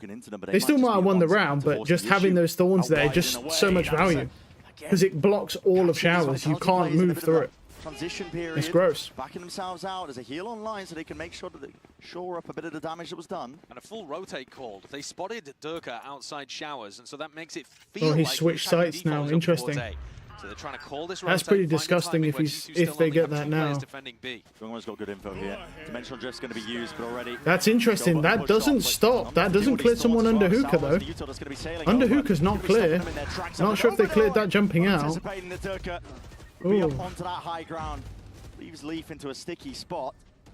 Try and buy time for the rest of his team to get back into this one. Man, imagine if someone was under fucking hookah there, sitting in the Thorns. That would have been wild. Just them trying to square up and take these fights. Durka, this guy, not willing to take a step back. Wants to take the fight and he wants to take it now, but he has slowed it down and he is essentially the sole recipient of this site. He's got to try and hold this one down. Ooh, what? Oh my god, it might just be my god, it's another ace. What the fuck is going on? Bro, how lucky is this guy, bro? He collapsed him. Wow. Beast Durka is. All my god. For my money, looking like the best player in the world, top of the stats. Maybe. Any metric. Yeah, maybe. Have a look. He's not even aiming at Trent there. No. And he gets another ace. Bro, does he have an ace every series? I swear he aces every series we watch him. Is laughable. I swear he aces every single series we watch him. Against any team, bro. It's so risky that a player like that only gets done on eco. We could ham on all day, I think, about it's not that risky when that deep smoke comes in. Because there was Thorns there. There's Thorns under there, and there was a deep smoke from the Brimstone. So like, a shallow smoke, so it come out to hide the player. But it doesn't matter anyway because Durka just killed the entire team. I'm not gonna lie, like I said, I keep saying Kang's the best in the world, man, but there's gonna get to a point that how many more Durka aces do I have to see? Yeah, somehow get into, how many more aces? Every time I watch a series with Durka, he aces. How many more aces do I have to see before I say Durka's probably better than Kang? I want to give him the benefit of the doubt. I think I'm gonna say he's still better, Kang's still better, just at least until I see the grand final, which should be Vitality versus EDG. Should be. Because I've already made how the predictions will play out. And Hookahs are risky though, because there's nowhere to fall back to. No, you don't fall back in Hookah. You kill a guy under, you kill a guy. But the thing is, if you look, because of that shallow smoke, what did they do? They jumped on the ledge and they jumped out to the box. You kill 2 straight away, if they don't check you. Roll for his team. But like I say, it doesn't matter anyway, because Durka killed the entire team, so it wouldn't have mattered. Unless they killed Durka, so. Durka, one of the trophies and accolades that he does hold, he stole that one away from Jorg. He did, and Jorg said he wanted revenge on Durka. Again, coming into this game. As did the whole of the rest of G2, because it was Durka. At the end of the day, man, you'll never be good at Valorant if you don't take risks. You have to take risks somewhere to try and find value. You can never be a good player if you don't take risks. 1v5 kind of scenario, and he's pulling out aces on them. He has been unstoppable. And this is another round for him to kind of flex his muscles. Vitality start out slow, waiting for G2, because they've been doing a lot of early round kind of plays. Ooh. Cheeky peek. No dice though, not for Jorgamo. At least he lived. He's lucky, made out with essentially a haircut. The mid round is so quiet. Durka does have Rocket again because he killed 5 fucking players, dude. In 1 round, 30 seconds left. I think they've realized which is an issue. Nice shot from Jorgamo. Swing out through sand. That's good position to dominate control of this one now. Hookah's a bit of a problem area. Vitality have to make a call of themselves. They have to dominate one area of the map, but which direction are they going to be going into? Trailblazer to potentially get them into towards back of the halls. Salvo's on top of it. A lot of unknowns going to be rattling through their brains. No shots. I mean, yeah, they're eco, so. These players going to be sailing them into the sunset easily. No shots. Done with Yeah. the trade in sight for kicks. We saw so many thrifties in the previous series today between T1 and EDG. Yeah, I mean, I want to still say that Kang is better for now until the end of this grand final. Because defaulting and their attack side core it's pretty, well, to try to control right now at least, barely, but my prediction is still pretty accurate with how this like upper bracket will play out Durka's probably going up to the grand final. So showstopper available for him. as long as Vitality beat G2 here, which my thought is going to be a 2-1 on Haven. I mean, Haven's the decider. So if they run ISO on Haven, It's an off-angle hold for I him. want to see if G2 can stop them, to be honest. How do you choose to play it? Being the Brace hit. it. I don't know, man. Oh, here comes the rocket. Showstopper, and there's no time for quick Hit clone, but it doesn't matter. No, he's got. Okay. Okay. Who's tanking that one? It still I gets thought the clone value. was going to tank it.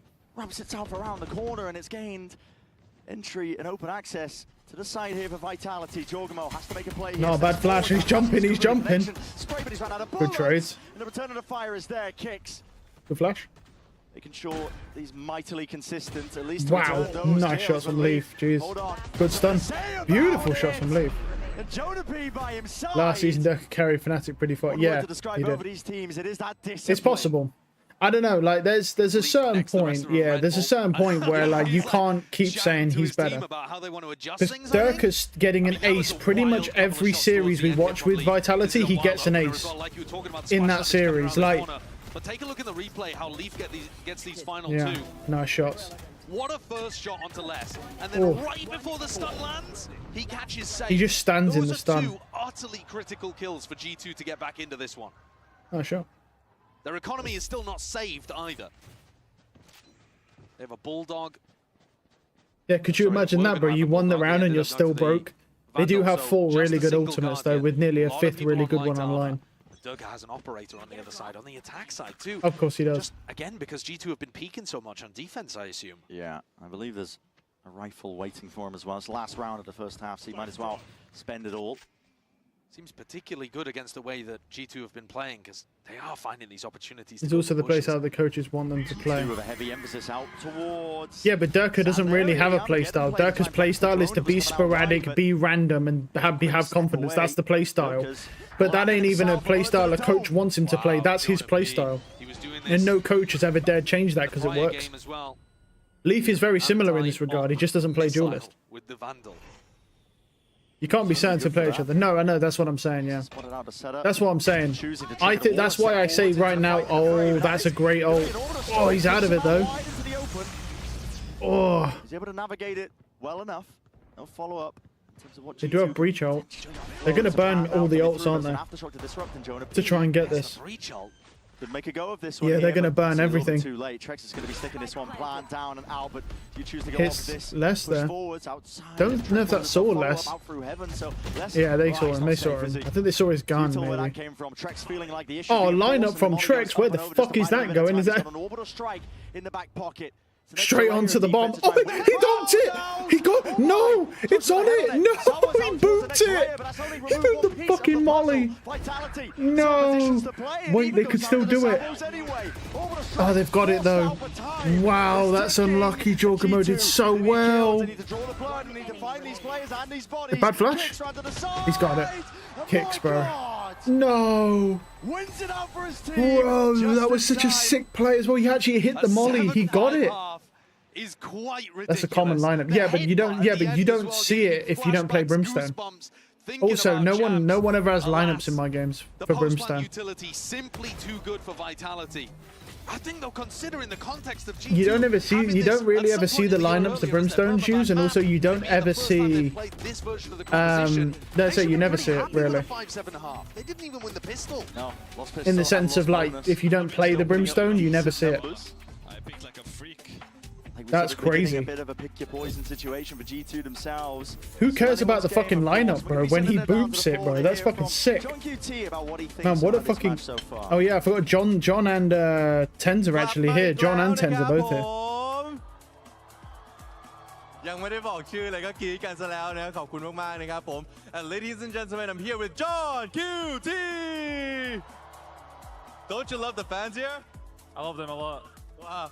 But first of all, I would. I know Larry's are in silver and in high immortal. True. But first of all, I would love to know, Well, it's not even that. It's just not a lot of people play Brimstone anymore, and the people that play Brimstone on Bind only play him because he's overpowered on Bind and not because they actually know how to play Brimstone. Because there's no skill level to play in Brimstone.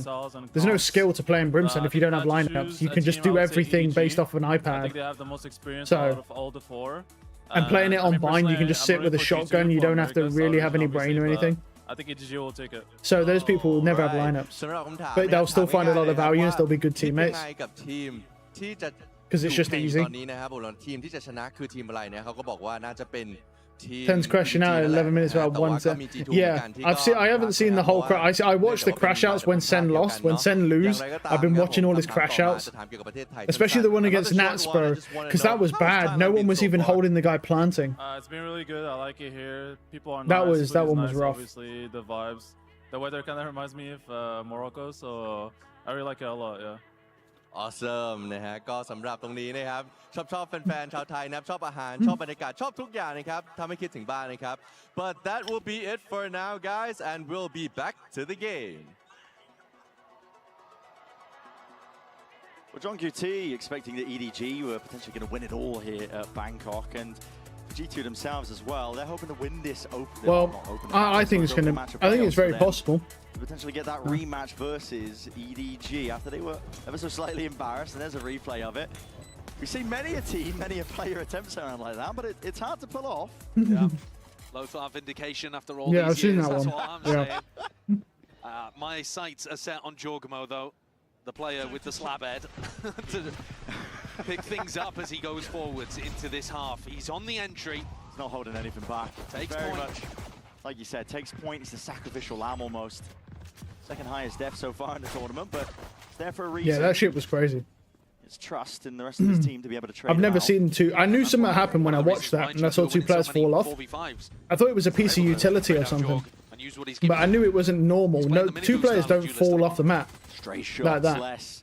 Unless something weird happened. Heal online though, Kix has got that one in his back pocket, so hopefully not too much more damage done. Speaking of damage, Jorgamo dropped into the process, smokes in their faces. G2 looking like they might want to try and go for a bit of a refight. Valorant slipping his way in for the side, and Jonah P in the back lines. Very winnable pistol. Nice shots. Buy some time here for G2, and they've got this sight into oh, the right click didn't land. Les got one. 1v1, but Les is one shot. Dead man walking, he should be at this point. Trent, jump spot. It's half. On the defuse, it's What a shot. Oh my god. But you just can't be losing that, bro. You're just they're too scared. They're just too scared of him, bro. Including both pistols. Every time it feels like G2 are in a position where they've come out with a really creative round, put themselves in a good spot. Jonah P pushes through the smoke, gets in a nice final position, post-plant util all over the place, and Les is there just to drive the dagger in the back. This is the value you get from the roster quality of Vitality, and you see the frustration build from 10 HP, bro. Because what more can you ask for at that point? They're gonna go for the Force. They did this as well, playing against EDG on Bind. They found them value there. Can they do it again? Sting is in hand. Trying not to give away that they have Force just yet. Ooh. Bolt line. And connects, kicks as blind as anything, man. He's right up into the salvos as well, trying to seek that evacuation. Les cuts it up tight into the corner. That's just only a ghost in hand. We anticipated some Nice shot. one and kicks as well, He's just tanking the salvo from his teammate. The advantage, pushing past them. Gives his team the advantage, at least in the player capacity. So 2v3 and Leaf skipping a hop towards the side here. Risks need to be taken himself, and Leaf just can't quite win that fight out. Taking a bit of a peek there. Trex knows the player's life because that discipline comes through and shines bright in moments like these. And surely spells out the death now. Well, they managed to get bombed down, so that's not bad. In this map. It certainly should do. Considering the Vitality win pistol and then deny the Force buy. And it's Les again, by the way, who gets these open too with just a ghost, like you were saying. To be fair, this is Vitality's map pick. This should be expected. You end up dying to the Outlaw or the Vandal that they've got on the other side. But when you lose to Les with a ghost, when you had the weapon advantage, you're kicking yourself. G2 have got a very tough uphill battle now to try to upset on Bind. When we saw DRX play with this similar anti-Vitality composition, they didn't really have enough attack ideas. They got smoked. Vitality's defense looked excellent. I think it was 8-4 in the end. G2 wouldn't even get to play out all 12 rounds if that was the kind of defense of Vitality you're putting up against. Yeah, but this is the thing. Dirk has absolute confidence, bro. Like, he's always going to go for those he's always going to buy that Vandal or Phantom or whatever he wants on round 2. Yeah, dudes, you're never going to see that dude with just a Sheriff or like even. I mean, he's playing Raze, and he's not even buying a shotgun or anything. He's just going to straight up go straight in with the Vandal. Just to deny a bit of that information here for Vitality, going for reclears of their own and the deep push by Safe. Here's one level of the TP. Will he hear the rumble of the footsteps? Yes, he does. Catching a glimpse of it. This could be a brutal one. Backbreaker for G2 because they are not anticipating. Safe himself. Ooh. Running a mockery over them. It's a three-piece in a round. Whilst there could have been chances and potentially still as long as Leaf can hit a few more worldies like that, but nice shot. Hard go of it. Vitality now find themselves up to 10. It almost makes you wonder though, what if Aspas would have been on Vitality instead of Durka? I know that would never happen, because Aspas is like egomanic or whatever it is. But Safe has occasionally been pushing some stinkers, and I think there was a lot of people looking at he has to be the center of everything. But imagine if Aspas was on Vitality, like, you know what I mean? Someone of a similar quality.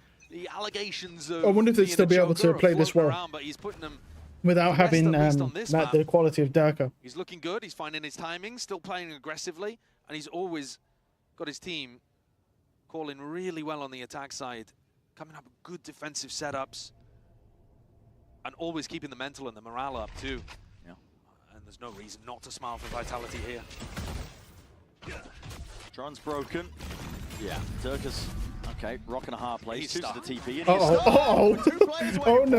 Okay. There's a whole armada waiting for him. G2, and they were thinking one layer ahead, one step ahead. The question is it going to be enough to convert in the round? Because it's a necessary one at that. Yeah, well, defense, losing your duelist on defense doesn't matter that much. If they do end A, and Safe has full utility and is all. Safe has Salvo. He has everything. And then Trex has a Molly. Yeah. It's easier to. And he has deny drone plant to be able to towards A than re-clear or B. clear an angle if he needs That's to. what Vitality are gambling on here in the 4v5. And unfortunately, it looks like Valen is walking right into it. There is not going to be very much time on this clock at all. They got to get a move on. 30 seconds left. One push forwards. Yeah, time is going to be an issue, isn't Poor it? guy. Take's already Nice just shot driving from the Les. Salvo. Les is alive as well. To try and force the issue, force the fight straight They're going to use Armageddon as soon as they hit plant as well. Yeah, as soon as he hits that plant. Oh, it's late. Oh, it's late. He's out of that. That was really slow. He wasn't ready. Safe weren't ready for that. That's bad now. This could be real. Oh my god, he got him. Yeah, that Safe just threw that whole round. Safety with the spam out from triple. Wow. Leaves it just to save. Oof. 1v3 scenario. Yeah, Safe just threw the whole round. Feels bad. Good luck to you. Deep stun. No peek happening. G2 got this one in the bag. Wow. Vitality had That motherfucker had one job. Hold out your fucking ultimate and pop it as soon as the spike gets tapped. In his head, wanted to retake through And he's just not ready. Then he wanted to deny the plant. Maybe just one step ahead of his own win condition there. No, he just fucked up. He didn't put his Armageddon down in time. So they got the plant and then the player was able to walk out of it. Because he wasn't ready for that. Even though there was only 20 seconds, bro. There's 20 seconds on that plant and he's not ready to force him off the plant. When he has an ult that can do it. Like, what? Who cares about you fucking, like, looking at a wall ready to try and swing anything? Just stop the plant and you win anyway. They're hoping, I think, potentially that the pit placed layer down out towards B long is going to be pushing him into the direction. Oh, he's going to fake that TP. Yeah. As you said, Josh. Jorgamo's not had a good time of it. 5 and 14 on it. Well, actually, no, they've just come off defensive side, to be fair. Might be able to do something. That might start creeping up pretty quick. To clear the pit, and actually, there are quite a few. And Jorgamo is not... Yeah, he's not that good. He's good at Yoru defense, but his adaptation's not amazing. Not as good as some players. Rest of the team though is he rushed the ult when it's that easy to dodge off. Yeah, he rushed that. Yeah, you saw he put it down quickly, but he should have been ready to put that down as soon as he taps it to force that player to jump back and try and plant elsewhere. If he'd have done that, that player would have stopped planting, rushed back, and then they could have done whatever they wanted after that. The gamble's correct. Where to stun? Yeah, there's going to be a defense though. Surely necessary. Okay, Rolling Thunder's going to be used. Well, that's not necessarily bad, but Trent's found one with the salvos. Play straight down onto the site. Wait, this breach ult though is... He's in. Oh, he shot the clone. Yeah. Whoa, some random molly there. Got all the win cons in Oh, the nice world try. at this point. 2v5. What a wonderfully controlled round from G2. I mean, that's just masterfully played. We had so many questions. How is this going to work? What kind of timing are they going to be able to get onto Les? But the util was perfection.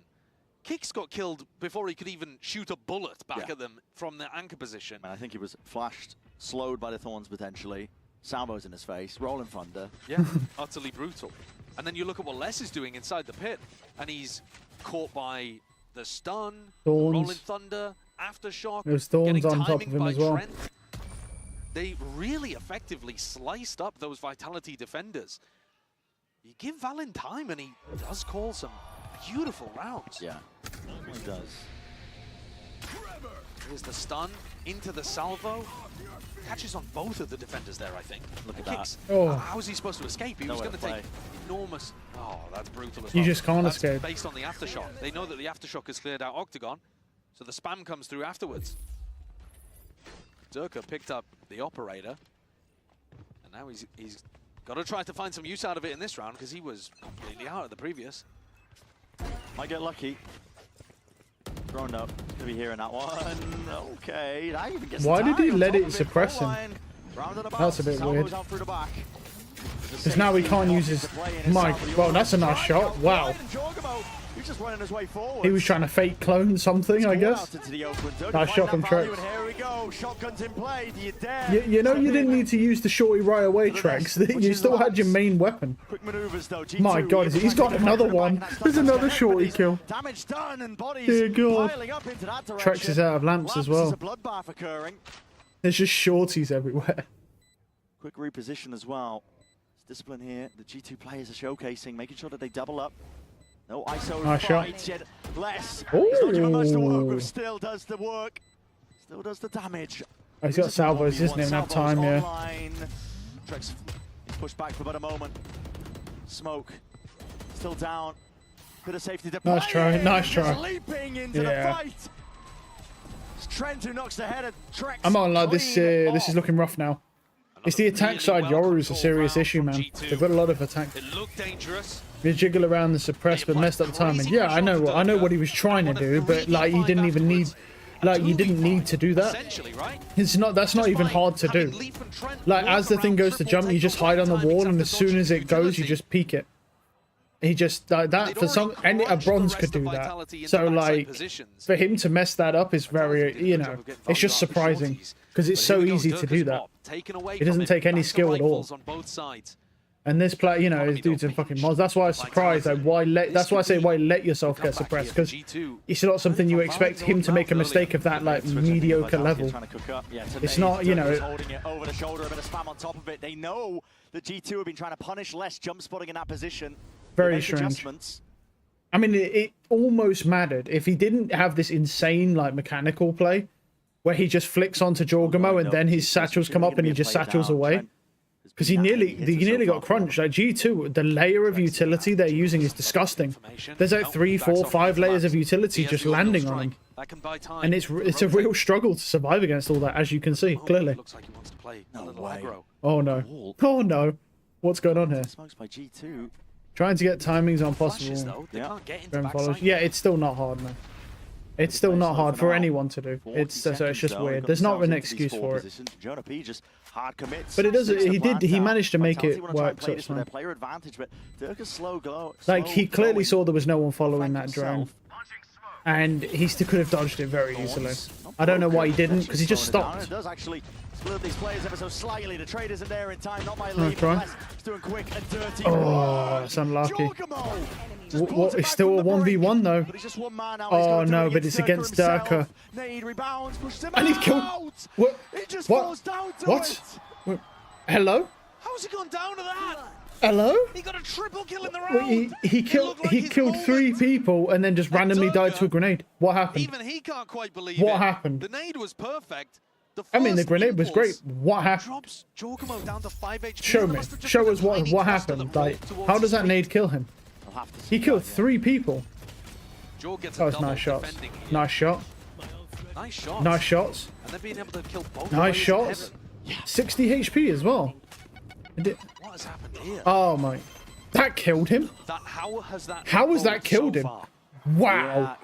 That's fair. You know what? That's the one time where, you know what? That's fair. Because you would not expect the nade to kill you there at all. Like, that's insane. He must have, because that nade.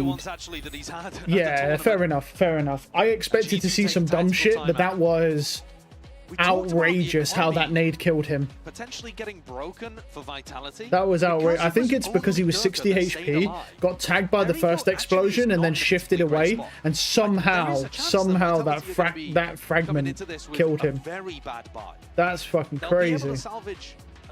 Man, could you imagine if they changed Ray's nade so it didn't have the mini explosions after? It's just a fucking fast impact fucking grenade you just chuck at people's faces. Okay, going for the bulldog.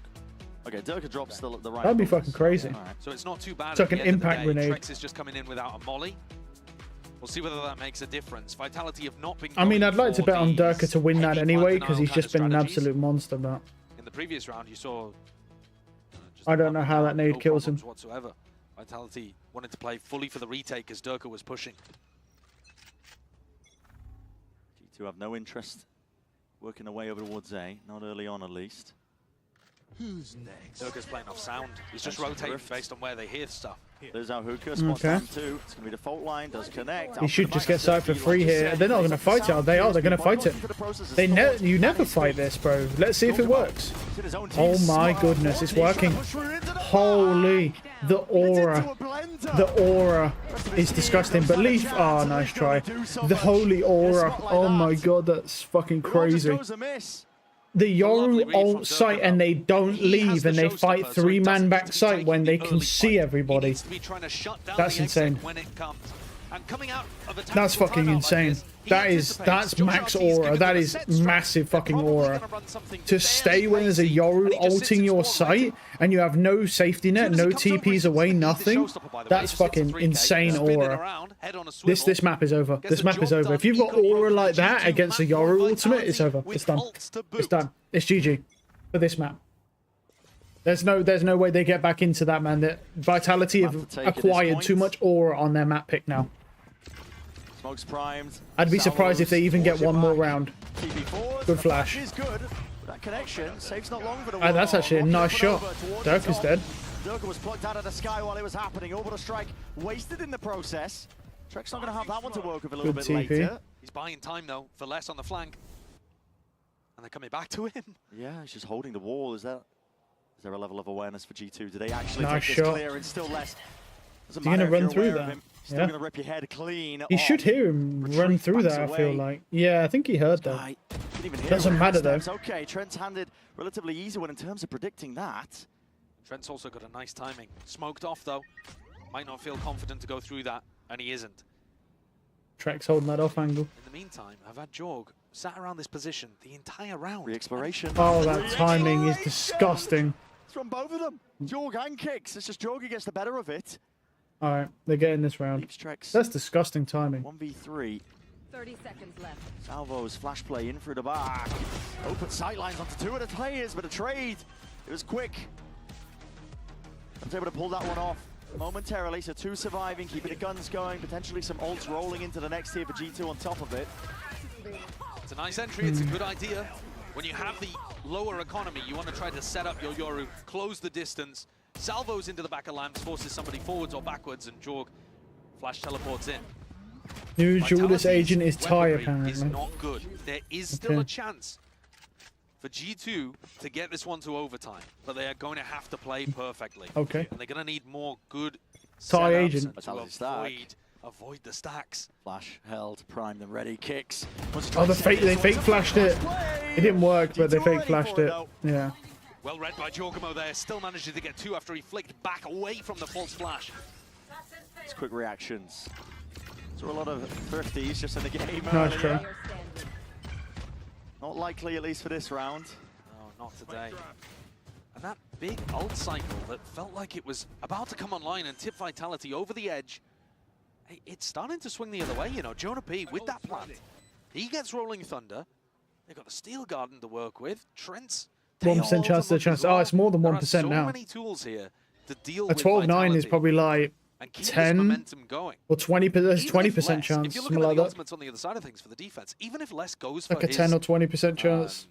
Pit somewhere, short, be long, whatever the standard kind of spots, you're going to be running into It is. Armageddon. I mean, it is possible, and it's about to be 12-10 as well, which makes it probably like 35% chance, something weird like that. Saw how good G2 But it's kind of hard. The numbers change because it depends on what agents you run, how much your economy you have, you know, what utilities available, what guns you have, stuff like that. But like on average, yeah, it's only a 1% chance. It's 12-7.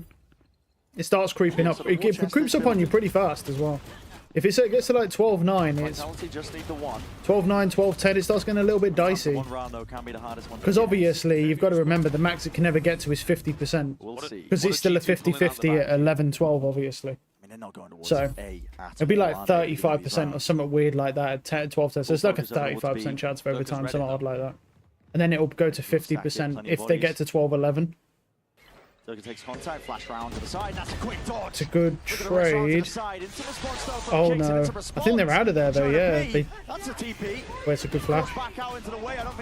Oh, Buddy's caught, yeah, they can't get anything. Too much util. Yeah. Balance got the read that they can just tear apart these B defenders. Oh, that's bad. And this round, it works to perfection. What's the money like? Yeah, the money's not great. I mean, if they can save these guns, I think they should just save, honestly, for last. Just save and then maybe like get some money and then buy for their teammates. Plus the money they got in the bank. Slightest of angles. Fair enough. Can play in. Yeah, they can go for it. Steady hand going to be required though for what's coming ahead because A lot of Vitality bodies, but the damage Yeah, but they're not. They done. won't be eco. Less dropped. But that's what Sideshow just said. More unlikely. Yeah, it's better than 50% if they're on eco. Yeah. Is what I'd like to say if they weren't so good with sheriffs. It's still, it's not better than 50-50. It's still 50-50. So you don't have to worry about it too much. Trex was hoping that he could potentially get a kill build. Because it'll always just be 50-50. Because it depends how much you expand into it. If you keep expanding, then the ratio will change. But at the end of the day, it's 50% chance you'll win, 50% chance you'll lose, which means it's a 50-50 chance of overtime. But if you don't expand it at all, it's just a 50% chance. Regardless, I think it's better to keep it that way as well, because the sheriff, honestly, like if you had 5 people with like full armor sheriffs, fuck it, even light armor sheriffs at this level, I'd still be concerned. If they had like all sheriffs, light armor, and then full utility, I'd still be concerned that they couldn't win. If they're on sheriffs, I think there's, like I say, it won't make a difference. It won't make a difference. It's still going to be a 50-50 if you don't expand it out, because it's always you either win and it's no overtime, or you don't and it's no overtime. It's still a 50-50. If you expand into it, sure. I don't think you need to do that though. I mean, there's really, you could expand into it, and then obviously the number will change, because you could then add other variables in, like money, positioning, economy, agents, like what utility do you have, how good are those agents on that, but then you're just going to get muddled up with a lot of like fake data points, really, and it won't be very accurate anymore. It's better just to stick to the, it's 50-50. But we can see, like, because you could go, oh, they've got a light armor, they've got a regen, obviously, 1 full armor against 5 full armors, right? Which means it's better than 50%, but it's still 50%. I think you just keep it simple, because it's otherwise it just gets annoying. You don't really need to go crazy like that for something like this. No change in the game. Now it's a 50-50. That's nice, it's simple, it's clean, it's just a 50-50 now, which is fucking crazy. Bear in mind, by the way, this was like, they've been at 12 for a fucking hot minute. Okay, like this is like, come from like a 1% chance of overtime to a 50-50. And they might just be, they're just dead, bro. And it's they're just dead, bro. They can't do anything. Well, it drops the bodies and it drops Vitality into Safe is dead with Armageddon as well. Les is dead, and he has Pit as well. And he has to be the shining light for his team at this point. That's not good. The armor's pretty inconsequential. It is most of the time pretty inconsequential, but it's still a factor nonetheless. Like I said, a lot of the things are pretty inconsequential. But it will still change it. I'd say this is just a switch of 1%. It's probably more than 1%. Just because of the amount of utility and the fact that there's vices in this game. Okay, that didn't go well. That's really awful, because Les died with Pit and Safe died with Armageddon. They lost 2 crucial players. 2 crucial players lost. Look at that. That's rough, man. That's really rough. Like, you can't be dying like that, bro. I'm not gonna lie. You really can't be dying with those ultimates. They're so lost. Yeah. To be fair, he says they're so lost, bro. Did you see that shit show of utility, bro? You've got a Yoru ult on top of you, Armageddon on top of you. You've got a guy running through your Viper wall, spamming you down, and you're stunned. Like, there's like 4 layers of utility. GT gonna try and rob this map. If they rob this map, this could be fucking brutal. This could be really brutal. Durka's played well. He's done well. He's had an ace in this map, bro. Imagine getting an ace in this map, bro, and somehow they still climb back to OT. This come from a 1% chance. This is only like the 3rd or I think the 3rd or 4th that we've seen coming back from that. And especially, it's not uncommon for these teams at this caliber to do that, but it's still insane that they were able to claw it back on their opponent's map pick nonetheless. And also, G2 look terrifying, bro. They really do look scary. The levels of utility... Oh, here we go. They're jumping over the wall. Oh, Les fell off. Yeah, it's a little bit weird. Steady march. Oh, this is interesting. They do have access at least to the first part of it. The trouble is they're going to try and... Today's been a wild day, bro, because the first game, wow, what a shot. Balance 2 off ult. If he gets 2,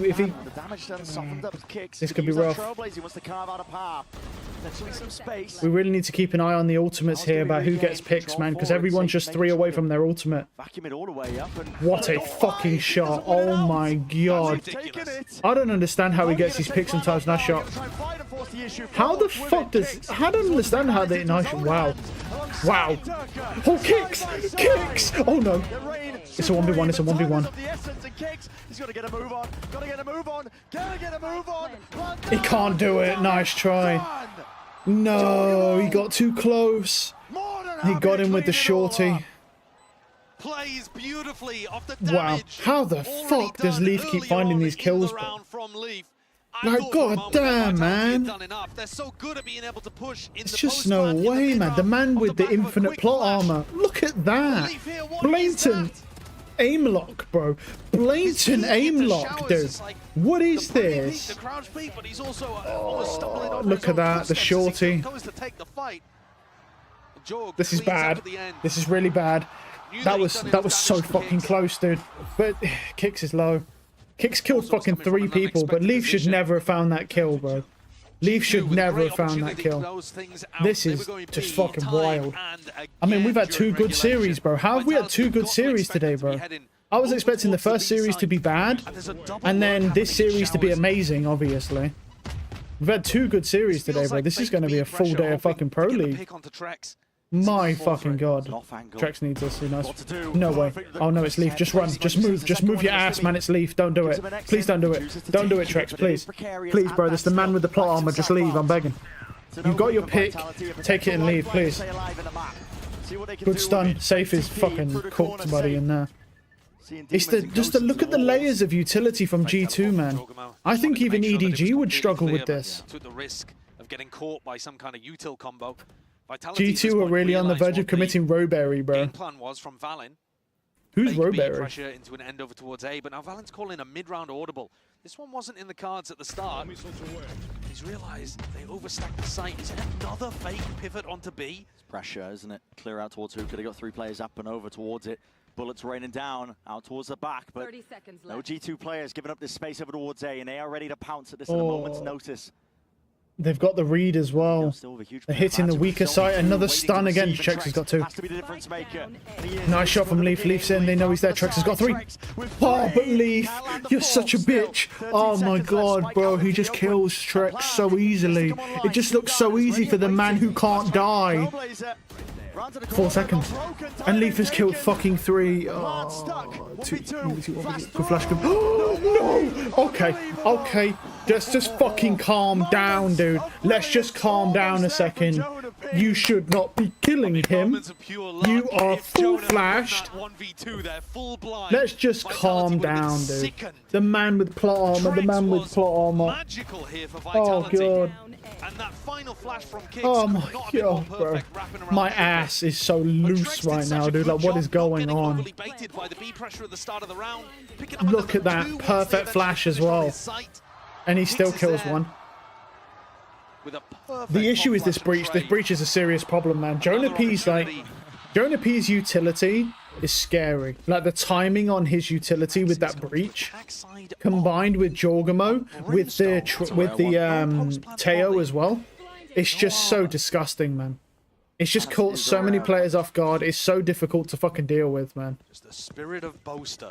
SOT's going to reach 16, isn't it? It's possible, yeah, it's possible. The thing that concerns me is the Breach Teo combo. We all know Breach Teo combo, best combo in the game, just absolutely fucking busted.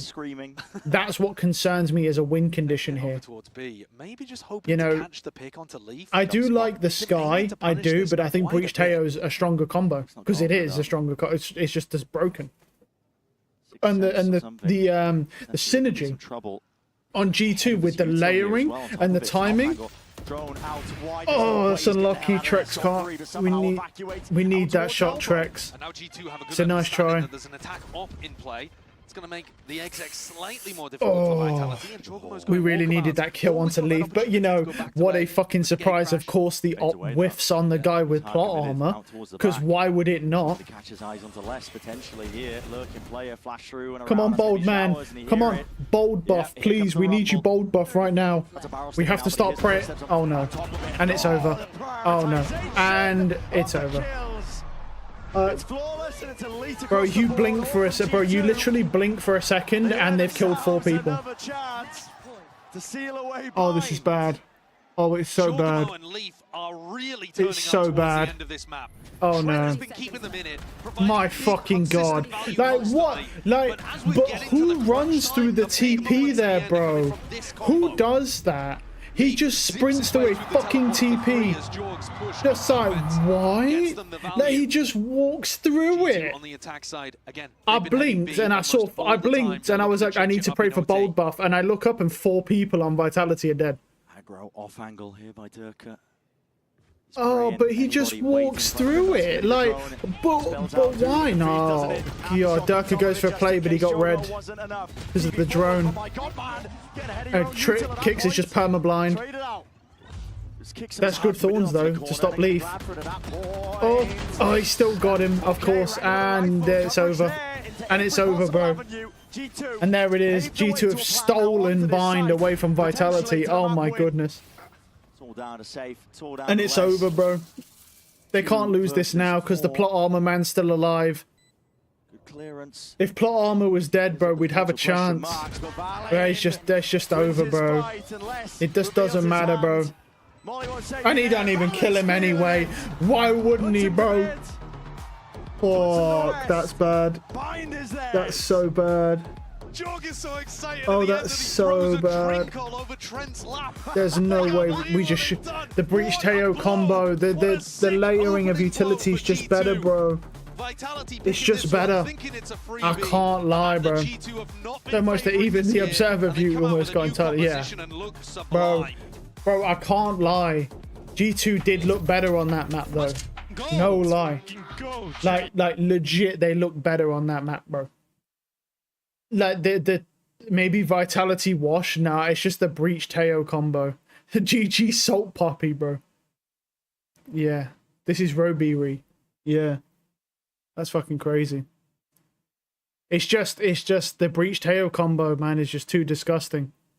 Oh shit, you leveled up to level 11 again, bro. That's crazy. Well, my initial thought really with champions here was obviously. This still could be a G2. This could be an EDG Vitality Grand Final still. My thought is that Team Vitality 2-1 G2 here, and then G2 play T1, and G2 will beat T1.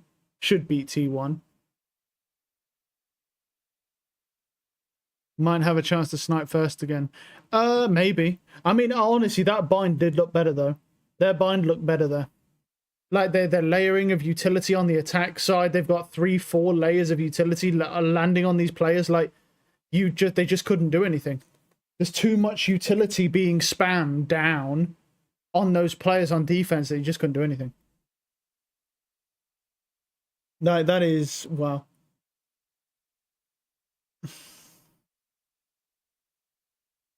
The thing is, though, like I said before, it's a long road, but it's still possible. Even if Vitality lose today, it's still possible for them to end up in the grand finals and for G2 to finish third. Even if Vitality get 2-0'd or even if G2 win 2-1, G2 are going to play against EDG. Will have a fair shot of winning. Yeah, they do, yeah. They do all have a fair shot. They're all really close, skill level-wise, yeah. G2, it looked to me from what I've seen is a G2 slightly worse than Vitality overall, but it's, we'll have to see the rest of the series, but their bind looks better. G2's bind looks a lot better than Vitality. Which first gets eliminated first. Well, technically, T1, if you count T1 as a powerhouse, then they'll be the first to go 100%. I know they nearly beat EDG today, but they still will be the first to go. But obviously, if Vitality lose, Vitality will play T1, and T1 should lose that all day of the week. T1 should lose that. And then Vitality will be in the lower final. And then my prediction is EDG will beat G2. If that happens.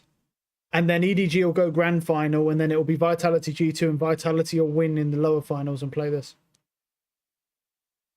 If that doesn't happen, if Vitality obviously somehow win a 2-1, which was my original prediction, was a 2-1 win to Team Vitality, then obviously EDG we'll have to see who wins this one. Either way, it's going to be a really, really good, like, that's what I'm saying. That's what I'm saying. T1 isn't even close to the 3. They're not, even though they did do really, really well against EDG, they're really not. No. I think a lot of it to do with the Pearl is because Kang's playing Yoru and he's not a good Yoru player, bro. Might have had a lucky run. Yeah, they did have a lucky run, yeah. DRX played absolutely horrible. Every player of DRX played like they were gold players in that series. Like, I'm not even joking. Like, they all played like they were golds. It was awful. It wasn't just that every single one of them. Worst time. That's the worst plays I've ever seen from them. It was awful. That's why they won. They won because DRX didn't even play, literally.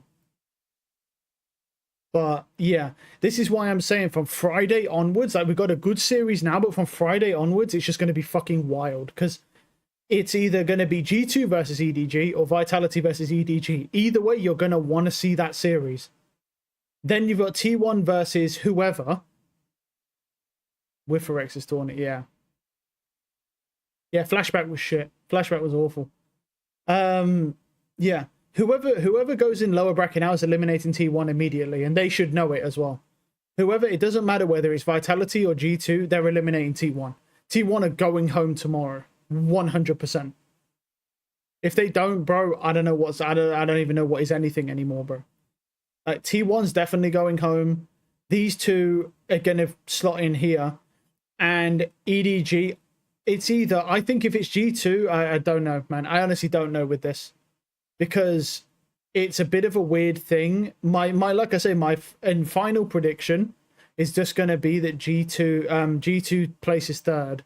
And Vitality and EDG are the ones playing in the grand final. Because if I'm thinking from a viewership standpoint, there's more people that probably want to see Durka versus Kang than Leaf versus Kang. Basically fine.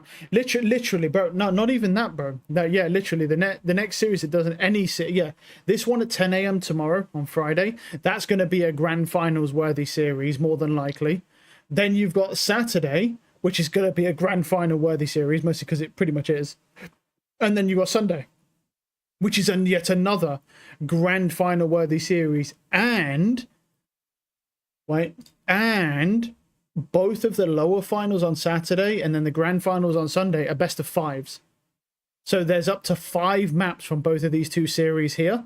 Obviously, these are still best of 3s, but there's a best of 5 for both of these two. So, you know, it's going to be wild. But I think, you know, Masters Bangkok was always going to be crazy anyway, because it was only the 8 best teams. So at the end of the day, you know,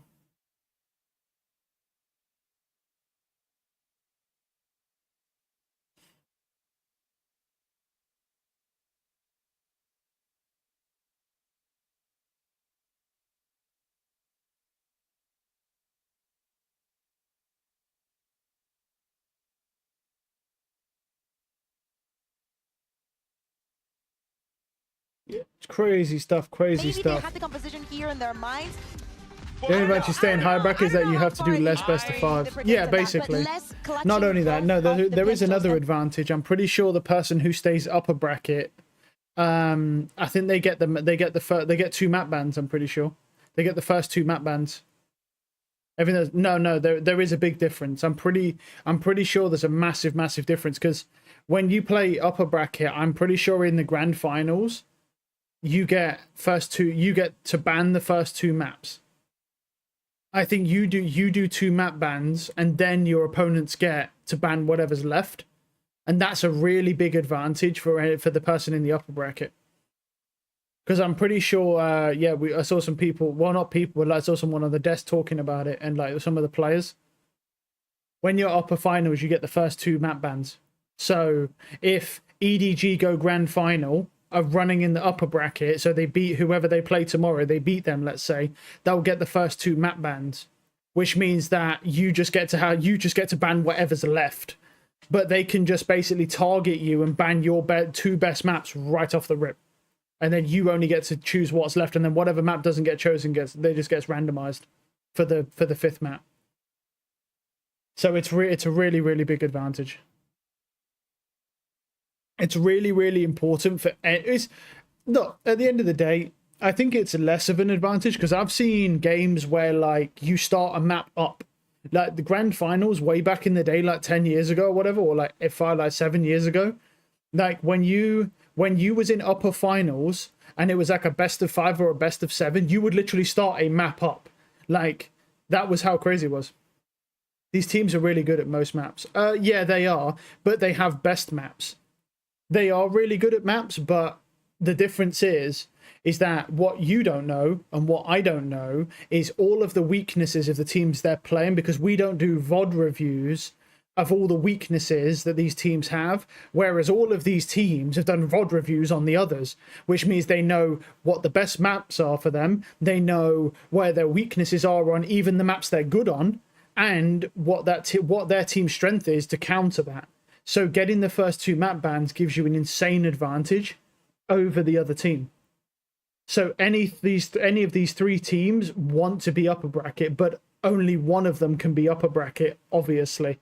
So this is why I like this, because there's something on the line here all the way up to the grand finals. And the differences between this and kickoff is kickoff, the 2 people had already qualified for Masters Bangkok, so there was less on the line. That's why the lower finals was better than the grand finals in every region.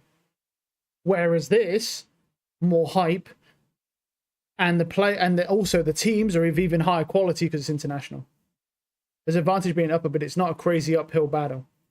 It can be. It can be. Depends who you're playing. Depends what their weaknesses are. Depends what maps they're good at as well. Depends how good if they're really good at 2 maps and then they're just pretty decent on the rest, massive uphill battle. But compared to how it was like 7 years ago, like way back, it used to be, okay, what we got here? We got Fade, Vice, anything weird? Not really. Just a really normal team comp, nothing strange. Yeah. It used to be that you would start a map up. So there would be like a best of 5 or a best of 7, and you would start one map up. And then you would yeah, but I think it's that, but here's the thing is, but you don't know because you don't do VOD reviews. And I don't know because I don't do the VOD reviews. Like, that's the difference. We don't know how much of an advantage. I know what you're going to say before you even say it. We don't know shit. The teams are really good at a lot of shit. No, they're not. They're not as good as you think they are because they just look like that. But when you actually sit down and VOD review and like with coaches and things like that, there's a lot of weaknesses that all 3 of these teams have, these big 3 teams. And each team knows the weaknesses of the other one and also what they're good at. That's what's crazy.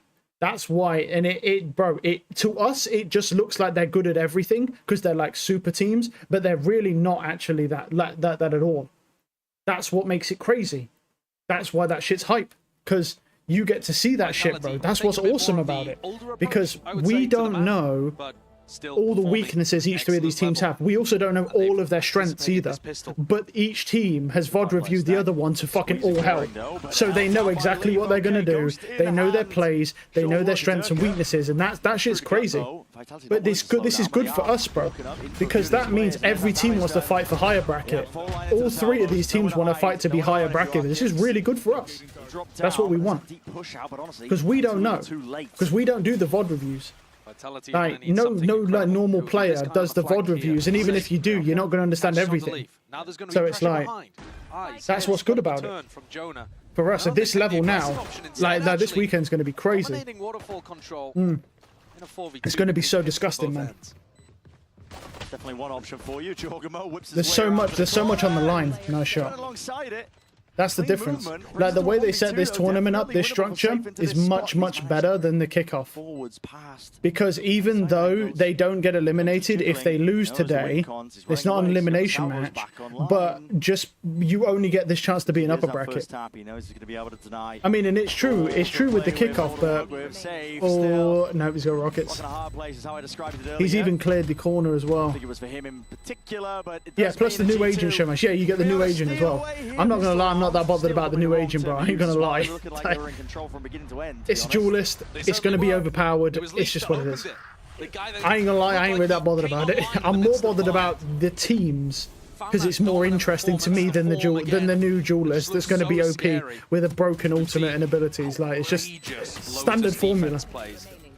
You know, usually on defense, to be honest, with him being able to find the timings to push out. That's what's kind of crazy. I'm less interested in the new agent and more interested in the matches that are coming up this weekend. G2 winning an important pistol. I say important though. Vitality won both of them on Bind. The Des was talking about it. Both of them. I mean, obviously, I'll still watch it, but like, because we want to see the new agent. Could but not win a single pistol at the same time, I'm not that bothered about it. With EDG, 6 out of 6 went to Edward Gaming. It has been an area they've been struggling a little bit. Okay, first 2 rounds don't matter. I kind of guy wants to know what they can do so I can play around it though. Well, you ain't going to be able to know that much anyway, because even when they show this, if it looks underpowered in any areas, they're going to tweak it anyway before it comes out. You see here, trying to get so there's not that much you're going to learn. The only thing you're going to learn is what the base abilities are, which is why I'm going to watch it as well. I want to see what the base abilities are. But as far as the tweaking for those abilities, they very more than likely change anyway. They normally do change before they even get released, so you're not going to learn that much, but I want to know the base abilities because I want to know how much it impacts me as well. Normally, some agents don't really affect chamber, like Teo doesn't really affect chamber all that much besides the drone. The rockets aren't that bad to deal with, the ult's not bad to deal with, it's the drone that's the issue. So I need to know that shit as well. That's why I'm going to be watching. I mean, he's the sacrificial. Can always be stratted around. Yeah, of course. Of course you can strat around them. Unless they're overpowered like ISO, then you can't do much about it, but yeah.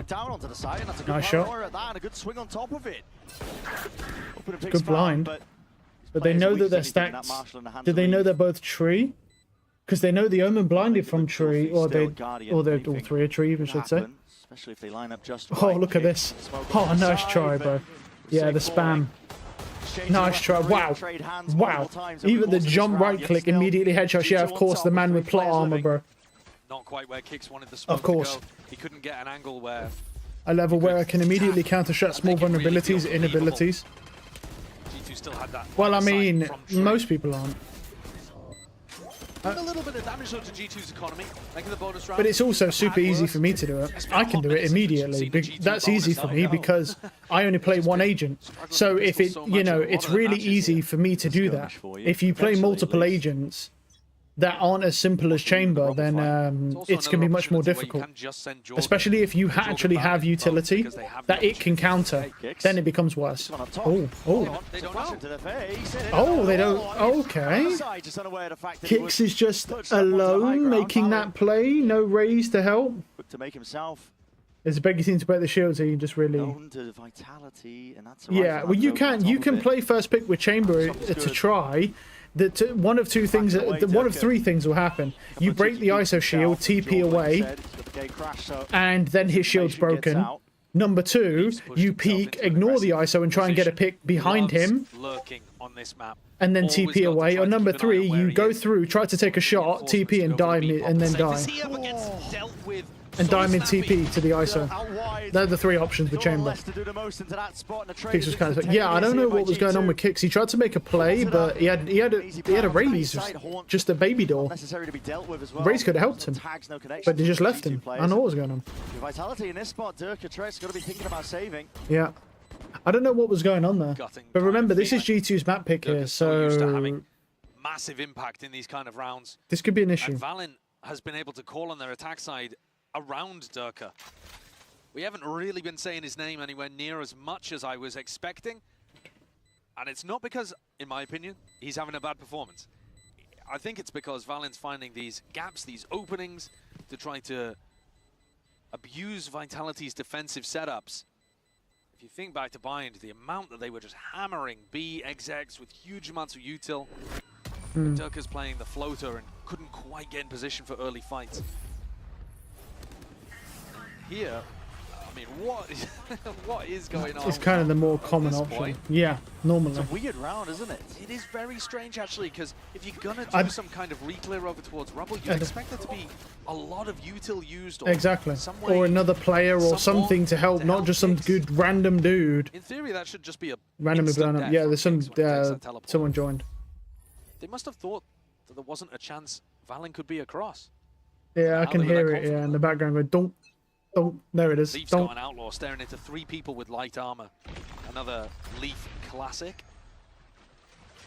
Bottom line though, us will have to respect it. Safe has light armor. Oh, I mean, the C site is fairly weak here because I mean, Safe is on A, which is all right, I guess, but C, it's quite easy to take C site against the Viper. Vacuum up the orbs. Get a bit closer to the ults. Vitality need to be doing some hunt the lurker kind of protocols, and here they go. Oh well, okay, Jonah P. No worries at all, man. Steady hand, steady aim.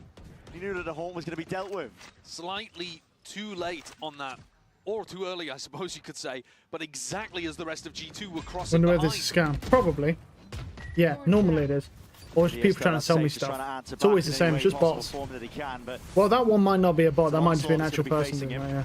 Drops himself down. It's a hard anchor position from Safe. He's got to get value into Nice this shot. spot. He got one, but then Leaf kills him with the outlaw.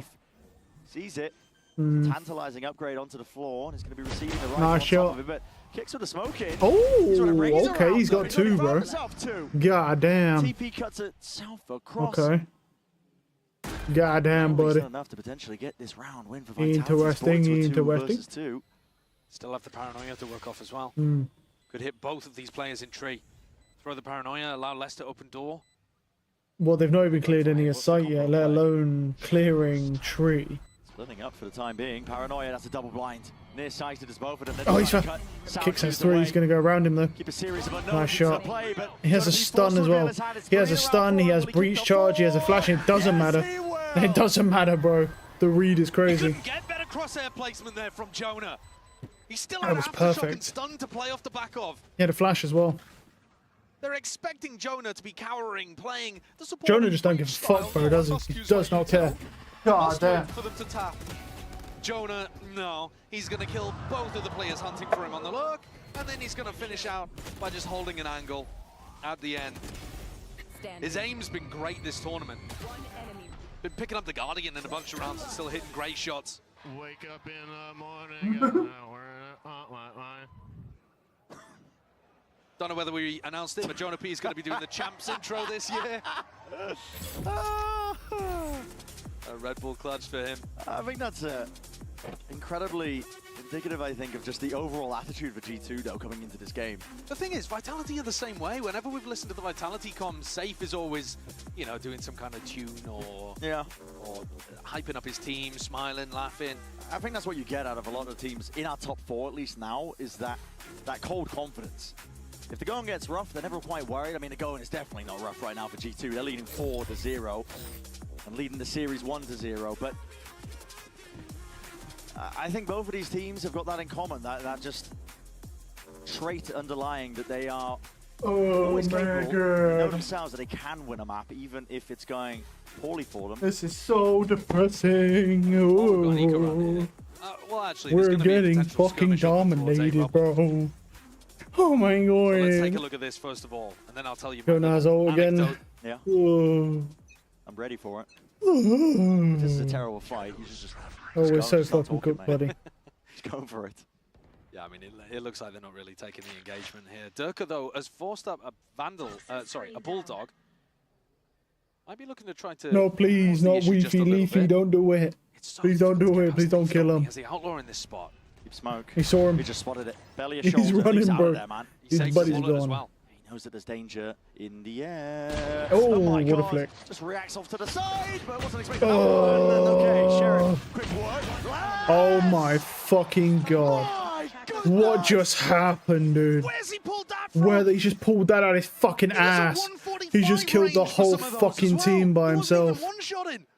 What the fuck? Insanity. Straight up the Oh gut, my- right what Vitality needed. Leaf was calling for help. Holy Just shit, to bro. clear kicks. Calling for help, Scramble, but they not for forgot. me. Ugh. They forgot about Asking you out for prom. Oh, fuck. Guys, get romantic. Romantic with you. Yeah, let's have a look. I'll have a look. Let's see. This year. Maybe. Ask me out prom. I'm a little bit too young for prom. I'm only 13, bro. Down to Jorgamo. It's going to go walkabouts here, but oh my. It's just some random dude. What time is your stream? It's already live, motherfucker. You can see that in the fucking Discord. I'm not going to answer that shit, bro. Leaf's thinking about it for a moment, and then as he walks into kicks, Les walks up. My fucking look at that. The first and third That's kill disgusting. To be one shots, and then Valin gets 145. Yeah. Oh my god. Disbelief from Valin. How has he done that? That's what you get from Les. Just talking about it prior. That undefinable element of just what is it one? being ice cold, I guess. Every round's winnable, they know it. On a util though, it's going to be expended. Huge amount of damage actually though too. Durka dropped down to 20 kicks. He's on 72 health. They got flashed and stunned into salvos. There you go. That one kind of gets your radius bolt. There you go. I told it, bro.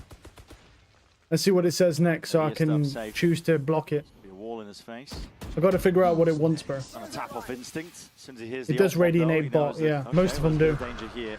But they always end the same way within a few messages. Hey, you want to buy some fucking graphics off me? No, I don't. It always ends the same way, so. Nice. He's got another sheriff kill, bro. That's 4 sheriff kills in 2 rounds. Eat my ass, Jonathan. What is going on? Slow down the approach. Vitality have got this one under complete control. But they're going back into kicks here. Softened up from earlier. Only 70 HP. Ties to 2 Vandal bullets and already has taken 1. What almighty, just ducking his way out of variety of bullets. Twists and turns. Well, they're going back to be here. Les is ready. Told by G2, but they might not like it. Okay. Up close and personal. Ooh. Leaf is the one to try and capitalize. Oh my god. They're forcing this. They changed their straps, man. No, they're always the same. Behind, it's safe. He reveals the hand anyway. Steel Garden. Let loose. Good spam. And random spray paves the way. Good spam. And Durka kills Les, and everybody's dead. Shit, Jonah just killed 2. He just collected 2 people. From where? If you offered weed, you'd be a lot more interested. I'd be less interested. I don't do drugs. You should never do drugs. And Jonah P just does not lose these. The timing fights in the middle of the pit. How the fuck did Jonah just headshotted 2 people? I want to see this. Took a swing. Pushes his shoulder up against the wall. He literally collated 2 people. I need to see this. Perfectly lined up. And then on the other side of things, a jump through the pit with a shorty. Show me Jonah collating 2 people. This is a my fucking god. The timing, dude. The first death to a nade. Oh. That's unlucky. And then look at that lineup. Nice kill. And this jump through. Man, this diamond player is insane. I'm not gonna lie, Vitality are getting fucking creamed, bro. And they don't need these. This is one of the rough. first halves that they've been able to get off to a lightning hot start. Yeah, this is honestly, Vitality might go lower bracket here. And they're getting everything. Yeah. Not that today matters all that much, because going lower bracket, it doesn't matter that much, because you're just going to be playing T1. It's basically a free win for anyone who goes lower bracket.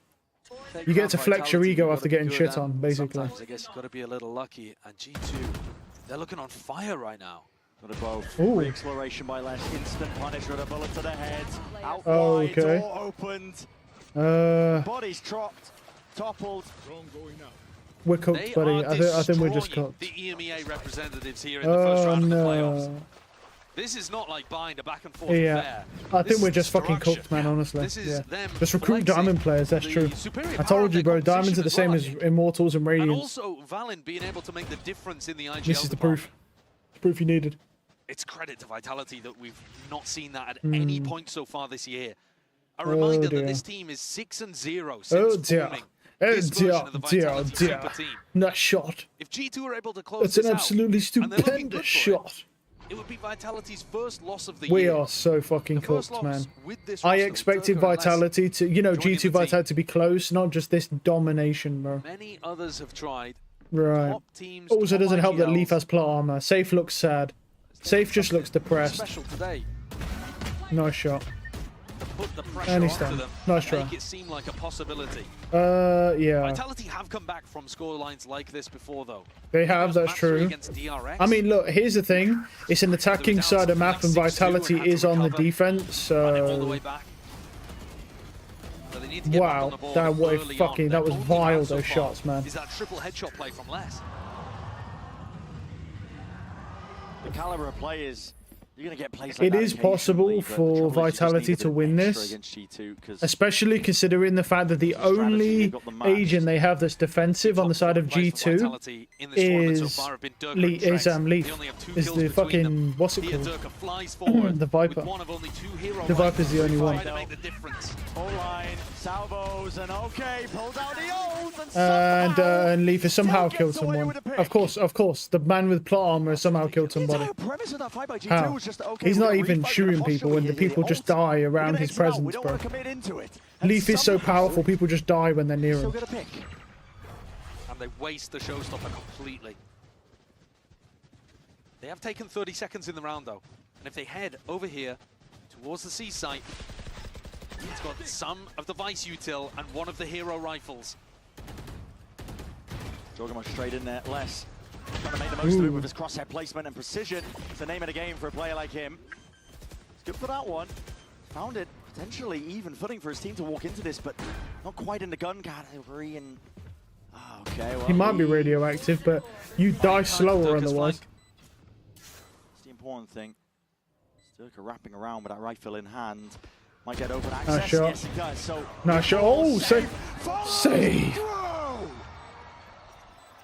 2 rounds You on the dirty board little for Vitality, both off the back of triple sheriff shots. Yeah, that's disgusting. So, yeah, literally 2 rounds have just been from a guy getting a triple kill with the sheriff instantaneously. Control in that round after dropping kicks. Despite the It fact goes that to show that it's very clearly obvious that they're better with sheriffs than they are with regular guns. Like, it's kind of hard to prove me wrong when the only 2 rounds Vitality have it from that. Maybe he radiates straight up bullets. Yeah, that must be it. I don't know what. I actually think it's a different thing. I think he curses people. I think he chooses somebody and then he curses. Wow, fucking hell. Yeah, that is goddamn. That's what you get with this Vitality team. Yep, 6-2 down. That's what you get with this Vitality team. 6-2 down. For trophies, accolades, titles. I mean, the thing is, they've got the Vice as well. They could get more here. Les has Pit, Safe has Steel Garden. We have Nightfall available. It's interesting how watching Pro League, I've started to learn the names of the utility instead of just Fade ult, Vice ult. I didn't even know the names of the ultimates up to this point. I've only just started learning them. I don't even know what Omen's ult is, bro. I just know it's Omen's ult. No. I don't even know the names of the abilities. Because you don't need to know the names of them. Unless you're like a commentator. Still, do not want to give away a sound cue. And we're blind. Thorns, Detted, the spam coming your way, and a wall drop. Leaf's doing his fake clone impression. Fighting Mount. Ren, they're about to fight Mount off the horn. No, they decided to back it up. Ooh. Difficult one. The wall going to be blocked open. And he's dead. Leaf wins out that fight. Of course. There's options mounting up. Yeah. Here for G2, they could take it into many different directions here, but they set the sights over towards C with only 30 seconds left. Yeah, and Vitality still have 3 players here. A Vice ultimate, Fade ult. There's the difficulty. How the hell do you shoot through this? You can't exactly fight your time to wait this one out. Got to try and just send it. Take the fight kind of anyway. got robbed on their own map pick, so this is kind of expected. Right there. You're in the shadow round. Well, I mean, yeah, they did get robbed, you're right, but it's not like 11 seconds. Oh, 11 seconds, they got to stall. Hot on their heels. Jonah P is forced to try and get that plant down. Oh, the whiff. Oh, he can't keep up. Trent can't keep up. His sensor's too low. They got it. 6-3. This is a Vitality the thing is, yeah, they did get robbed, but it's not like they got robbed in a way where they like something weird happened. They literally just got shit on. You know, they did get robbed, but they just got fucking bodied. And also, we were kind of focused on the A-Rubble reclear from Leaf, but at the same time, they were thinking about going for a double fight. They had Safe and Les grouped up with a haunt over the top. My thinking that they wanted to go for a mount reclear. Full run and gun. Vitality called it off. If they'd gone for that, they might have lost the round outright. Oh my god. Then and there. And instead, they had the patience to hold on, Keep the stack on the C side. Getting Roms brings morale down. Yes, it does. Macro play. It does bring morale down. But it's the IGL's job to keep the spirits up of the players. Especially, you get robbed, especially when you're on round 12 and then you lose that many rounds in a row and then lose overtime. So Kicks is going to inform the stack over towards B and A. That's depressing. Flash, but what, they're way ahead of it, aren't they? Oh, my God, there's defense necessary, and it was ordered up onto a platter. Nice shots. Oblige, and that sees his perfection in motion. Okay, here we go, here we go. Oh, the timing. Reload out into the open. There was no defense. There's no correction for that one here. It's an open A side with a plan going down now for Valent. Leafs on the backstab too. Nobody with Trex to try to clear this. Pocket to play in. Ideally, you want to go and clear over towards Rubble to start this retake. Roller Thunder cuts this one up. It's for Leaf to potentially take a peek and fight out towards stairs. Just, oh, he's not dead. No, please. He's got regen as well, bro. Please. Please just kill him. Please Trex. Or Kicks. Or Tricks, bro. Combine the two players if you have to, bro. He's buying time and win con possibilities for Valent, but he's just one man. Oh my God, he's still not dead. Look at this. Oh no, the smoke though. Oh, he saved him. He saved him. Yes. Great defense. Trex. We love you, Played that Trex. situation just as well as Sign my boobs, Trex. Oh, damn. Did not take a 1v1, Finally, bro. as far as he possibly Finally. could. Both of them playing their He's line. dead. And as soon as Trex It's just realized that it like, was a bad it's just fight that he every was getting fucking lured into, round. He's like a raid boss, for the rest of the team to bro. accelerate on the retake and instead go towards site. Put that Yeah, like it's just like it's just every round though, isn't it? It's like, oh, you won a round, but Leaf respawns the next round and he won't fucking die. Durka peeks him, he can't kill him. The Tricks combo, yeah, that was a really good play. are back into this one is because they've been able to lock down one of the sides. It's just Leaf, man. It's like you've got to shut him down. I don't. The only good thing about on the defensive side is that Leaf is only going to be playing C site because he's playing Viper. He's only going to be playing C. He's not going to be doing anything else but playing C. And that's a really good thing for us. Because it's easy to push C site against the Viper as long as if you can pull other players away. Pushing a C site against the Viper is easy. As they go for I still don't think this Lotus play they're doing is good. Honestly, the best Lotus play I've seen on defense is running the Viper on C, running the Vice on C, and then having the Thorns on C and B, and then the Vice kind of flicks between C and B, and then running a wall, and then alternating between B and C. Struggling. And if you run that and then have all the rest of your players like 3 on A, stack on A, that's the best Lotus defense I've seen. Like if you go in meta picks, that's the best Lotus defense I've seen. Like if you're not doing that, bro, then you can't expect, you know, it's tough time. Because it's really hard then to push C and B and A. Because obviously any map with 3 sites is massively attacker sided because the defenders are split so thinly between 3 sites. Same as Haven. That like Vice is pretty crazy.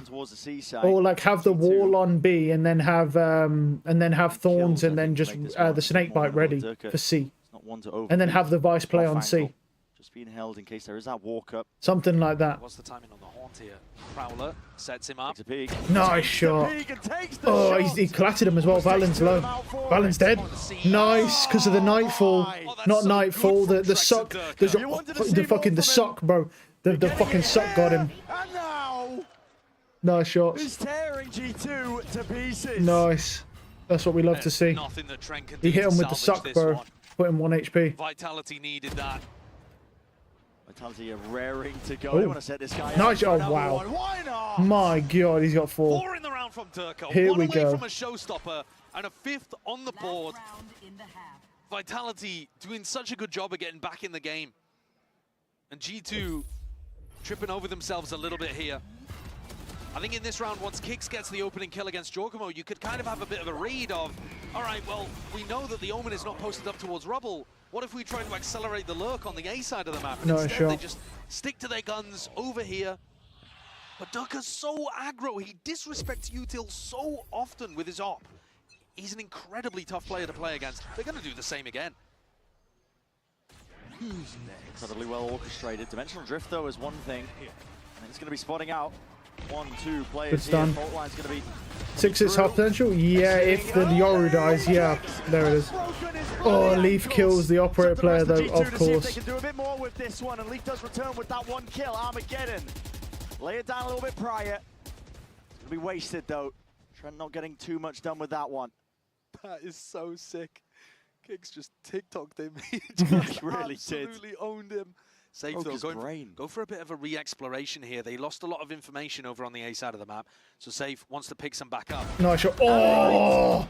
Into his Safe. sidelines. My, wow. Perfect timing. My All that goodness. mid-round information Nice he got, shot. But he got a bit more than that, didn't he, though? Not just information. Les still has Pit. Les is never going to use Pit. It's last round. Durka's not use Showstopper again. They have the easier side to get themselves into. Kicks will at least be forced to respect They it. do still have plot armor player, bro, so we probably lost. Because he's going to use Pit. That sound cue's made, and now And there it is. Stampede gonna be occurring. Les could have used Pit 10,000 years ago, but he hasn't used it the whole half. I don't know what he's doing. He's not even playing. Nice man. If he and he's killed Trek somehow, of course. Like I said, just being near him, you just die. Counter Pit, finally. It's a Pit versus Pit. Heavy blight. This is really helpful. Oh my god, he's on the edge. He's on the edge. No way. He's gonna do this. He's gonna. Okay. Okay. We end this one at 6-6. Vitality. Like, it's actually concerning that I'm actually expecting Leaf to ace there because he's just got plot armor. Like, I'm expecting him to kill 5 just because of what I've seen from this fucking dude. Well, no, the counter Pit was... I don't know if he was just waiting for... Because you don't really need Pit on... Like, the thing is, yeah, with less on defense, bro, he could have pitted way before. He would have had multiple. It would have been better. 6-6 is good, though. I am not... I genuinely expected Leaf to kill 5. He's got that much plot armor, bro. It's just really fucking concerning. Like, I've never seen this much plot armor in my life. It's literally like watching a Jason Statham movie and he's just running through like 2,000 guys all shooting at him and not a single bullet hits him ever. And like rockets go at him. Or like that dumbass time when I decided to watch a Fast and Furious movie and I saw The Rock fall out of a skyscraper, land on a car and then get off the car like he's not even injured. Because that's just normal, isn't it? Like some dumb shit like that, like to a point of where it's just comical. Like how stupid it is. It's like a similar thing. Oh, that's kind of cool the way they said that less is more. Yeah. It was pretty vile though. There was 2 triple kill sheriffs in that one half. It's like your average anime protagonist. Yeah, basically. We don't need guns. We've got family.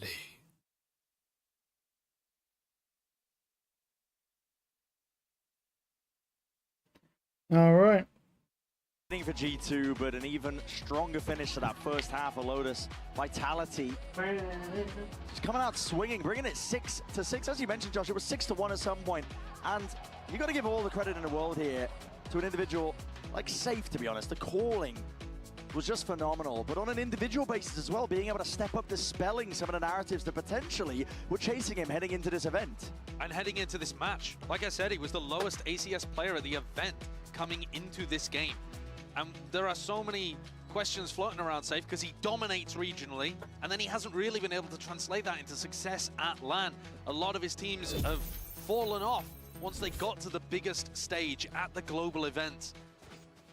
And here, dispelling any choking narratives, being able to revive himself, revive the team as the leader and get back into things. What kind of pistol is he going to pull here? They're looking to take a bit of mount control. Let's do this. Oh, he's taking a bullet to the brain. Set himself up to be the win condition, but they've got double lurkers. Safe and less. Both detected, and G2 are not biting on this. A lot of the pressure was coming through on Mound, but with there being double lurkers, they're pretty convinced it's not going to be a 3-player exec into C. They're leaving Valin alone there. 2 stray shots. Just catching onto Les, excuse me. Orbs up. This is Vitality trying to fake. Potentially like the lurk is still coming through, but the rest of the team straight back at it. Oh, Trent just sees it. Barrel poking wide. Trent just sees him, bro. Oh. Reveals a hand here for Vitality, and now Util offloaded. Fake pivot B. See if they can draw something out of Jorg or Jonah. Players aren't budging though, not for now. I mean, okay, Durka. It might not be a fake if Durka realizes there's no one here. Not committing, he's got so much space here. He's going to be calling for the rest of his team to just follow through behind him. Why not? Following the tailwind, because he's got so much bloody space, and Leaf left to see if he can contain and maintain composure. Out towards it, realizing it. They've given up the sight, lurk. and there's an angle here. Nice shot. It's a heavy lick Durka gives him, straight to the side of the head.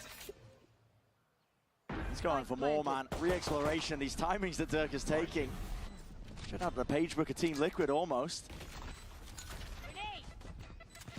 They threw it out. Just gets caught onto the corner there. There's 3 players of G2 eager for a bit of a bloodbath now, out towards it. 1 steps forward. Nice shots from Durka. Trying to be cheeky with it. The timer. Rattled off. Fire's going to be exchanged. G2, though, are the ones who are slowly edging this one out. Jonah P Nice onto the shots. defuse. Oh, Trex. Not even getting a half, but surely He trust can't do it, defense yeah. necessary. A reload by Trex. He just needs to spam and straight shots to go his Nah, way. he tried it. And it's not happening. I'm surprised he even got a chance to even peek that guy, to be G2 honest. with a pistol round. Double pistols going the way of G2 here. Oh, that's rough. What a We needed turnaround, what a that. Well, we difference didn't compared need to it, but it Mind. would help. And it felt like Vitality had the macro. I mean, they completely exposed the way that G2 were holding B. They found that timing, Durka, with a beautiful lurk, but they took so much chip damage trying to hold in the post. There's that diamond player again. G2's That pesky pack diamond mentality. player clutching out the round with his teammate. Spacing perfect to whittle away the EMEA team's defense. And the spike goes down. Durka forces up an outlaw, but doing this one a lot. G2 should have the read. Ooh. 4 players buying full armor against this. They've been doing their homework. Toxins going up. Toxin screen down. There's a lot of the danger of the round. They could be facing, as you said, they've done their homework. Jorgum. Oh! Nice shot anyway. Okay, overstays his welcome. Cuts up towards Rubble, and Jonah P very much alone when you're pressing forwards like that. Looking to potentially defend the gun, the Guardian that was dropped down. The crazy part is that Too late for wall that, decay, if one of the shots had landed, it would have killed him. Because of the decay of that wall.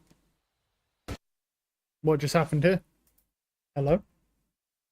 Might be getting back in.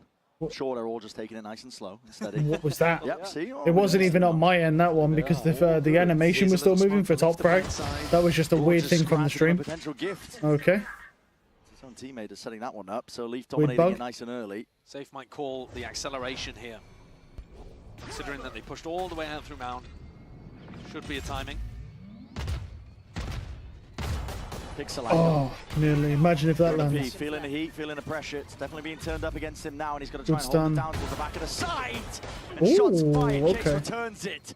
Straight back at him, straight towards Yeah. the back of the side, but I mean, bullets to the back for Trex. He was just none the wiser into that spot there, and Kicks head on a swivel. Oh, yeah, and he's Time running vulnerable. short, pushed out into the open, to the arms of Leaf.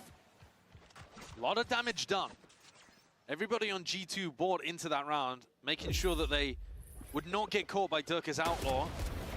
They get the round win, but it's pretty big economical damage that Vitality have been able to do. And Durka's 2 away from a showstopper, Oh. so I don't think he'll mind coming into this one Kicks with a has been full so drop. gross. I mean, it's probably a good idea for someone else to God damn. drop him a Phantom. God damn, dude. Safe's done it. Look at how rough this bonus round is. 2 dudes with no armor. Leaf doing the same thing, going for the outlaw purchase.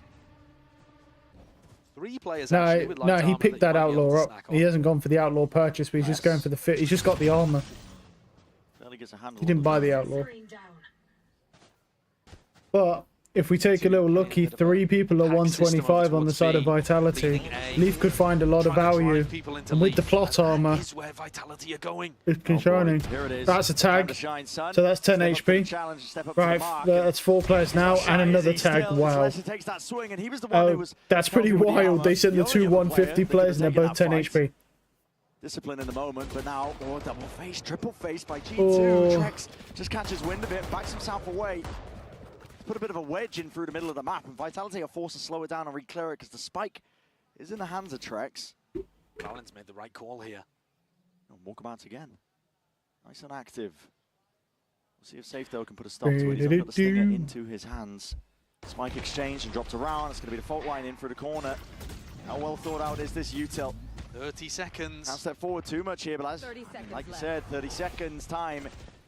Running against I them mean, here. two people at 1 HP. It's going to be pretty easy. Angle off to the side, and Jonah B's looking around all over the bloody place. Trent takes a peek. You don't. I mean, this is looking rough now. It's a 3v3, and Kix is one shot. Defend this spot and position. Safe plan. For the posture, this one back. Kix has got to make a play or hide in a corner somewhere. Kix on 10 HP taking this fight. Well, he's dead. Surely. If he takes this fight. Not as ideal. He's going with Safe. Calling now for Safe. Join them. Nice shot. But listen, bullets answered right back through the wall. He's expecting. I thought he was expecting it. Nice try. Jorg is hitting absolute waldies and a double Oh, face. okay. Oh my! Well, that went well. It's filthy work, man. So much damage done at the start. Yeah, that all came from Leaf as well. It's picture perfect the way that Two of them going down to 10 HP. Because they allow the two players with full armor to tank it, but that drops everybody like. It drops the whole team down, yeah. 10 HP, and you're trying to convert with a player advantage, but with a health disadvantage, and once more getting chipped down by G2. But here's the thing: is like he's right. But what was your plan there? Because imagine two guys at 125 trying to tank that. They'll both would have killed two people. Andy would have probably lived. G2's B retakes. Oh, that would have been awful. Very slow, but very. The only way to do it would have been just to not peek him to begin with, and maybe use some movement or something. Because they only have one flash. Outlaws rattled off, fired Oh, nice off. try. Jonah P stands and delivers. Off to the side, TP in, but there's no one else to play off the back of that one, so the damage done. And that's You that. can mow them all down. It's too predictable and it's too easy when you play like that. Into the hands of G2. The pressure, the squeeze is on Vitality now. It's almost identical to the first half. G2, they've won the pistol. They've won a bonus. They're running away with things. We need to see the same adjustment that we saw in that first half, in the second quarter from Vitality. Where is the adjustment? What kind of attack strats can you pull out of the bag? What kind of big plays can you get from individuals like Les or like Safe to get back into this game? It's a 4-round gap. And Vitality take a tactical timeout to discuss just the questions I've been raising. How do you find a way back in? I mean, for the first half, it was those hero moments. Less than Safe, just going absolutely demonic with the Sheriffs in hand. And Heavy ass, though. Durka has started coming online. He's got his head in his hands at the moment, but he started creeping up the scoreboard a little bit. He's 10 and 13. They're gonna need him to be entering like he was earlier on in the tournament. He was lights out, utterly dominant in the first kill department. He was still dying first quite a bit, but he was just delivering them first kill after first kill after first kill. Vitality desperately need it here. It's not an elimination game, but it's a big one. You want to stay in the upper bracket for a tournament like this. There's only 4 teams left in the playoffs. And that double map veto advantage, it might feel like a long way off, but if you're either of these two teams, you're wanting to get to the grand finals and you want to get there through the upper bracket so you don't have to face a massive map pool problem. It's huge. It's going to be on their minds. And a vital one for Vitality. Outlaws revealed. Playing in Jorgamo, bait and switch. Should be a level of awareness here. Nice shot. Yes, there is. What a flick. Crosshair placement wasn't quite ideal for Jorgamo to take that one, but you're absolutely right, Josh. I mean, Durka, almost the hospital flick is what it looked like, but definitely adjusted in time. Is a showstopper. He got him as well, wow. He actually died to Plot. Plot is dead. Nice shot. Oh my god, he's going to get an ace. He's running rampant. He's going to just sprint at them. Every time Vitality get into a timeout, Josh, and you ask for more, you ask for that step up from Durka, he's ready to shut They're you saving, up. yeah. He did the same Yeah, they thing got on to save, didn't god he? damn. Where he needed to come alive and he instantly responded. He's on the hunt, he wants his ace. He's just done it again. There's no way he's killing 2 though in It's Tree. not the same level of consistency necessarily that we've seen from him earlier in the year, but he's there in big moments to help Vitality muscle through. He's going hunting again, seeing if he can get up to another showstopper. Yeah, sure, why not? And any kind of damage here is He'll just die decent, immediately as soon as he hits. safe, He won't be ready unless for these still players. have a little bit of money. There you So go. as long as they don't lose more than 2 rifles, they're gonna be fine. And you're not worried about doing stuff like building up. That diamond player, bro, and his utility is an issue. 7th for Vitality, getting it on the board. Really very precise entry. That was a great flick around that pillar. To get that rocket around that pillar was nice. Beautiful all round. Questions were asked of him. Now Jonah P is coming into the next round, Brent, with an Odin. And that's going to apply a lot of pressure to anybody that tries to lurk over on towards A. I mean, G2 has been doing this good quite a lot. ultimates online now. Saw him start the round over there, and then he walked back over to the rest of his team. G2 eager to draw blood. Want to try and take the fight forwards, but Jordan was the one going to be backing away. Bit of a retreat. Goal hopefully to pull some util out. Force Vitality to clear out towards Mound, which looks like they've done relatively successfully. Can Vitality re-clear over towards Rubble and push Val and Jonah P away? It's tough. Anytime this Viper wall goes up, Jonah P is going to be trying to spam it. To be honest, he's running a little short of bullets, though. He'll be able to do one wave of heavy spam, and then this Odin's going to be... When have you ever seen someone saying Odin's running short of bullets in one round? Conventional drift to re-clear out towards Mound on top of it. So Joel gets Yeah. the info, spots out less. And he plays lead Oh, he's running back as into the well. corner. Oh, that's a good bait. That's unbelievable. They might know, though, with that jump peek that, yeah, he's baiting for somebody. It's really obvious. But it works. Good flash, honestly, because it was really obvious he was baiting for Players somebody. lagging behind it. They just played anti-flash as a result of the positioning, and Jonah P has got a few more ults to spare. Wait, does it knock him in? Oh my, this dude's cooked. He's dead. Safe's dead. He can't go anywhere, bro. He can't move. You cannot survive that one. It's an onslaught There's nothing he coming can your do. way, and G2 find themselves with a player advantage now in a potential retake. They're happy to play it with pack mentality, group up together, give Vitality the site, give them the space. Yeah, because he's going to have to go crazy. They do have Nightfall, though. So as this comes through, they're going to know that all 3 players are coming from in front. Yeah. Might be all on Durka to this point. Nightfall. Good. Expended Nightfall. into the side. It's a Durka good Nightfall. draws blood. Finds the one. Nice shot from Trix. Oh, he's got the fucking thing as... Leaves it down to Jonah P. Bit of spam. Odin, not the weapon of choice. You say Not by that, any means. depends. But how else Nice. do you even get into there? You just Nice. can't cross past them. Good Nightfall, man. These are Shit. the 2 players from Vitality that were struggling to get started on Lotus. They were like 1 and 8 or something to start the map. And now winning those clutches, playing those situations really beautifully. The aggression, I mean, the trade out through Mound is great, because G2's plan was a pretty solid one. Very tricky. You see what it means there to Vitality. Careful with the PC. Trust me, I've been abusing this desk. The monitors, they've been struggling to hold up.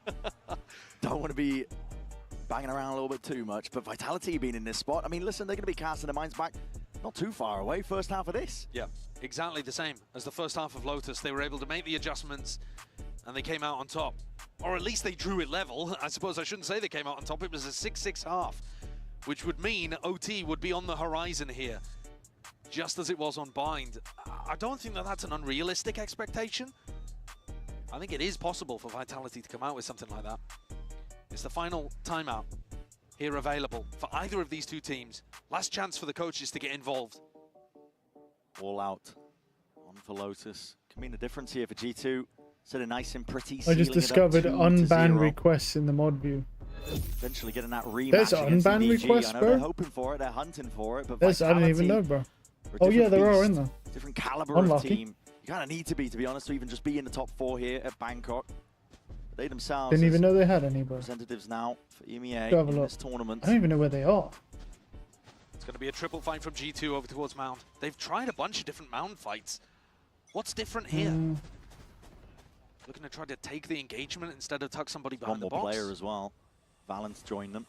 Well, it's one more player until Leaf starts trickling off. Can't stay here too long. Panel broken. Ready to util. Potentially clear them out towards Mounds. Vitality. I do like this though from G2. Early pressure over towards Mound. Make it feel like you're fighting that one on defense. And instead, the stack is now re-exploring. Persuasion They could 100%. hunt the lurker here. Yeah, I don't even know where it is. Or are they just following the noise? It feels more like they're just trying to follow the noise and flood defend. Still a minute roughly into the round here for Vitality to get the squeeze onto these G2 players. It's a slow burn, as you said. Look at the call from Vitality going back over to Mound, the area that originally G2 were putting up the most resistance. Very good. They leave safe on A. Safe will be hunting, hoping. Can potentially get that pick. And meanwhile, primed and ready to pounce. That's Vitality. There's a paranoia here, and Leaf could open the door if he's feeling particularly bold. Safe gets away with it. They're going back into him. Doors open. Doors open. These forwards. Leaf! Oh my god. God damn, man! Finally a bit of stray spam into the box, but time's running short, and Vitality, they've outthought themselves. They've run out of the options here. 5 seconds, barely enough to get this plant online, but they still need to deal with Safe and just drop down. No free shot. He knows he has to play his life here. Vitality, they go full speed ahead. Give up on the flanking play, and there's a pit in their face to deal and contest with. The faster you go through the pit, the more chance of a spray down, though. Congestion already ordered up here from the Vitality players. Up Oh, look at this positioning. Rebounds Oh away. my. Oh, he didn't get him. Nice try. Into the knives and into the fray. And a fight won out by G2. Jonas 1 HP. Isn't even planted for Safe. That is the question. Tucked to the corner. Oh, he's cooked. Yeah, he has to go through it. Can't do it. Getting his body on it, man. G2. It's Jorgamo with full Well, peace what did of I mind. miss? It's gonna be defended Not a into that lot spot. right now. And at G2 are 1 map up after beating Vitality on their map pick Couldn't and get it done there towards in the end. overtime, and now they're 11-8 up on their map pick. So possible 2-0 for G2 here onto Vitality, possibly. Somebody spam him through waterfall, for example. Or another So many overtime. pivots here, though. Vitality trying to call a really slow, intentional, intelligent attack macro and getting caught by Leaf, who'd pushed forwards behind the box. Leaf has been a monster this series. They're going forwards into a rubble fight. First one of the game. Yeah. Explosive. Not what we've been conditioned for, but as the curtain drops, so does Kicks. Ventral drift in through the back as well. That was an evacuation attempt. He got all the info that was necessary. 2 players immediately out of the picture and out of the fight here. Vitality. It's going to be a That was T1 versus... No, it wasn't a stomp. Round 20 for G2. They won that 12. EDG 1-2-1. And they barely won at 2-1. Usually perfect on it.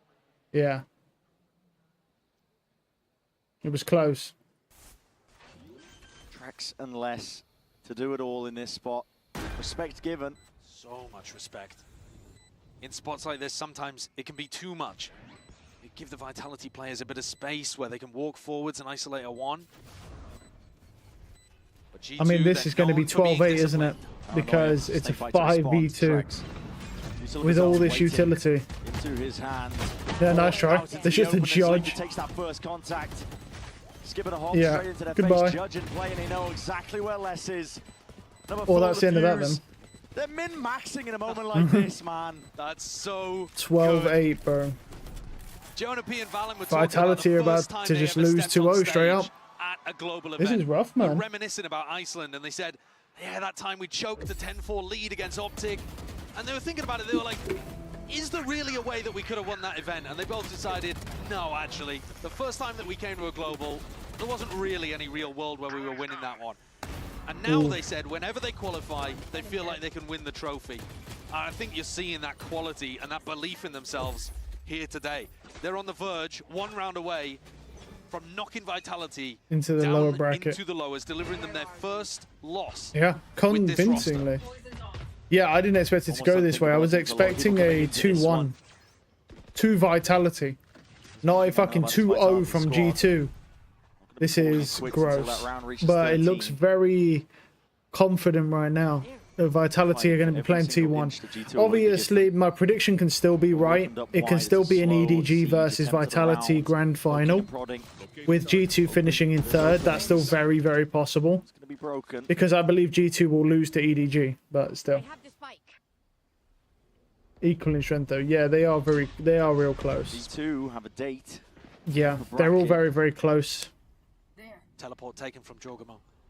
The rest of Vitality grouping up over towards C. They have Steel Garden to be able to get in onto the site here. They know that Valen has mostly been anchoring.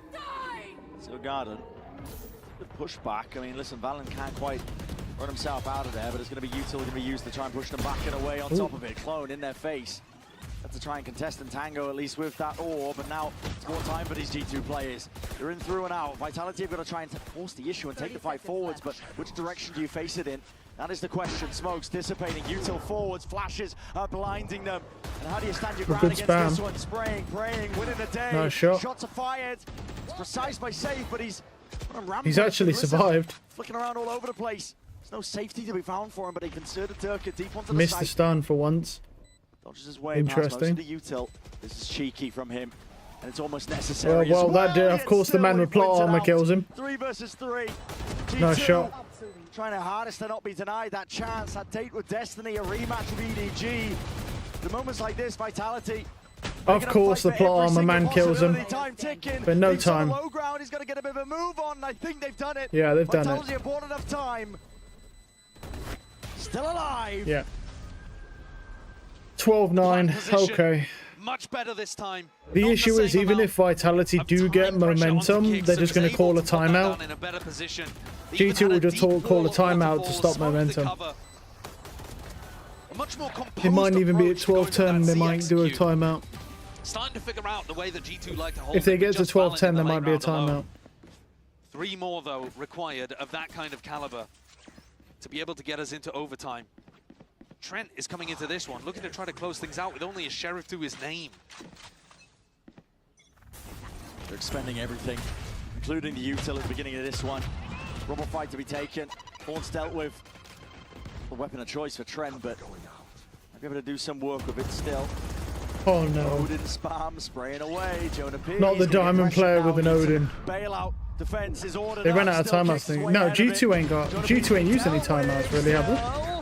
Did they use... G2 ain't used all their timeouts, have they? Maybe they have. Nice shots. Oh, I don't think it matters. Oh, I don't think... Hey, yo. Is that a soldier reference there, Sideshow? This is the wrong game, Sideshow. Oh, this is... Oh, my God. Yeah, this is done. That's right. It doesn't matter anyway. G2 2-0'd him. Wow. Psh, that shit's crazy. Wow. Oh. I don't know if they used them both. The first team to be able to take down Vitality. Quite convincingly, apparently. Whoa, that's unfortunate. Ew. Ew. All right, well. That's the end of that then. Rip. So, yeah. That did not go as planned, but it could still end with the very same thing. So it's going to be, tomorrow's going to be Vitality versus T1 at 1, but obviously the big one starts at 10 AM. But it doesn't lose. No. No, Vitality should never lose to T1. If they do, bro, that's a disgrace. They are a much better team than T1. If they do, they deserve to go home if they lose to T1. 100%. No, it's EDG versus G2. Which is going to be terrifying. That's at 10 AM. So we're starting off with the best series right off the rip.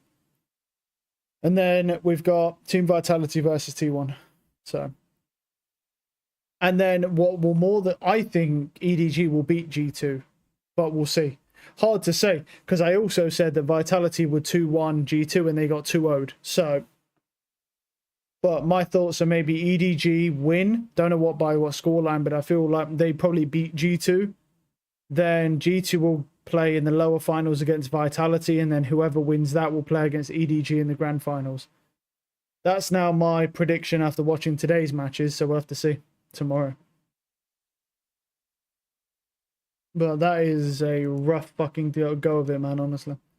I really thought they would do better as well, but they just didn't. They just didn't really do anything.